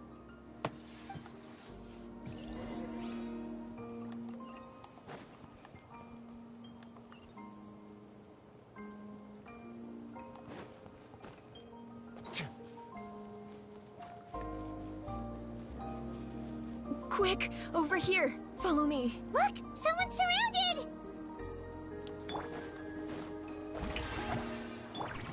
My way now. Thank you. Yeah, that was close. Just doing my part. It really is getting dangerous out here. Looks like sticking with a group of warriors is the only way to stay safe. Anyway, I should head out. Other places need my attention. She seems quite anxious. Guess that means things aren't looking good.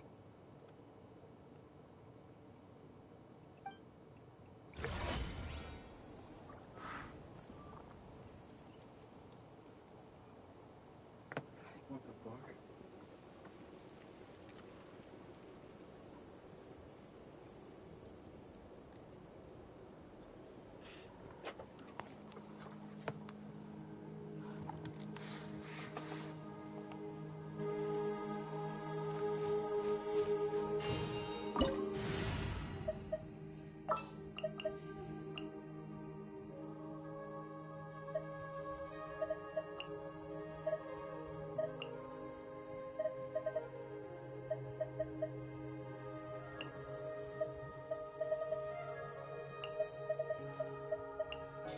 Sounds good to me.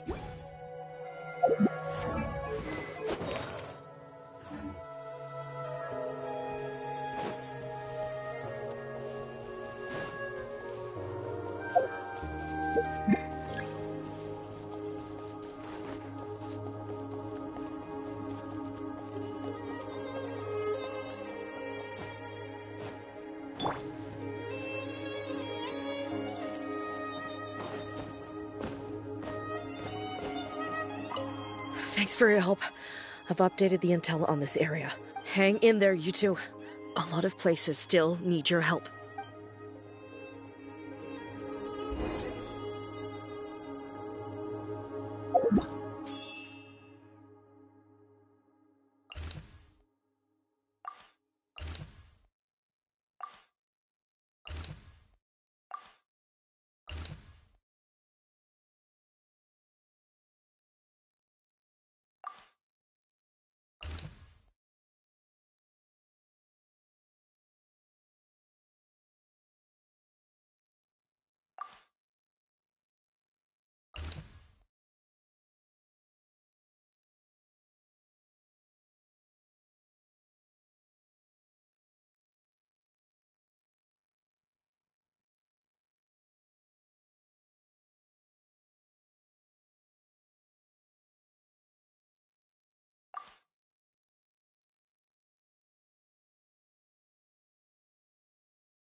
Into the shadows.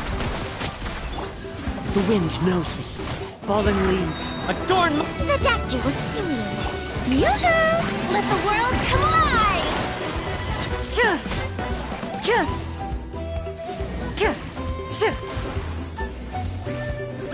Loaded.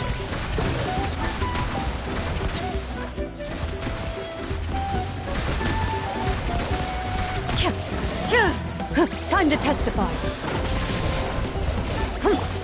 One with nature. Strike a pop! A bitter pill to swallow. Remember, health comes... Time to finish this.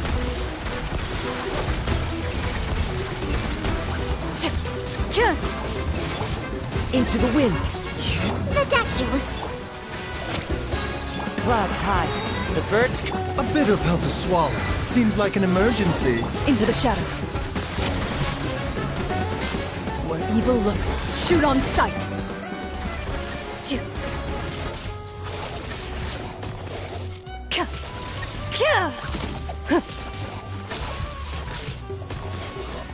Ready.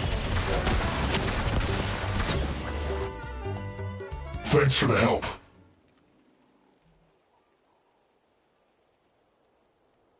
Yes, per his order, we're now under the Pyro Archon's command. Not everyone understood his decision, but our Lord's orders take precedence over all. We're alive because of them. They saved us. Well, guess that means we should thank you guys. This feels so weird. Agreed. Where are you headed? The people of the Springs? That was the plan, but I don't know if it's safe anymore. I suggest heading to the stadium. Most of the manpower will be focused there, so it'll be safer than staying with the tribes. Once we take care of these monsters, some of our soldiers will escort you. Thank you so much. Guess a little extra help never hurts. People from all over Natlan are heading to the stadium. That area needs to be the center of our defensive efforts. If your other tasks are complete, I'm sure the people there could use your aid. Hearing those words from you also feels quite strange for me, but I can only accept the situation at hand.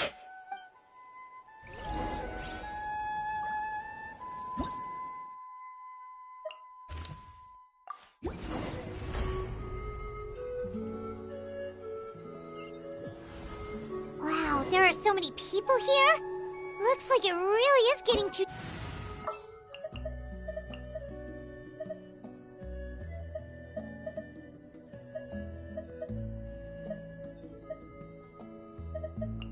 Let's finish this, swiftly. An insurmountable problem, I presume?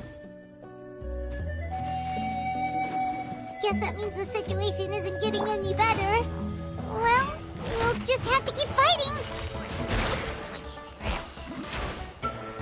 Game's up. Fun's over.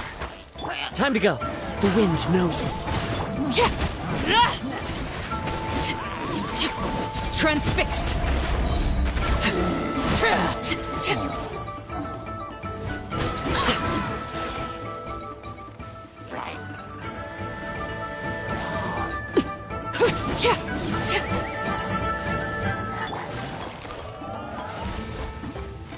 Quietly now.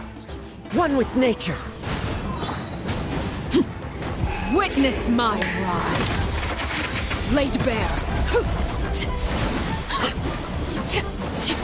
As one with wind and cloud. The doctor will see you now. Remember, health comes...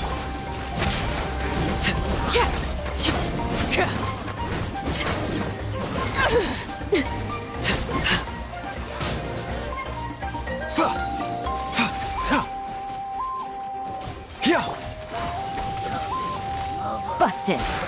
Things are about to get dicey. Transfixed.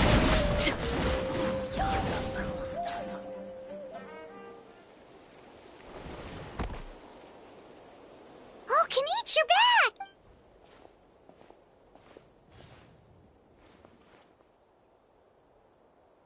Yeah, it really feels like we're running short on people everywhere. It's so dangerous out there. Just when we think everything's under control, another thing goes off the deep end. Not that Paimon's complaining, it's just... What if things get even worse?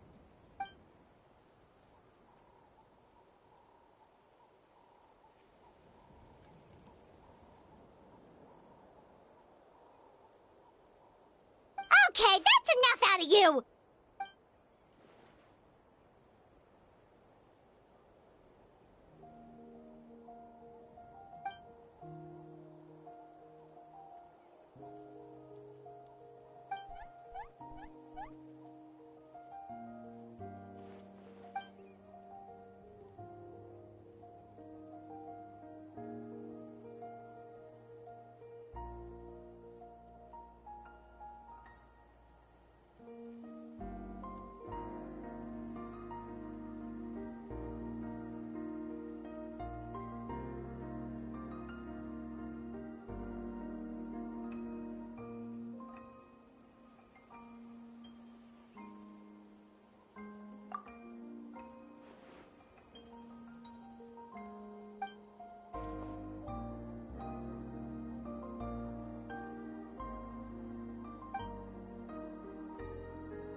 Yeah, she always seems so confident.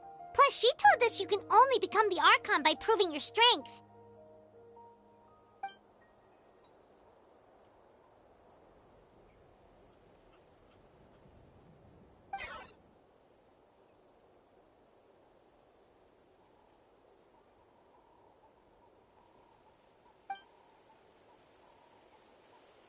Good idea! Maybe we can see if the people around here need anything in the meantime.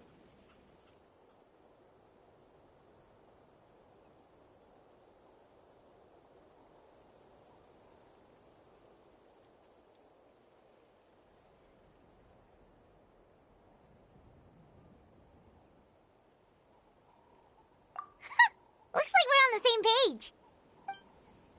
There are a lot of people in here. Could they all be refugees?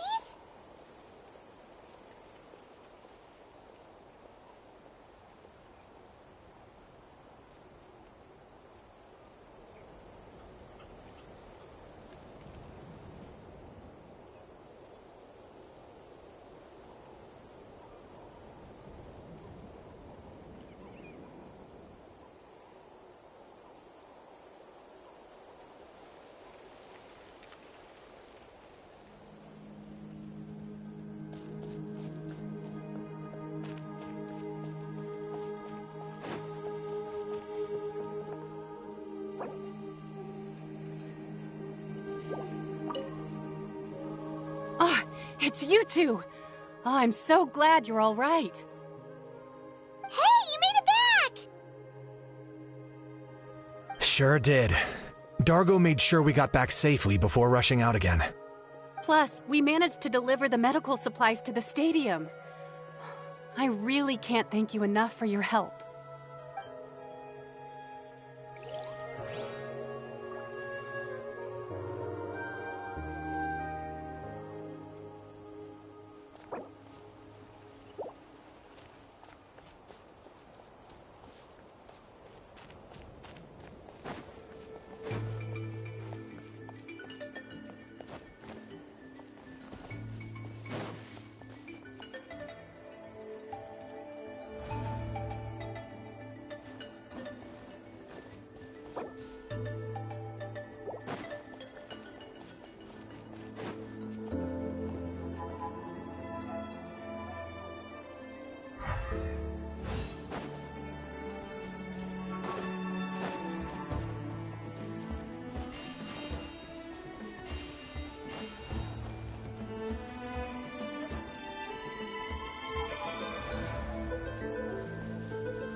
Oh, I didn't expect to see you here. I heard medical personnel were needed at the stadium, so I followed a group of warriors back here. My age means I can't charge to the front lines, but I can handle things here. Everything will get better.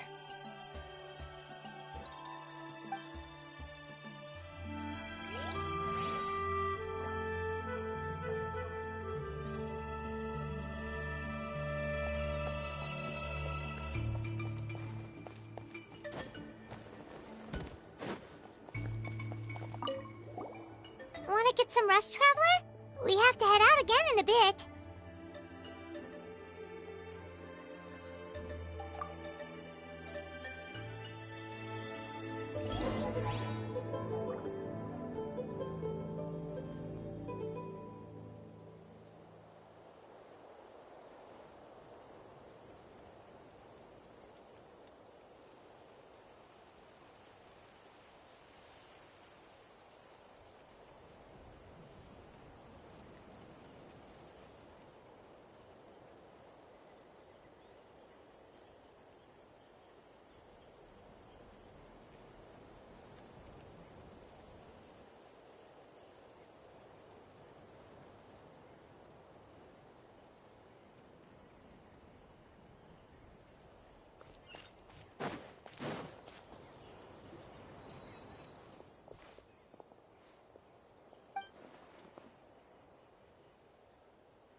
Take it easy. Quietly now. Locked up.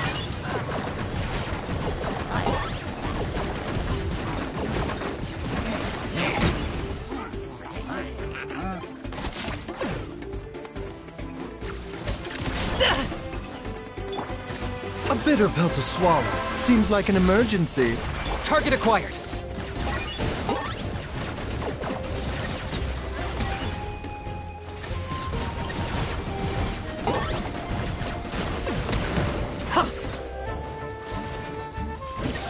Mind the side effects. Okay.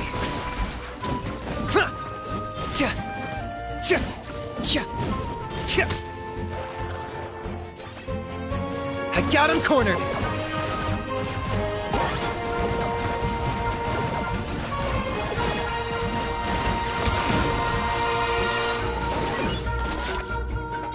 There are too many of them! They just keep coming! Claim these souls!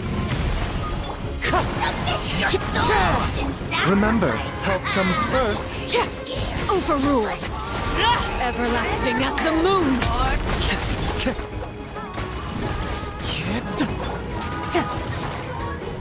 Busted.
Thanks. The situation is grave. Hold this position. Keep the people safe.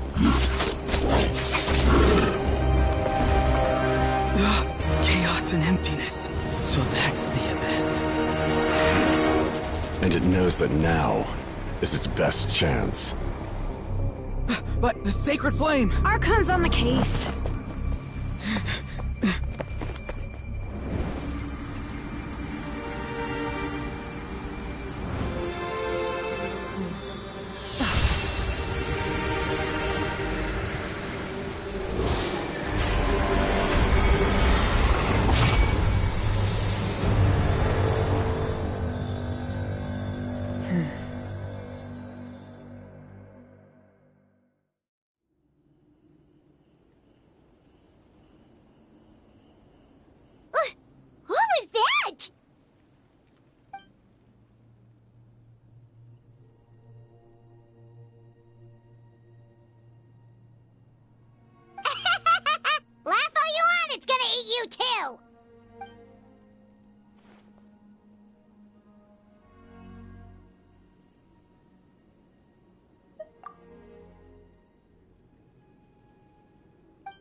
The fact that Deadpan Kanich is this nervous just goes to show how serious this really is.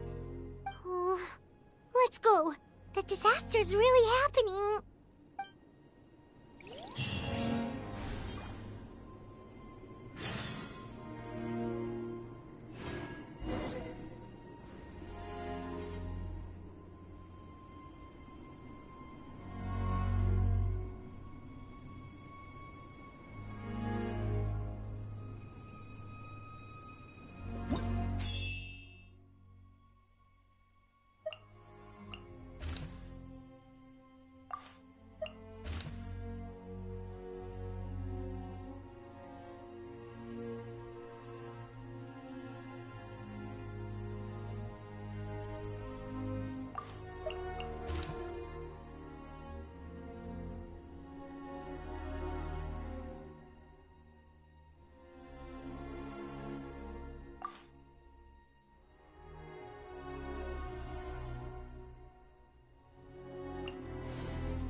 Whoa! Those Saurians are fighting each other! No, wait, something's wrong. They're abyss monsters! Transfixed!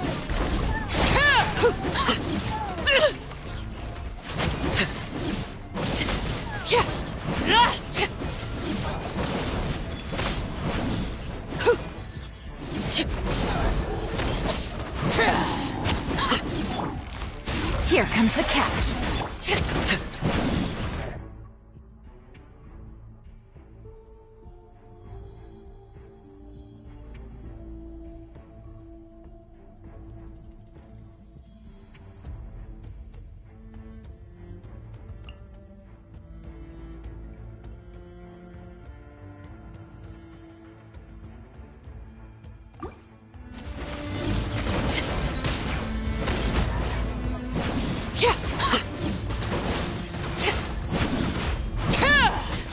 Overruled.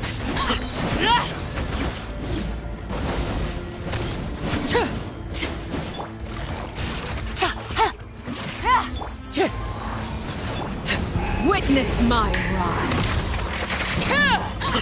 Laid bare.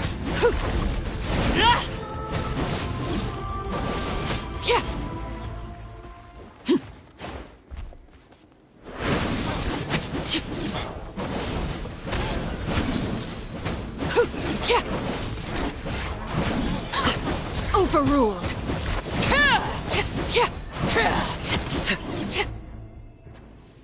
Over here! Come on, quick! Hey, wake up! And you, wake up! They're all dead. Oh no! Were we too late? We were on our way to the stadium with our Saurians when that dark entity emerged in the sky. Seconds later, the abyss monsters appeared and changed into Saurian form. They fought till the end to protect us. And now... Right. You need to get to the stadium. Come on, we'll take you. I guess. Thank you. Oh, I'm so sorry. Truly I am. May the Wyab watch over your souls, now and forever. Huh? Yeah. Paimon knows, it's just... It hasn't fully sunk in yet. But anyway, right now, let's focus on getting them to the stadium. With any luck, there'll be an update waiting for us there. If not, we'll just have to play things by ear.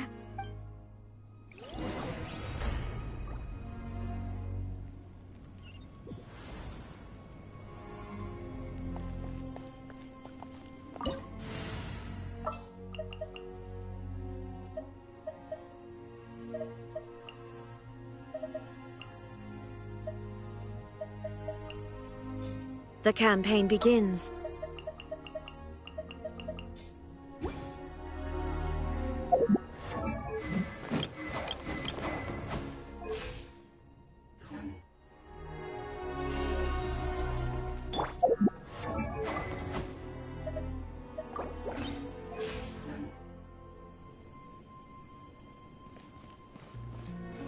Need the latest battle report?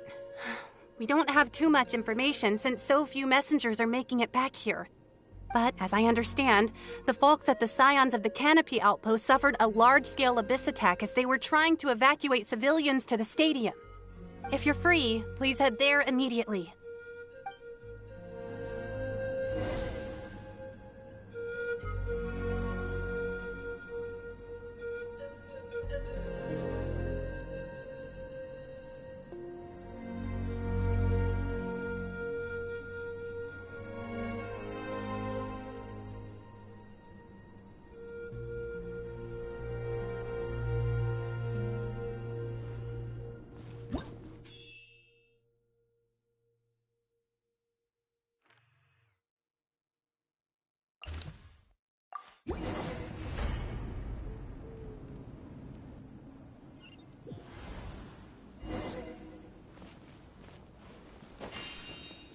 Look! Someone's still fighting!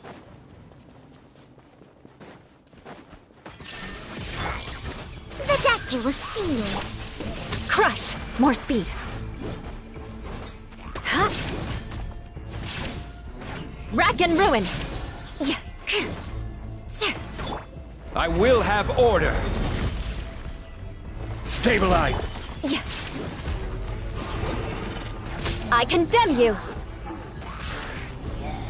Mind the side effects. A bitter pill to swallow. There is no escape! Inazuma shines eternal!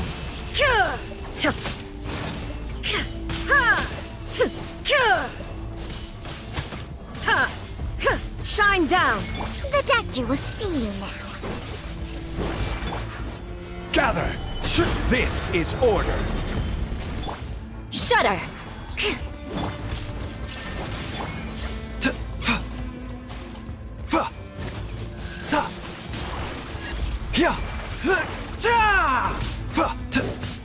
There is no escape!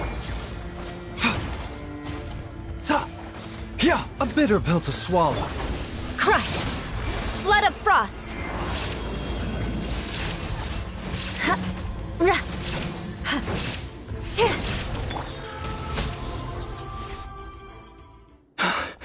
It's you. After you left, some of them started evacuating the civilians, while the rest stayed behind to keep guard, but they're all dead. I'm the only survivor. We're done for now. The Abyss will attack again any minute. And then I'll be a dead man too. Chance! Hang in there. We'll think of something. There's gotta be a way out of this. Like what? None of the civilians have any combat experience. There are old people, children, wounded. They can't defend themselves. The monsters are gone for now, right? Get back inside! It's too dangerous out here. I know it's dangerous. That's why I came out. Same. Huh? What is this? Can you spare some equipment for us? I've never been in a battle before, but I'm young and I can hold a weapon. That's gotta count for something. And I used to fight in the pilgrimage when I was a younger man. Admittedly, I never made it very far. But if you hand me a spear, I think the old muscle memory will kick in. There are others willing to join us as well. I persuaded them to fight. We can't let the blood spilled by our warrior brethren be in vain. We can't watch on as our heroes lose heart. And We can't let them fight alone. We don't have much equipment left.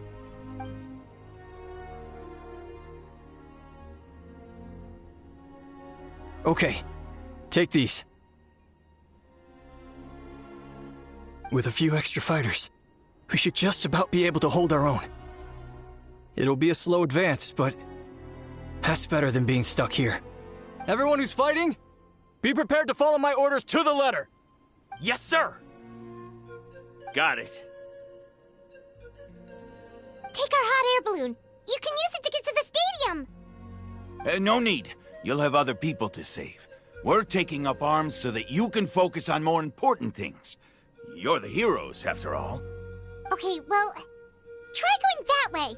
That's the route we came from, and there weren't too many monsters. Thank you, both. You've been a huge help. I am devastated by the deaths of my brothers in arms. But if their sacrifice means anything, I have to live on. We're not going down without a fight.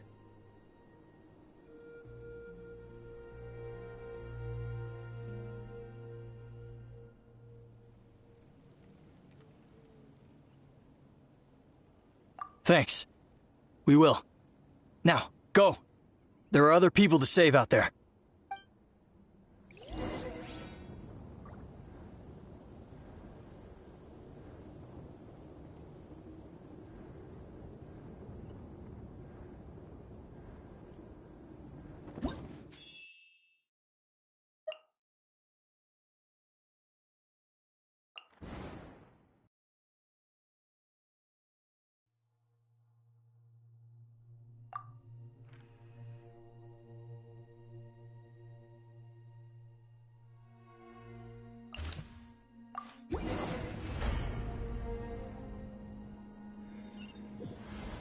Doesn't look like we'll be able to find anyone here. The monsters are all that's left.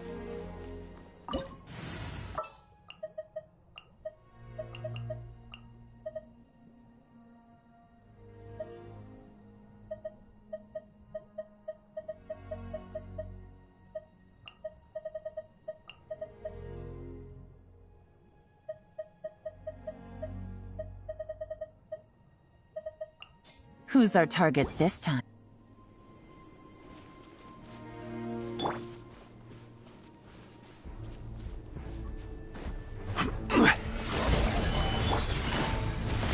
Gotcha!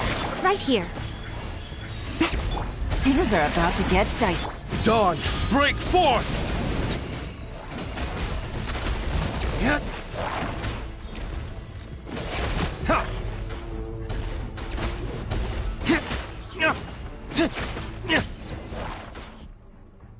Nope.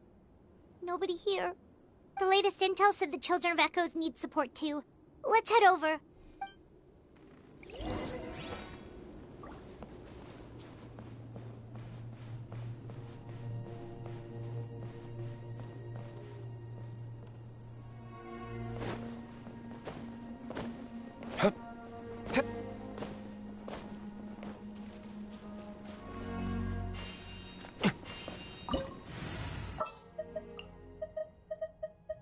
Hopefully this won't take long.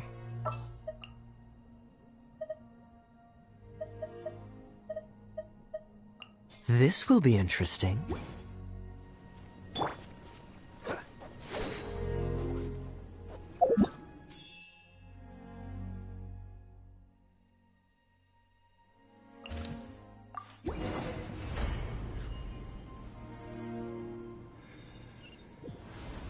These warriors are struggling! Quick, let's help them!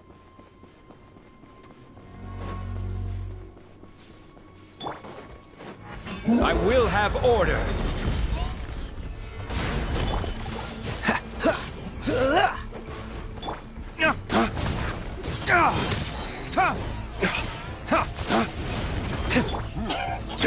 Freeze! The doctor will see you now. Taking a turn for the better. This moment will be frozen in time. Dawn, break forth!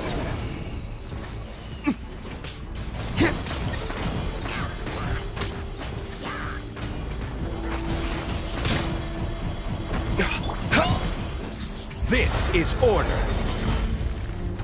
Stabilize. Cool it. The doctor will see you. Seems like an...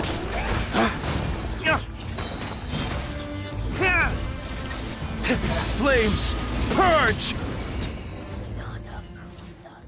Thank you so much. You saved the day. The enemy attacks grow stronger with each wave. We're nearly at breaking point. Given how few of us are left, I think it's time we cut our losses. This base is as good as gone. Yeah, everyone needs to stick together. Best to regroup somewhere else. Better late than never. Time to evacuate. Warriors, gather round.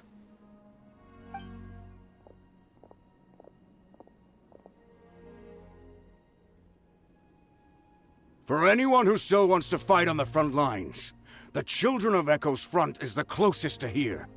Anyone who wants to leave will likely also see action as they evacuate, but will be afforded safety at the stadium. Those are the options. We're abandoning this base, and you're free to stay with the group or leave. With our limited numbers, I can't promise that we'll be of any real assistance to the Children of Echo's war effort. Even if we do join them, please bear this in mind as you make your decision. Now then, anyone who wishes to keep fighting, show me how serious you are.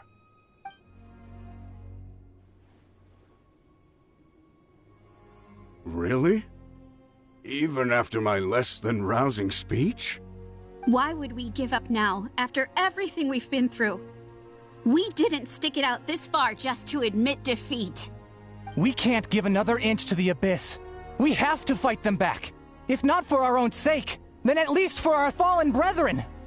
Very well. For Natlan. For Natlan! We may be few in number, but our will remains strong.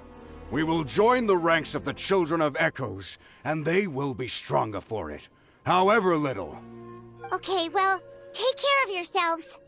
Don't worry. It'll be just like another Night Warden war.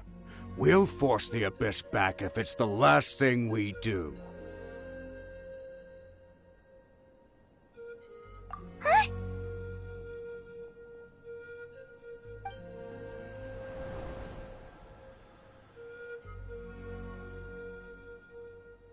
Shoot! That creepy Abyss thing is raining down a dangerous-looking substance again! That's over towards people of the Springs territory. From what I've heard, their defenses have been substantially weakened by the Abyss invasion. Then let's head over and check on them!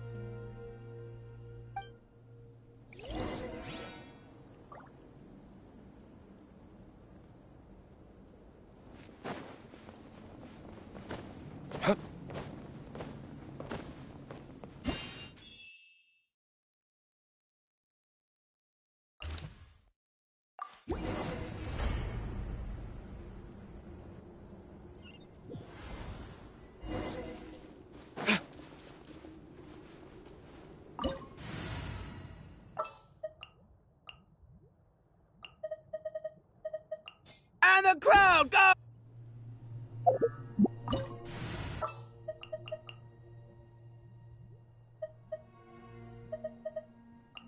Welcome to Chioriabu.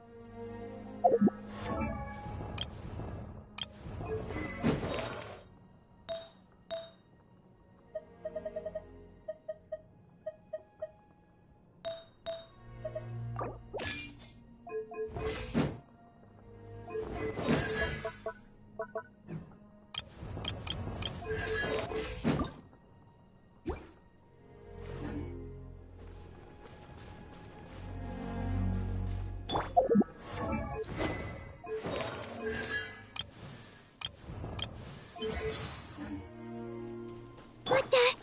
Paimon can't believe it! Gather! Yeah! I am the cutting edge of fashion. It's too darn strong, our attacks are useless! Oh, why isn't anything working? At this rate, the Abyss is just gonna keep sending more and more monsters.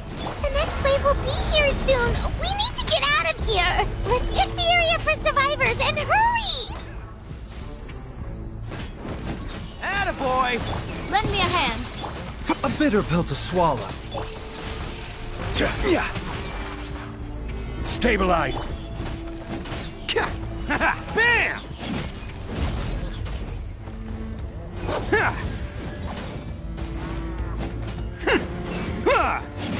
Let's go, Tomato.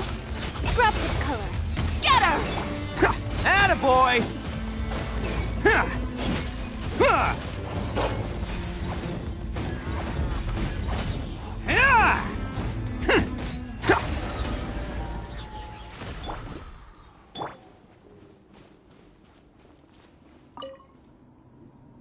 There's just one battle report left, and it gives a long list of places where the dangerous substance has been dropping. This is the first report we've had in ages, which means the messenger's job has become all but impossible. But there's nothing we can do about that. Our priority is to get to the next affected zone. Even if we don't find any survivors, maybe that strange substance over there won't be as rock solid as here. There's a chance at least.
There are too many monsters. There are just too many. It's beyond anything we've seen before.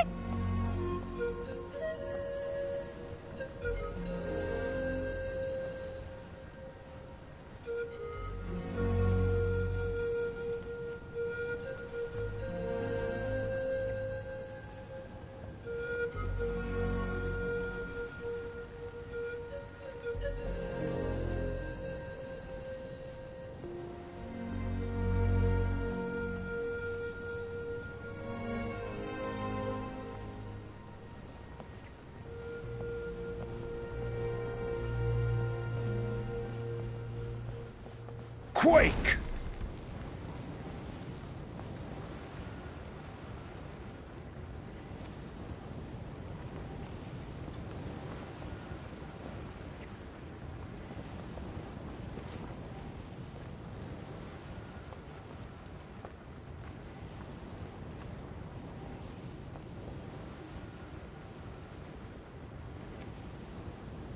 Rise!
This war's getting too much for Paimon to take.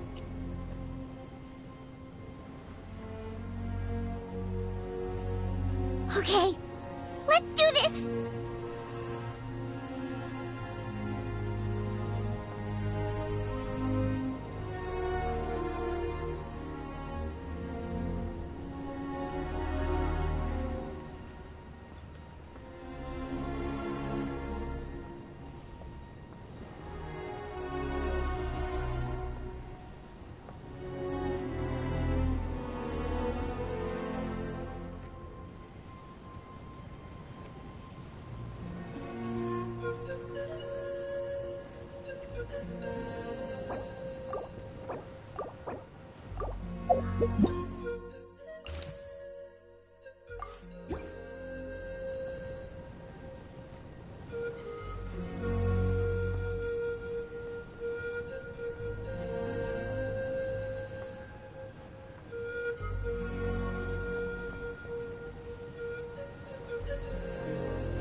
Oh, thank goodness, those people are still standing!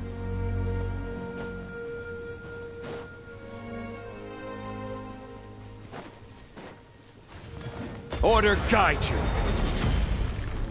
Gather! Mind the side. Bam! It's showtime! Cha!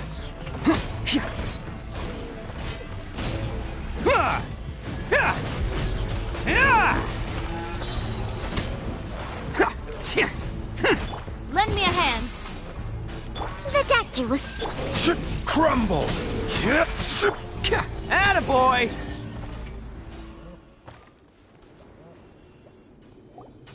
Move out! You've got to get out of here!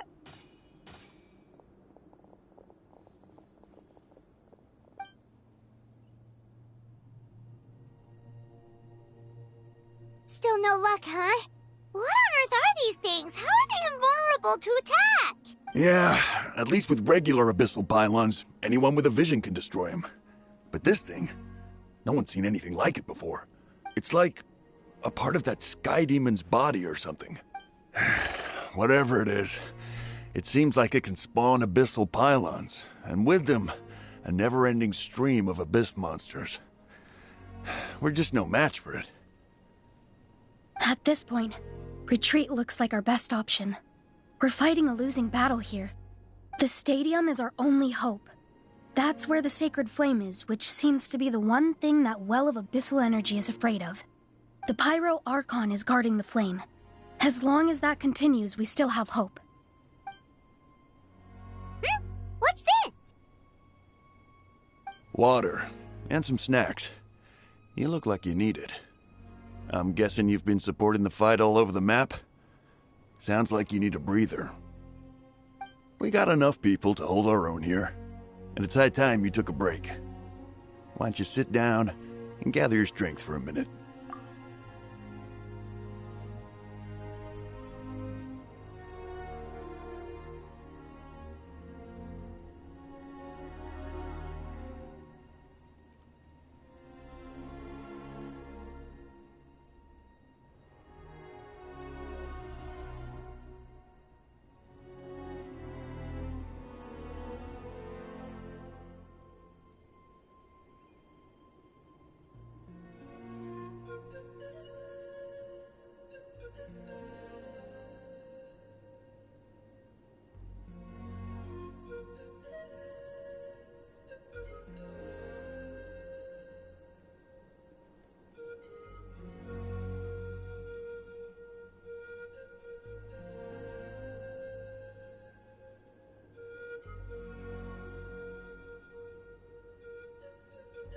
It's true. We've been fighting pretty much non-stop. Traveler, you must be exhausted. What do you think? What is it?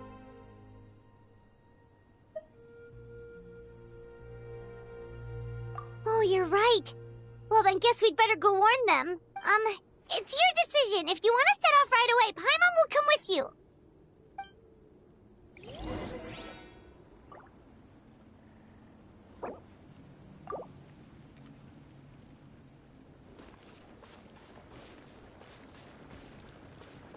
Can't catch me.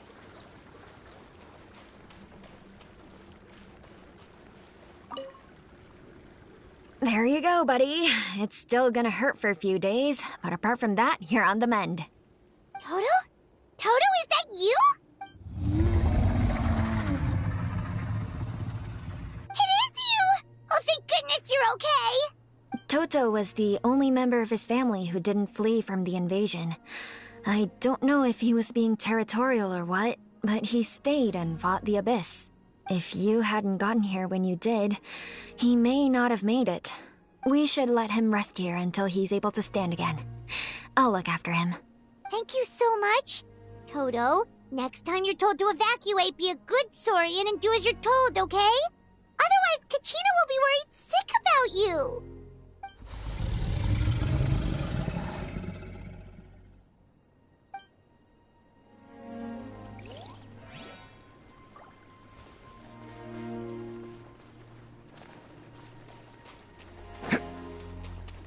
Can't catch me.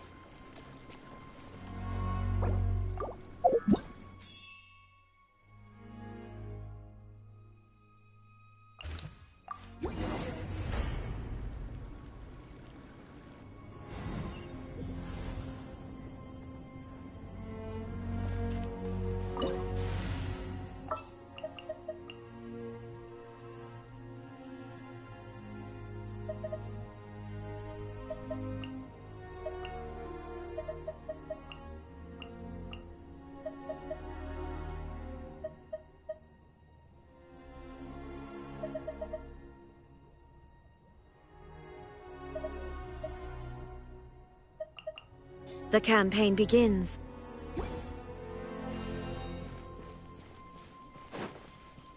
Oh no, the monsters have already stormed in!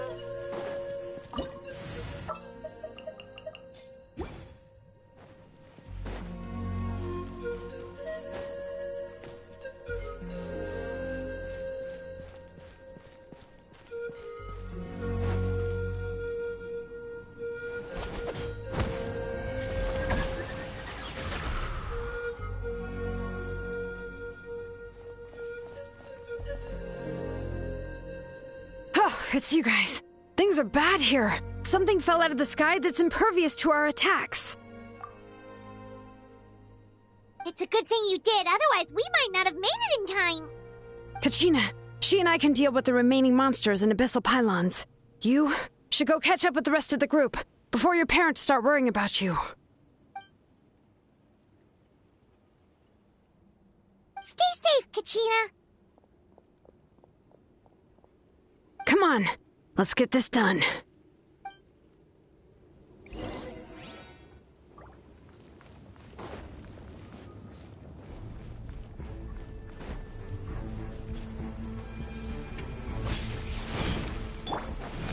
I will have order. Solidify. Taking a turn for the better. Illusion shattered! All right.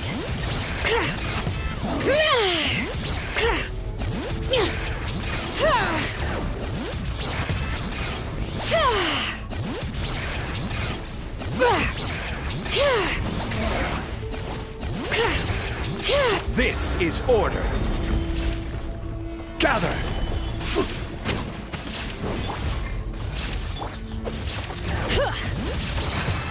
Let the mountain's veins boil!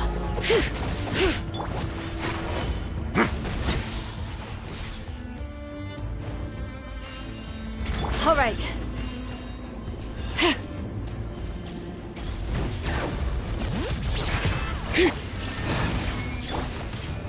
Solidify.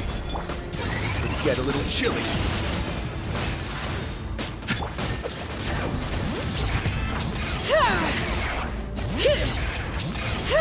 A bitter pill to swallow. Mind the...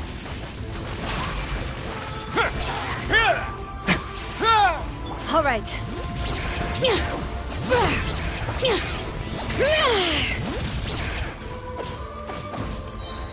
Letting grave names echo!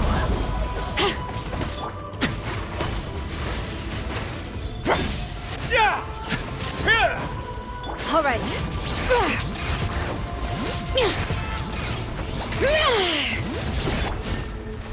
Stabilize! I will have order! A moment, please.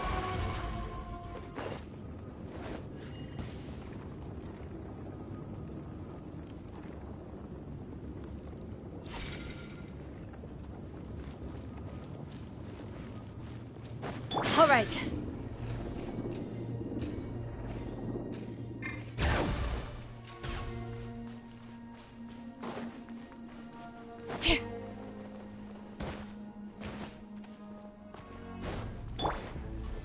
Gather! Shine down! Torn to oblivion!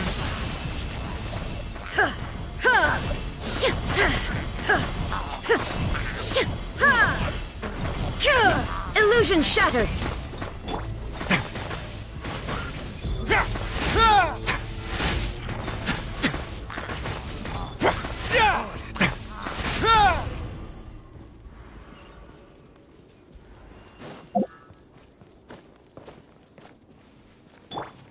A bitter pill to swallow.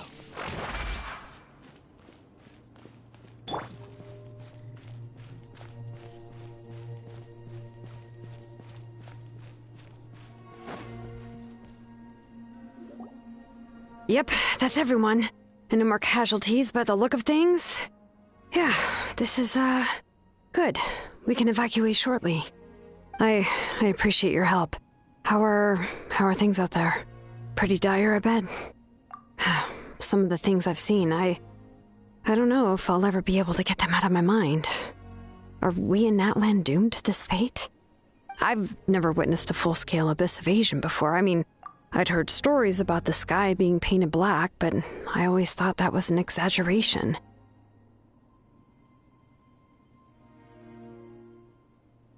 Mawika has witnessed this all before, so she knew better than anyone the terror and despair an abyss invasion would bring. Yeah, and despite that, she's still facing it head-on. We've had to abandon our homes and chase the dying light of day. And maybe the only time we'll see the dawn again is in our dreams. But as long as there's even a sliver of hope, I am not gonna give up. We should catch up with the group. Let's go!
What?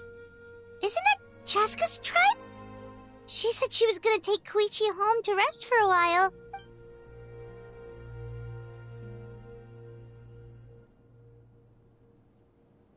But how, right? Everyone's struggling just to defend themselves. There is no spare manpower. At this rate, it won't be long before even the stadium is indefensible. And with everyone congregating at the stadium, the Abyss forces will start converging there, too. Then there'll be a battle on a scale much larger than anything we've seen so far. On the bright side, at least my old injuries aren't playing up at the moment. It means I can actually join in with the fighting. The crux of the issue is that the heart of the Abyss itself has joined the invasion. That's a power we just can't match. I have every faith in the courage of our people. The Natlanese will never give in to despair. But still, the fact is, our lives are more fragile than our spirits. Traveler Paimon knows what you're about to say. Yeah, I'm unsure it's getting tired from all this flying, but it doesn't matter. Wherever you go, Paimon's going too.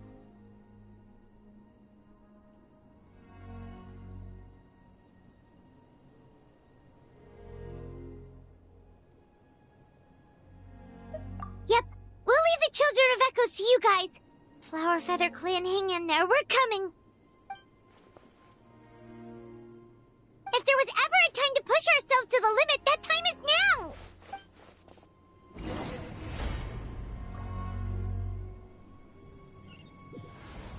Wait! Over there! It's Cheska and Koichi! Traveler! Over here! Hurry!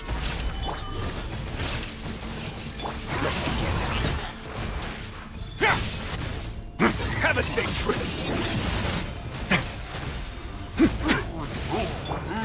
Seems like an emergency.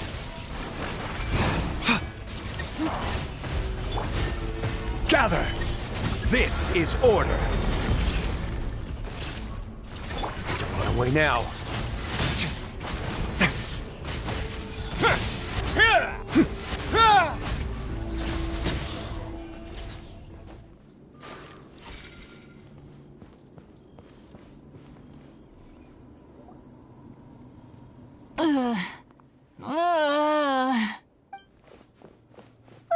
What happened to her? She's covered in abyssal energy!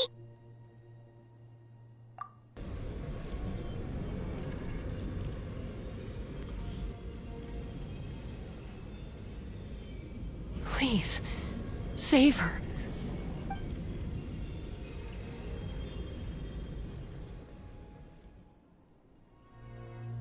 How's that, Koichi? Any better now? Koichi! Koichi!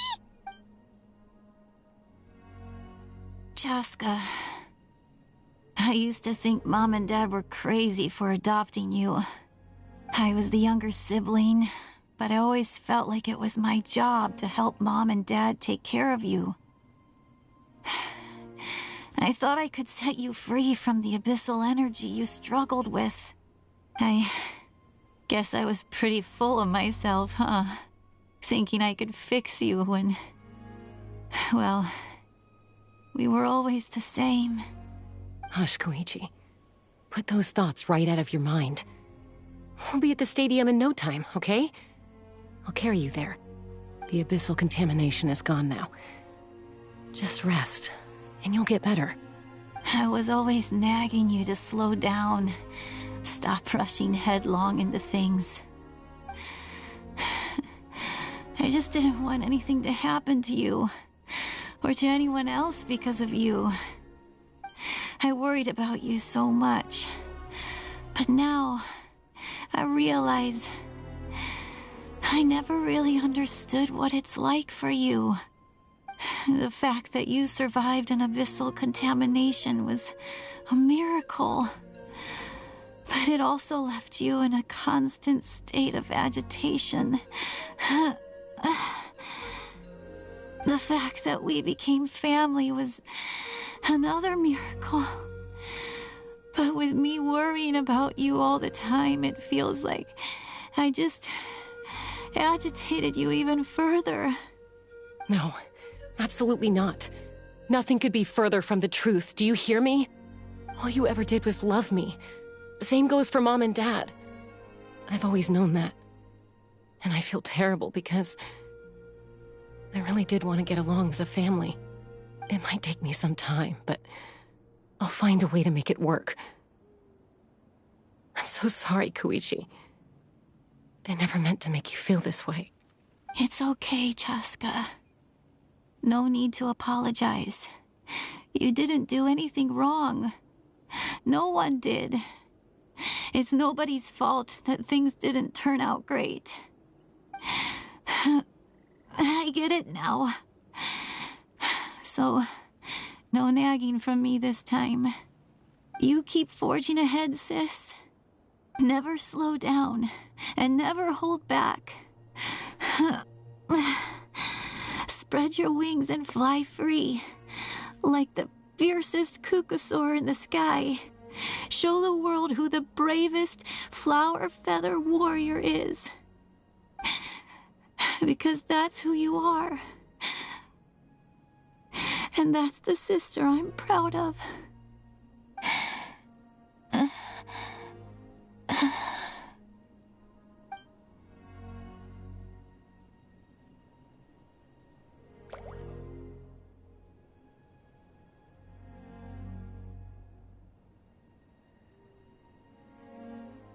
Koichi!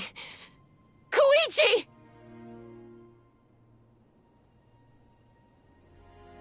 Koichi?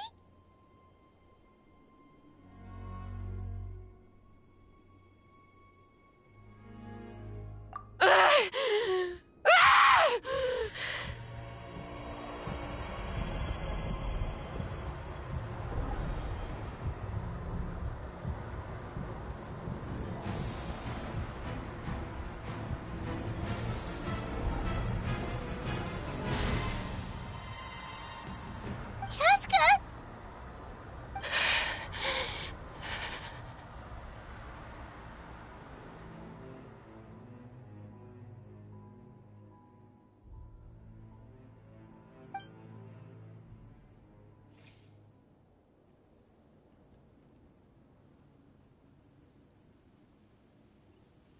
What happened?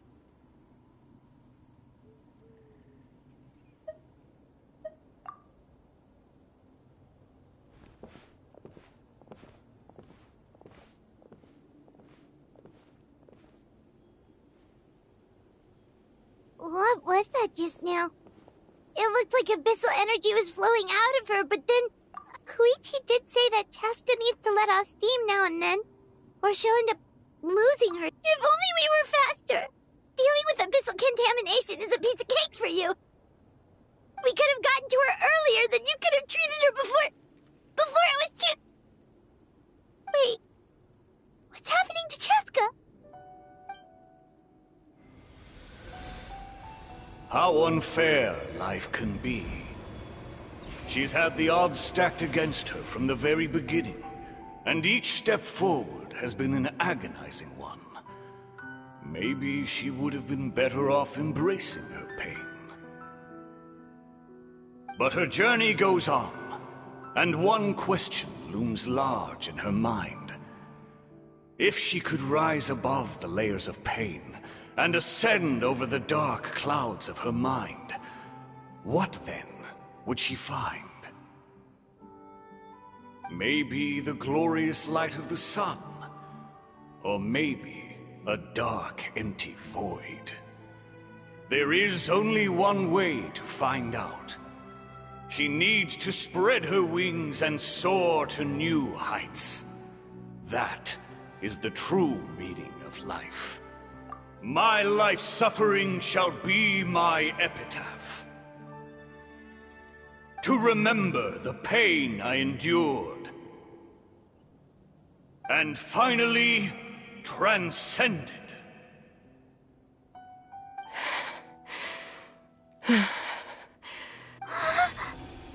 Let's take Koichi somewhere safer.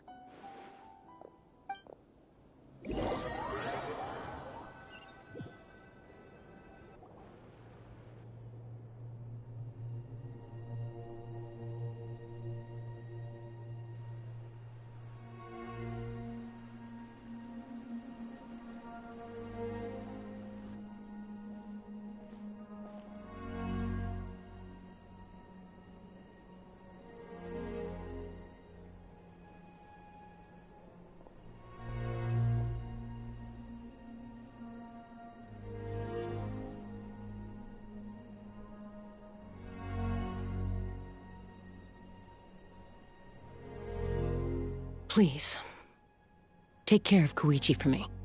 I still have more important things to do. Of course. We are grateful for her service.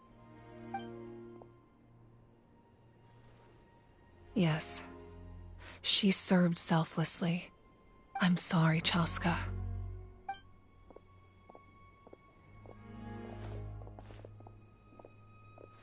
It's all right. I'm far from the only one going through this right now. Koichi wanted to be a hero. And in my heart, she always will be.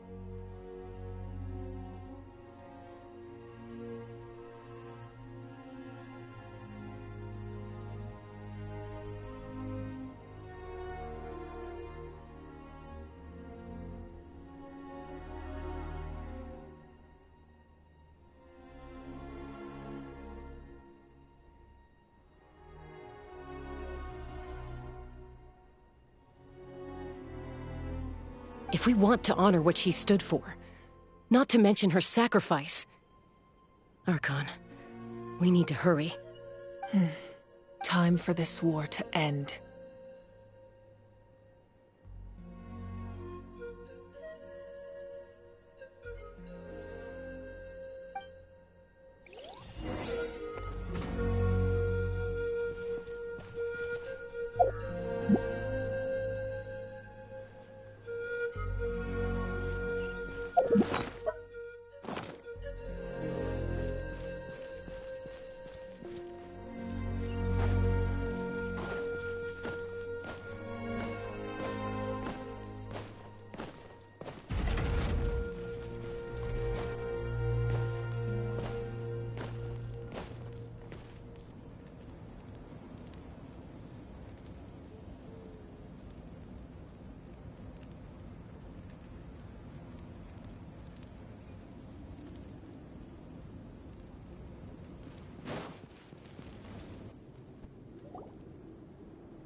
Everyone, are you ready?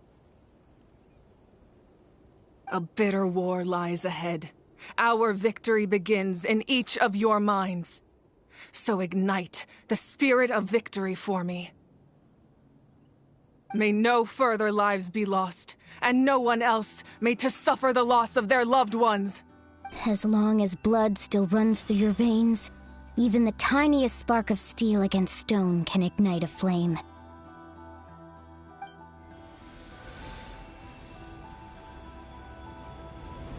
Its blaze will become one with the gaze of all Natlan.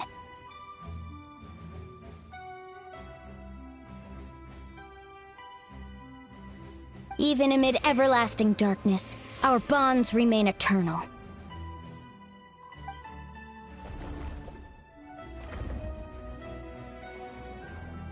Stone engraved in echoing peaks. Converge, disperse, in ashes be reborn. For flames born anew, and the blazing dawn. A hero scaled the volcano to seize the sun. Anointed with flames, she shone with the light of 1,000 stars.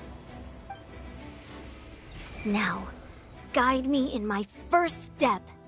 Having foretold his own death, the omniscient man holds a feast in celebration. Let us raise our cups in honor of his heroism, and send him off with this final tribute. For at last, his wish is now fulfilled.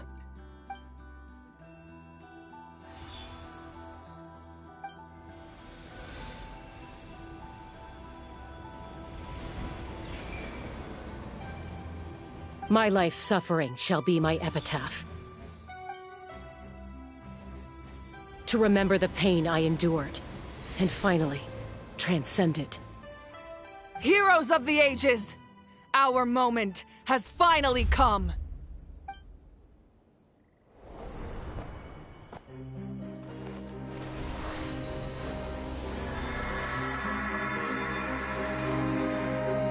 We unite as one!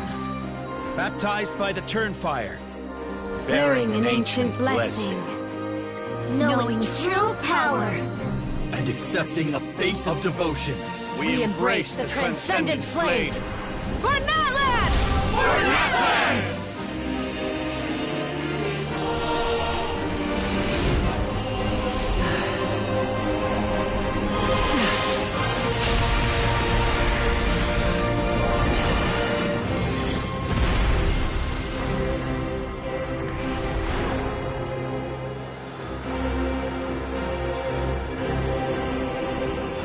In the name of the Pyro Archon Halloran, I declare the Night Wars underway! The Ode of Resurrection will guard all life till the war is over!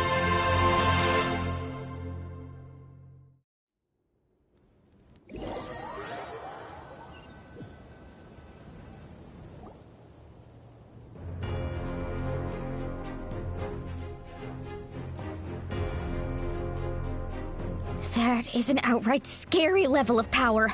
So, from now on, all warriors will be able to resurrect themselves using the sacred flame. That's right. No more casualties. It's time to wipe the enemy off the face of the earth. And to reclaim our lost territory.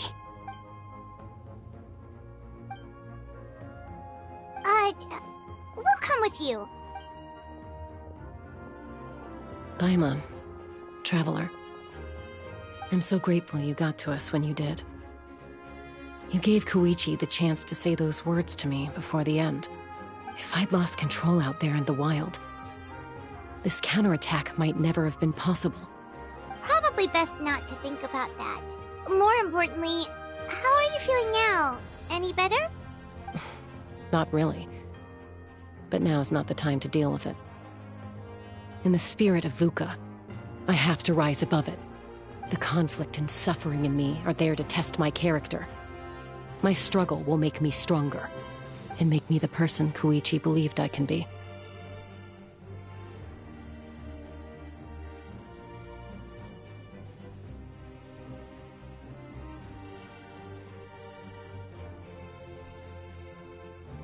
All right, let's go show the Abyss what human beings are made of. They'll be sorry they messed with Natlan after we're through with them.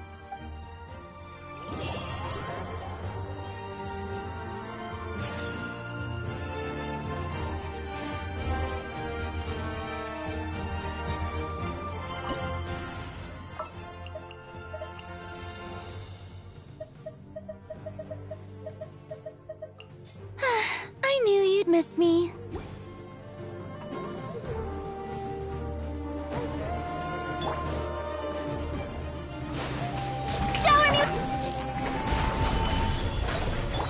Let my name echo in song! The doctor will see you now. Taking a turn. Burn that line!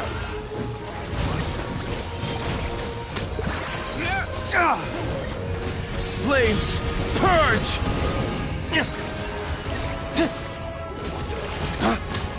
Whoa, what's that? Aerial support from Awika? Look how powerful she is now. It's borderline unfair.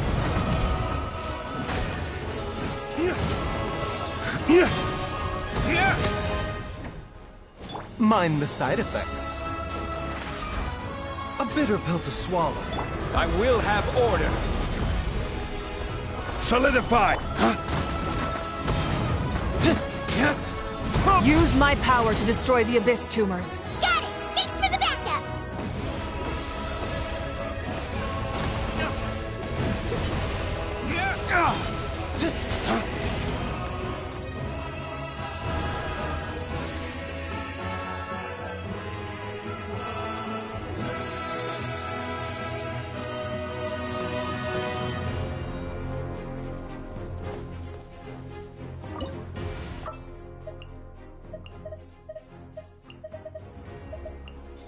Thank you for permitting.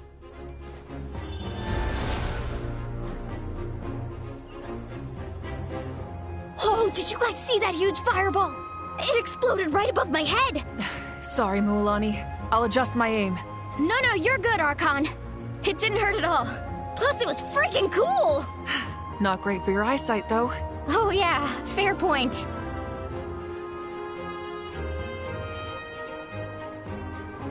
Ugh, Ahal's coming in way too hot. Is it possible to mute him? Done. Thank you, Malika.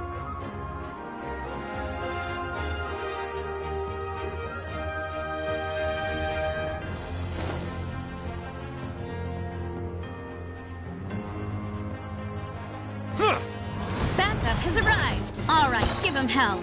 Vengeance for Koichi. Bow your head. Right.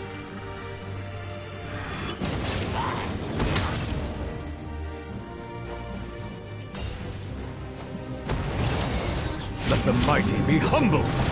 Settle down. The enemy ranks are thinning. Time to double down. Use the Pyro Archon's power and show no mercy.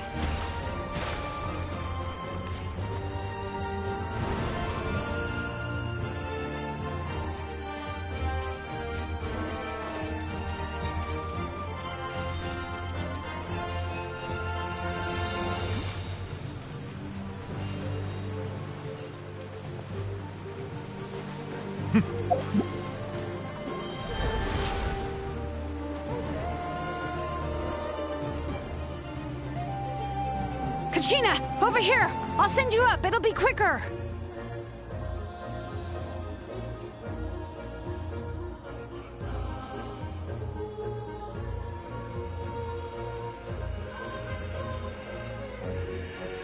Okay, everyone's safe. Granny, please go on ahead with the others. I just need some more time, I promise. I won't hold things up. Oh, Roron! Leave the vegetables and aphids behind, you dimwit! It's too dangerous!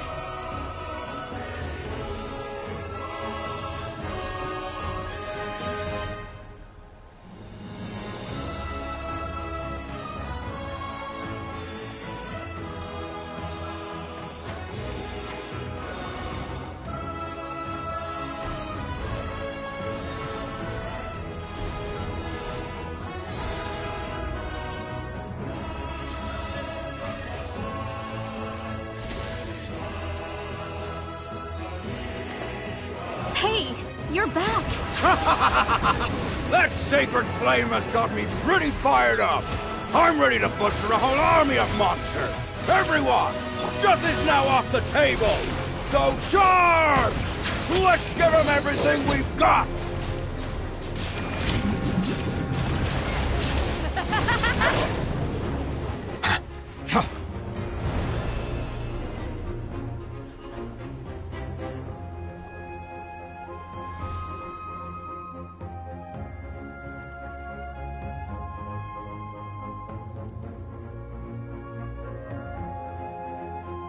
The Children of Echo's territory is secure. All monsters down.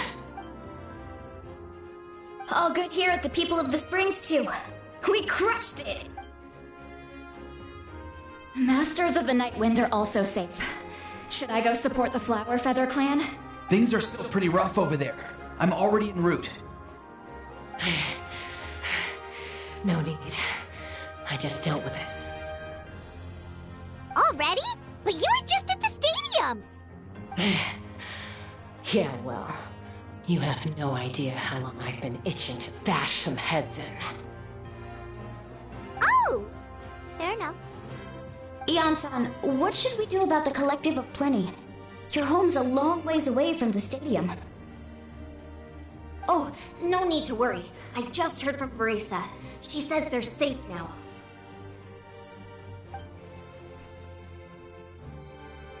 Yeah! Their only game plan was to outnumber us, and that ain't gonna work now that we have the Ode of Resurrection on our side!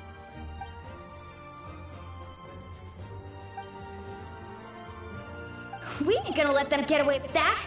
Friends, let's gather at the stadium. More abyss tumors have descended, all near the stadium. Let's split up and take them out. Oh, we need someone to guard the main entrance.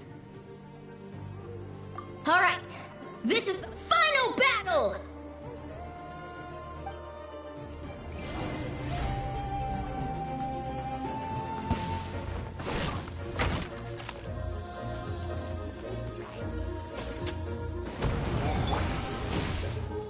There is no escape. Mind the sight. Silence!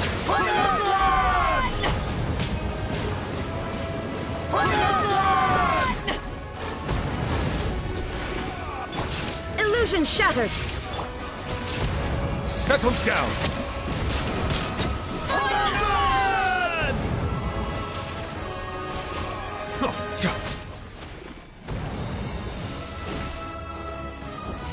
The tides beckon. Silence! Shine down. Here!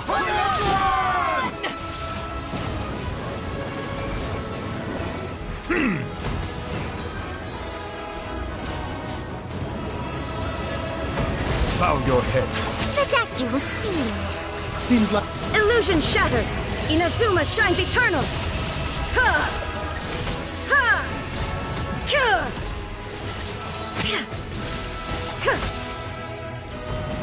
Shine down.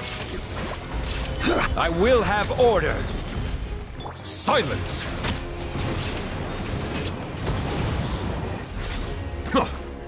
Let the mighty be humbled. Stabilize! Illusion shattered! Now you shall perish!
Everyone, we are gathered here to celebrate a glorious victory.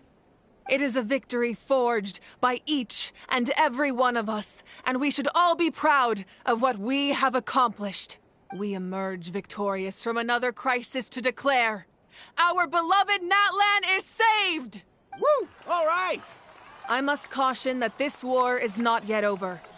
We have not destroyed our enemy, merely driven them further into the depths of the Night Kingdom. But the Abyss underestimated Natlan's forces, and they have suffered a devastating defeat. It will be a long time before they are able to pose a threat to us again. After making some preparations, I will launch my final counterattack. I shall strike them in their lair and wipe them out for good. Oh, man. Wait, Archon, are you saying you're going alone? Yes. The abyssal energy there is too strong. Contact with it would be instantly lethal to anyone else. I'm sure you're all still fired up, and you must be eager to take the fight home to the enemy. But I must ask you to temper your ambitions. I will return victorious, for all of us. It's kind of a shame that we can't join in with a final showdown. Please, look at the bigger picture. Thanks to every one of you, we have already secured an enormous victory. Tonight, we should celebrate to our heart's content. I guess if our lives are no longer at risk, things can basically go back to normal, right? That's good enough for me. Beats having monsters everywhere. When the time comes, I will gather everyone here again. Now, let us also remember those who gave their lives fighting for our nation.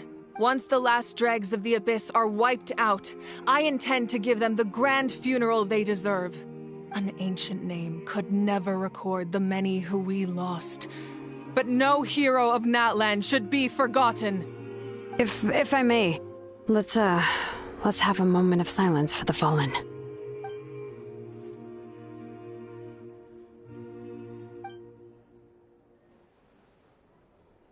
Lastly, there is one more person I must thank for his extraordinary support in our time of need, and that is the Captain. Speaking in a personal capacity, I should like to offer my sincere congratulations on your victory. Well, everyone, please enjoy the victory feast.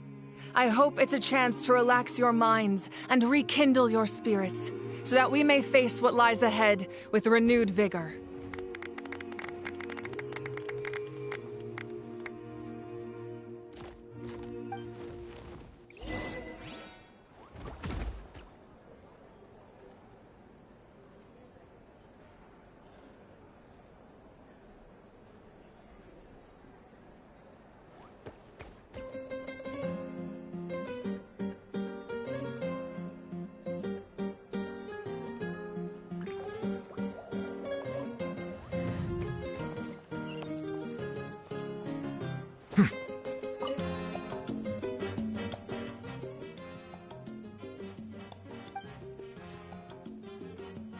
Unless you want to get punched in the face. What is it with you, Ahau? Why are you so incapable of being nice?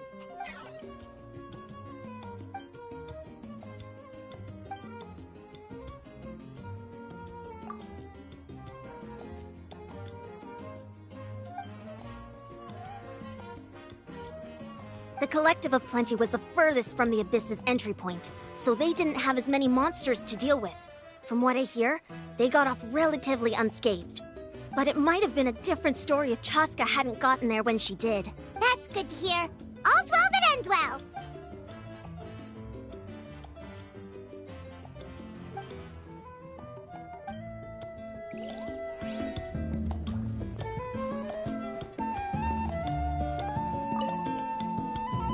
You did a great job, Kachina. Oh, you're much more confident now. Seems like winning the pilgrimage gave you a real boost. I spoke to your mom and dad. They were singing your praises. They said the world's your oyster now. How are things at the People of the Springs base? There are some casualties, but the overall mood is very positive. I reckon they'll start rebuilding pretty soon. Same situation for the Children of Echoes.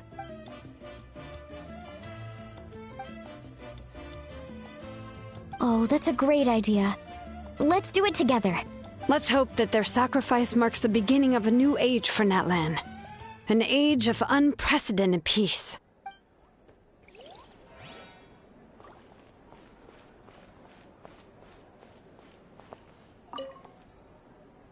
I must congratulate you on your efforts during this war. I'm told you have proven yourself to be an outstanding adventurer and warrior. You remind me of the Prince. The similarities in your approach are striking, especially when you told me you wanted to win. I hope you will see him soon. Hey, Auroron! How are the Masters of the Nightwind doing? Granny Sealolly's been there the whole time, and she's a tough one. I think we should be fine. I'm sure there'll be some patching up to do, though. That's a job for the young folks. I should probably head back so I can pitch in. Do you need support from the Fatui? Probably not. There are a lot of older folks in our tribe, and I suspect they would find your comrade's presence a little distressing. Right, 'cause often they look like a bunch of intimidating thugs. Well, also in my tribe, excessive use of elemental energy is bad for your eyesight. Oh, right. Okay.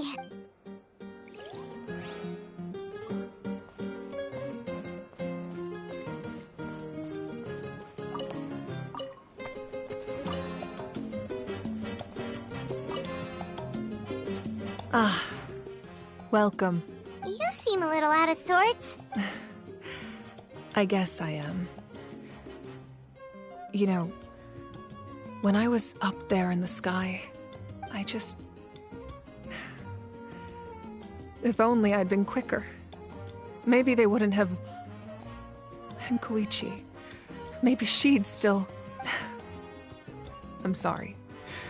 Now is not the time for that. Fruit juice, right? Make it a large? True.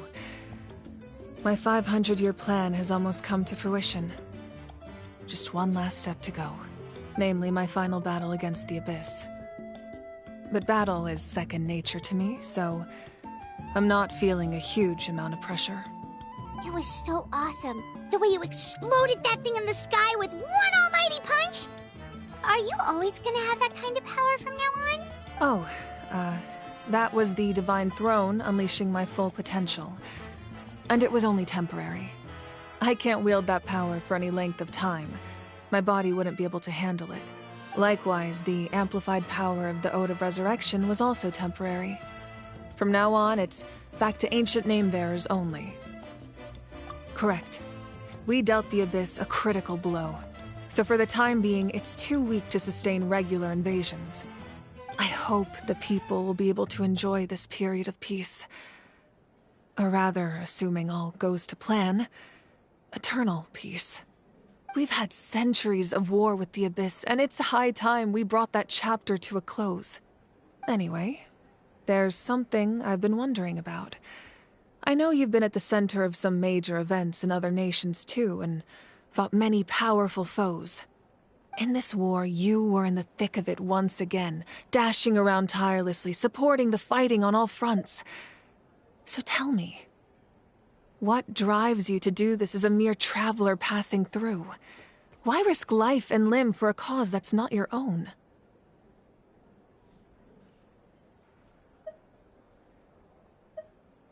A clear conscience. Great answer. That's how life should be lived, to the fullest, with no regrets. What I'm really trying to say is, I would love for you, with your extraordinary talent and your sense of justice, to join me in this final step. You and I together, finally putting an end to the ever-looming threat of the Abyss. But I also don't want to take advantage of your good nature and readiness to help others. The final battle will be very dangerous, and you have the rest of your journey to consider. I'm sure you must be weary. Sleep well tonight. Let's talk again tomorrow in the speaker's chamber. I'll give you more details on the final battle, and then I hope to hear your verdict.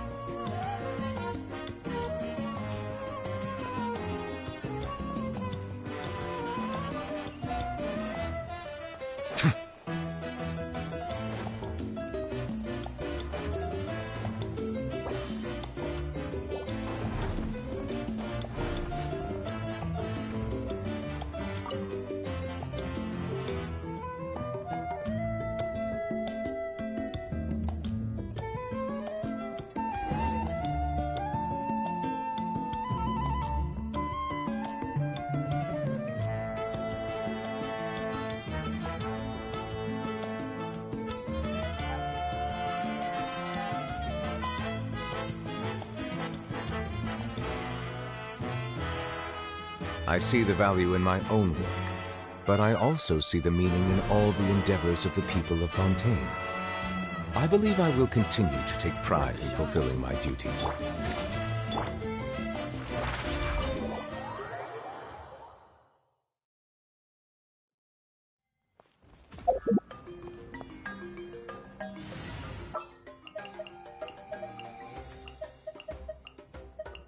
Let's go.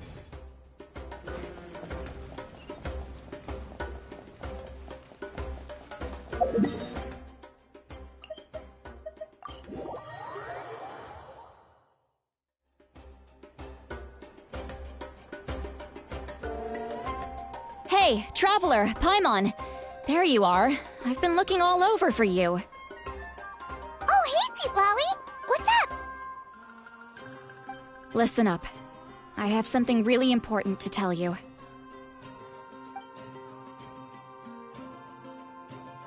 What? Are you serious? Natlan must pay the price for Mawika's use of the Ruler of Death's power. That price is death. And only Mawika's death can clear the debt. I had thought that the Ruler of Death might have a change of heart after seeing the people of Natlan come together and fight so bravely, but even now that the war's over and the threat to Natlan is gone, it looks like that death is still set in stone. I had to know your thoughts. I want to save her, but I can't do it alone.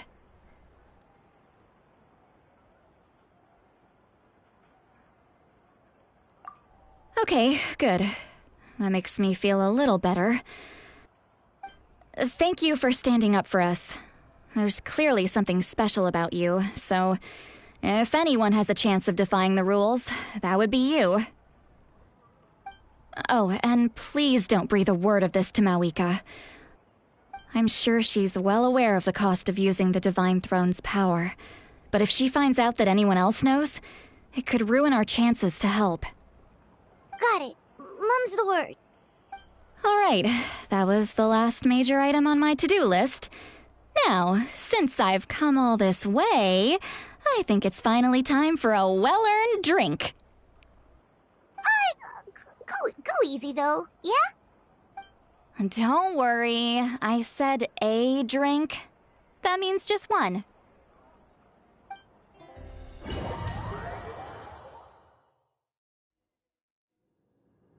All right, you little munchkin. If you keep pestering me, I'm gonna have to get serious. I get 100 kids a day telling me they want to be the next Pyro Archon. Why should I train you? Nagging isn't gonna accomplish anything. No one can predict the future, and unless you have some exceptional jaw-dropping talent I'm unaware of. I can shoot those cornflakes in your kitchen from right here. Don't be ridiculous. You couldn't make that shot from all the way over here? Wait, hold on. You could hurt someone with that. Well, I'll be. You made the shot. The science of the canopy raised him tough. That's some real skill you got there, little lady. Maybe you really will be Pyro Archon one day.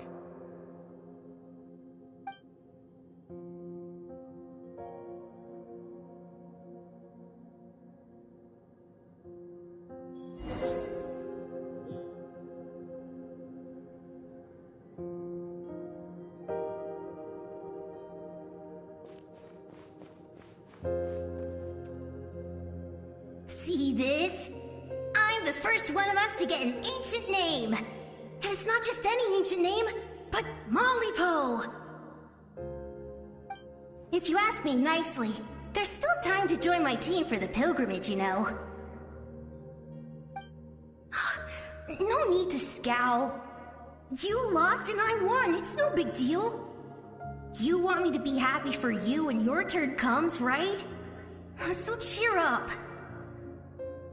I'll get my own ancient name soon enough, and it'll be an even better one than yours.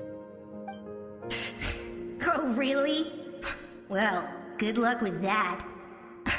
What ancient name could beat Mollypo in our tribe? Unless... surely you don't mean Kiangozi?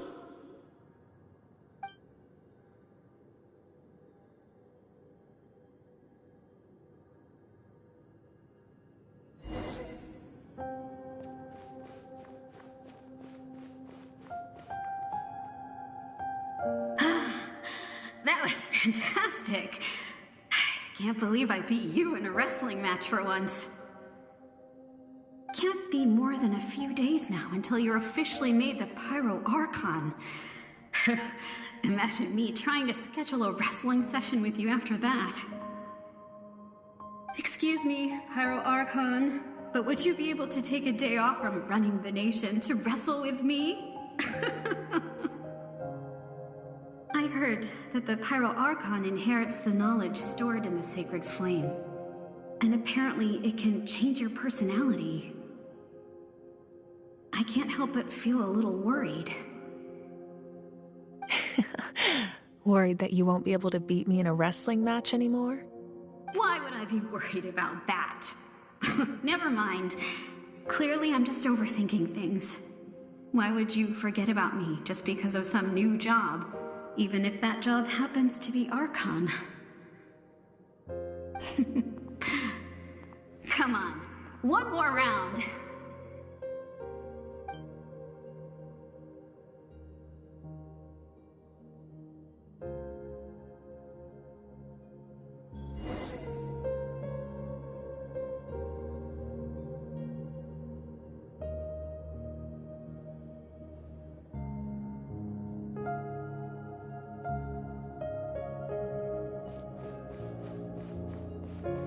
After the darkness will come the dawn.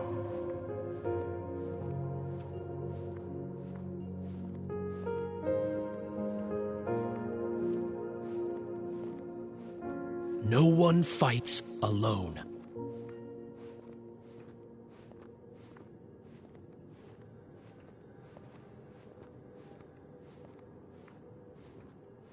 For Natlan!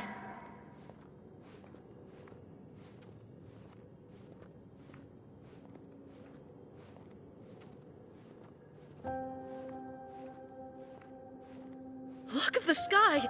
It's getting brighter at last!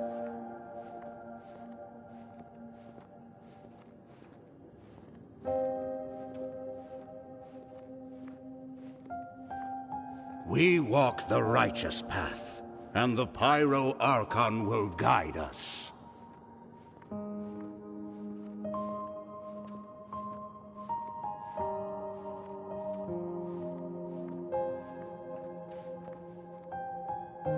The victors shall burn bright, while the losers must turn to ash. I have done what is required of me. The rules are now written into the Night Kingdom, and this will help you to stand against the Abyss. It is still not enough. All this can do is give my people courage. It will not see us through a true catastrophe. If you are to make the Natlanese alone bear the consequences of a broken world, you will have to bring more to the bargaining table. You are the greediest human I have ever met, and the fiercest negotiator. No other would seriously ask to borrow my power. My domain is death, and its power comes at a great price. The question is, are you prepared to pay? I need that power. Only a hero can truly wield it, and heroes are not afraid of dying. No, a fear of death is ingrained in all living things. If the wielder of this power cannot conquer their fear, countless innocent lives will be claimed in their stead. For only then can the price be paid. Those are the rules. Mine is a nation that will not yield to the Abyss, and it will certainly not yield to your rules. As their culture and civilization is transmitted through the generations and their faith grows, the people will go from strength to strength and reach heights that even I cannot dream of. Very well. I shall agree to help you. But I am merely a shade, and I do not have as much freedom to do as I please as you might think. Then what do you propose? Keep this a secret. If I am questioned about it, I will deny all involvement and claim that treacherous Xbalanque stole my power. That will not be a problem. Thank you. I am glad we could reach an agreement.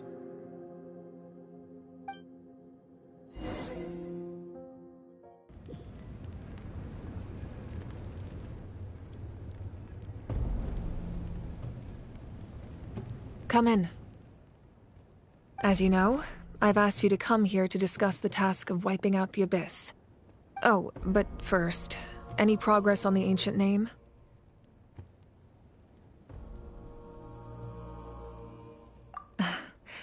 I'm surprised she was willing to help you, and by extension, me. I'm very grateful to her. Wait, hold on. Wasn't the whole point of the ancient names for winning that huge battle? Why would the Travelers still need one by this point?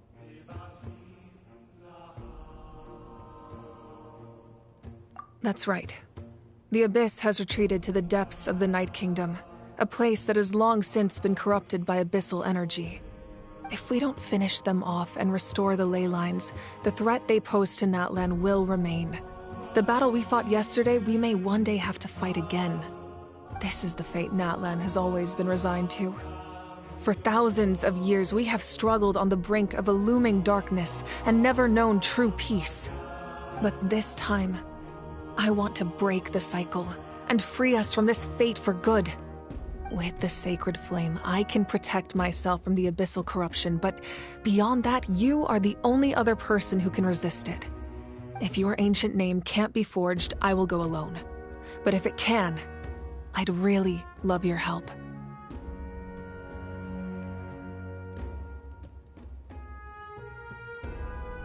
Not completely. After all, the Night Kingdom is still plagued by abyssal corruption. But when I used the power of the Divine Throne, it dispelled a lot of that corruption. Plus, your ancient name is a special case, so the Lord of the Night will take special care of you. In short, the Ode of Resurrection still has a number of limitations, but I can promise that it will work reliably on you.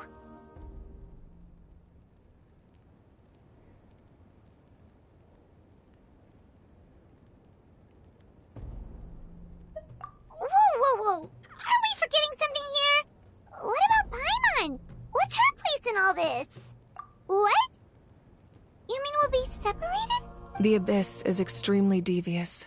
If you two go there together, you can bet they'll make Paimon their primary target just to put us in an impossible position. Paimon wasn't that worried, but now she's petrified. What will you do without me? Okay, well, Paimon needs to think about this because you're really asking a lot of her, but we'll give Paimon some time and she'll do her best to rise to the challenge. I greatly appreciate it.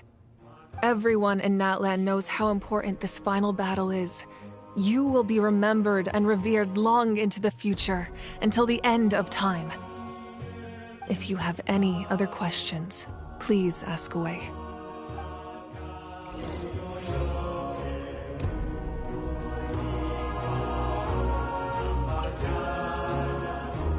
As I've said, if you have any other questions, please ask. The work of rebuilding is underway, and people are flocking to join the effort. With everyone rallying together, I'm sure it won't be long before there's no trace left of the damage done by this war. The healing process, on the other hand, that's a bigger obstacle to overcome. Many are grieving, and there's simply no replacing the ones we lost. As the sun rises once more and we rediscover the ability to believe in the future, we must never forget their sacrifice. As I've said, if you have any other questions, please ask away. False sky. I have heard this expression before, but I think this was the first proof of its existence. I think there's a lot of investigating to be done to understand what the fragments behind the sky are and why they were hidden in the first place. However, from what the Adventurers Guild tells me, neither the split sky phenomenon nor the fragments have ever been observed in any other nation. My guess is that the Heavenly Principles wants them kept a secret. I just hope they don't cause me any trouble over it. Oh, you should be fine. We did something much crazier back in Fontaine and we're still here. Well, that's good to know. Anyway, the line I'm going with for the masses is astronomical anomaly, and I don't expect much of a backlash. Meanwhile, we can look into it at our own pace. As I've said, if you have any other questions, please ask away.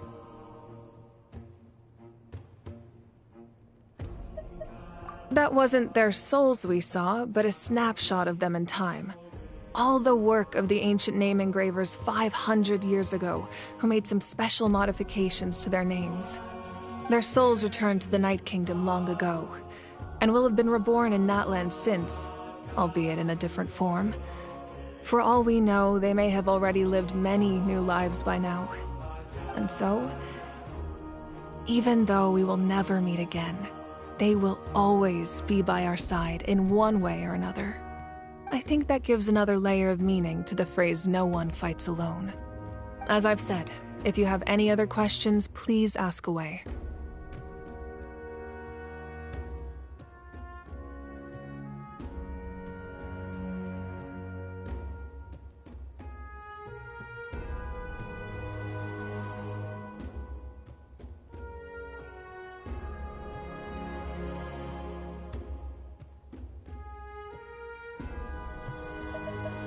We have a temporary alliance. but I can tell that saving Natlan is not his only goal. Yeah, Paimon still doesn't get why saving Natlan would be so important to him in the first place. Unless he's just a good guy who wants to avoid another Khaenri'ah. But somehow Paimon doubts it's that simple. I wouldn't worry too much. Based on all the interactions we've had with him and knowing more about his background, I have a lot of respect for him. I don't think he has any ill intentions. Now, we should focus on the final battle. As I've said, if you have any other questions, please ask away.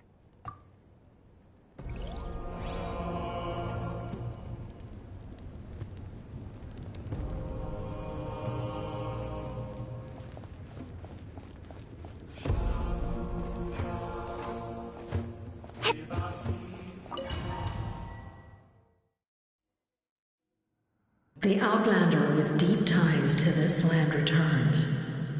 And this time, he is alone. The power that the Pyro Archon used to strike back at the Abyss came from the Ruler of Death. From what I know of her rules, she will demand death in return. How do you know this?